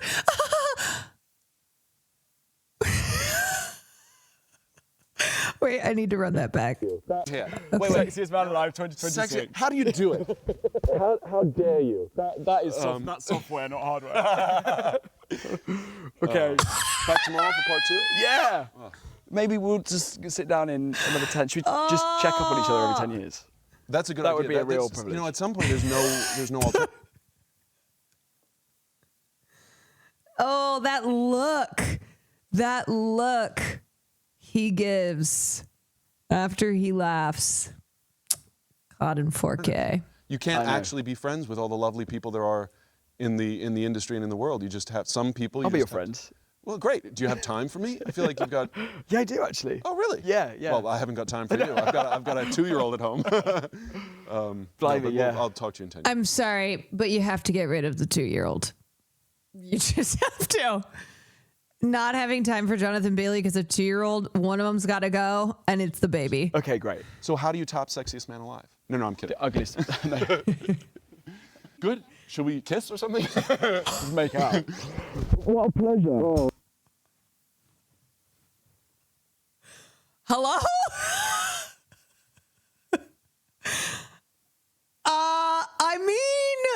Yeah. If that's on the table. Okay. The juxtaposition of at the beginning of stream, or not at the beginning of stream, at the beginning of watching this video, everyone being like, okay, wait, so do they kiss? Will they kiss? Do you vervix? Are they gonna kiss? And then at the end of the video, David going, so should we kiss? A real pleasure. Should we kiss or something? Just make out. What a pleasure. Oh, a real pleasure. It really got going as well. Yeah. Talk about that exponential curve. Yeah. I'm sorry. I don't think anyone can resist Jonathan Bailey. I think he's too charming. I think he's too lovely. It's so beautiful.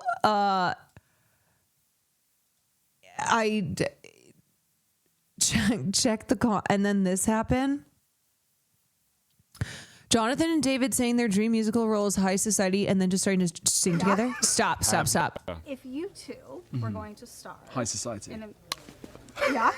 Have you heard? It's in the stars. Next July we collide with Mars. Well, did you ever? What a swell party this is. Oh man, that's a great Have you right out of heard? It's in the stars. Next July we collide with Mars. Oh, bless you. Oh yeah. Okay. There we go. Who's our Grace Kelly? Quick. This was like me and Gianmarco on the Fear End episode, where he was listing the different roles that are his dream roles, and he mentioned Guido Contini from 9, and I started singing my husband makes movies, and he joins in, and everyone else on the podcast was like,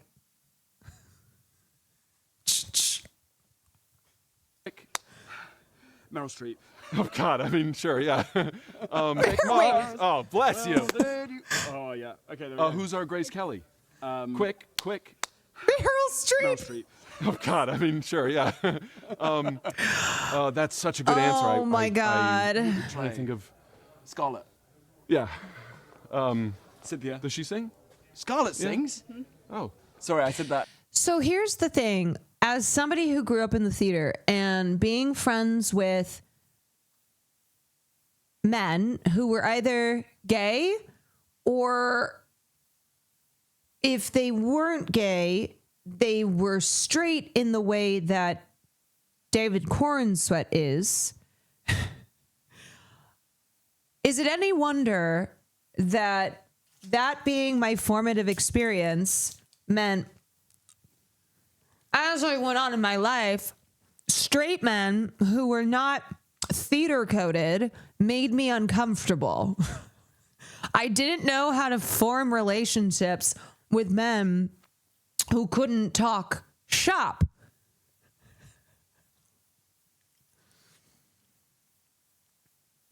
And is it any wonder too that I meet Will Knapp, and even though he's not theater obsessed, he still has that. He's still got that energy. But yeah, she sings. Oh, great. Good. Also, you need. Yeah.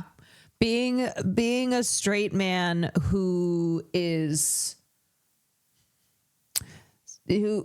comfortable with himself, who is cultured, who has emotional intelligence, who's just got that razzle dazzle. Yeah. I would love to, yeah. And you should play piano with him. Oh, yes. I was going to say it in our conversation, and he also wrote an out-of-jazz album, but Scarlett sang on it. And so did Ari. Dang, goes the trolley.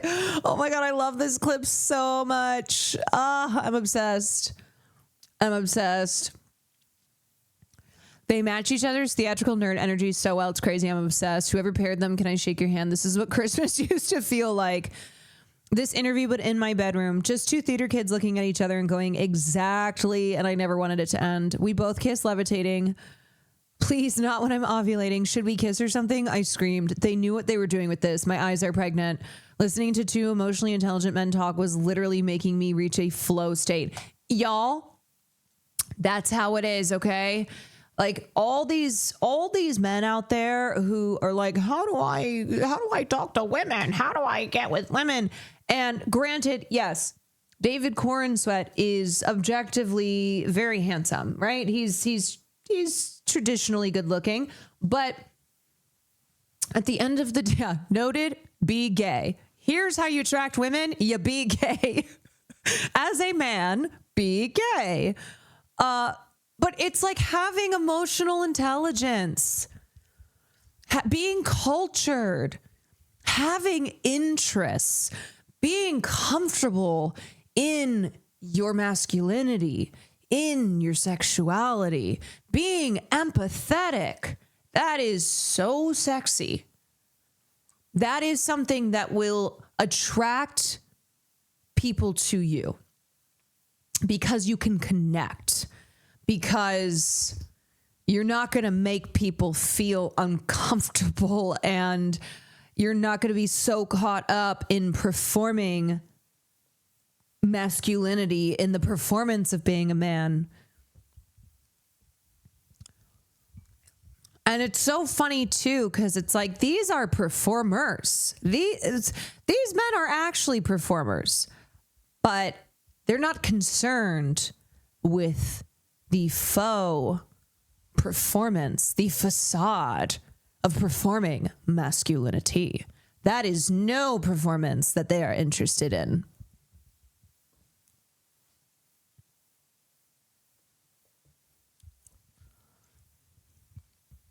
Anyway, this is the female gaze.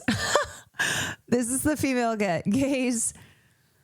The way they aggressively, humbly keep turning the conversation back to the other guy, these gentlemen are a treat to listen to.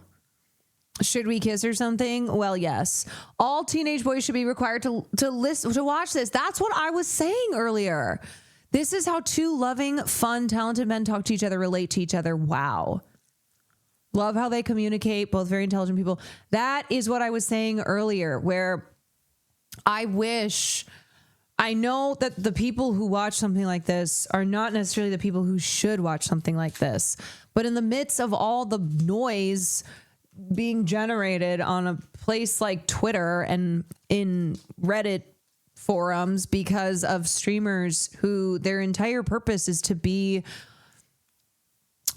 obnoxious and farm drama and be offensive and edgy, and it's exhausting and it's tiresome, and I just wish that young men could see that that is not how they should be behaving. That is not how they should be. You know, that's not the role models that they should have. That's not the way that they should be learning how to communicate and interact with people. What's the video called? This is the Actors on Actors series. This is the Actors on Actors series that Variety puts on, and this is at the beginning of film award season. So not every person who's on an episode of Actors on Actors is necessarily going to be like in consideration for awards, but maybe they were in a major film this year, like David CORENSWET playing Superman. But yeah, it's a series that I usually like to watch at least a couple of them, usually the ones that I'm excited for. So we'll be watching more. Who does the round table? That is Hollywood Reporter.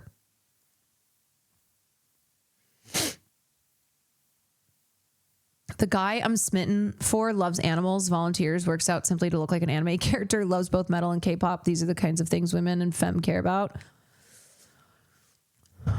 Loves animals, volunteers. He sounds terrible. Anyway, there is not going to be gaming tonight because I have a friend who's here, and I think that's probably why Will ended stream early as well. So I'm going to go chat with him a bit. Gaming Frog Starve again, considering the fact that I finished a game last night, what is this starving again? Anywho, I still too I'm narrowing down what I want to play as my next game. So I'll probably resume gaming tomorrow. And as for now, that's all I got. That is all she wrote. I was... Oh, is Drag Trashly no longer live? I wanted to give Drag Trashly a raid. Give Drag Trashly some love, but I don't think Drag Trashly is alive anymore. Any other small streamers that I can give some love to?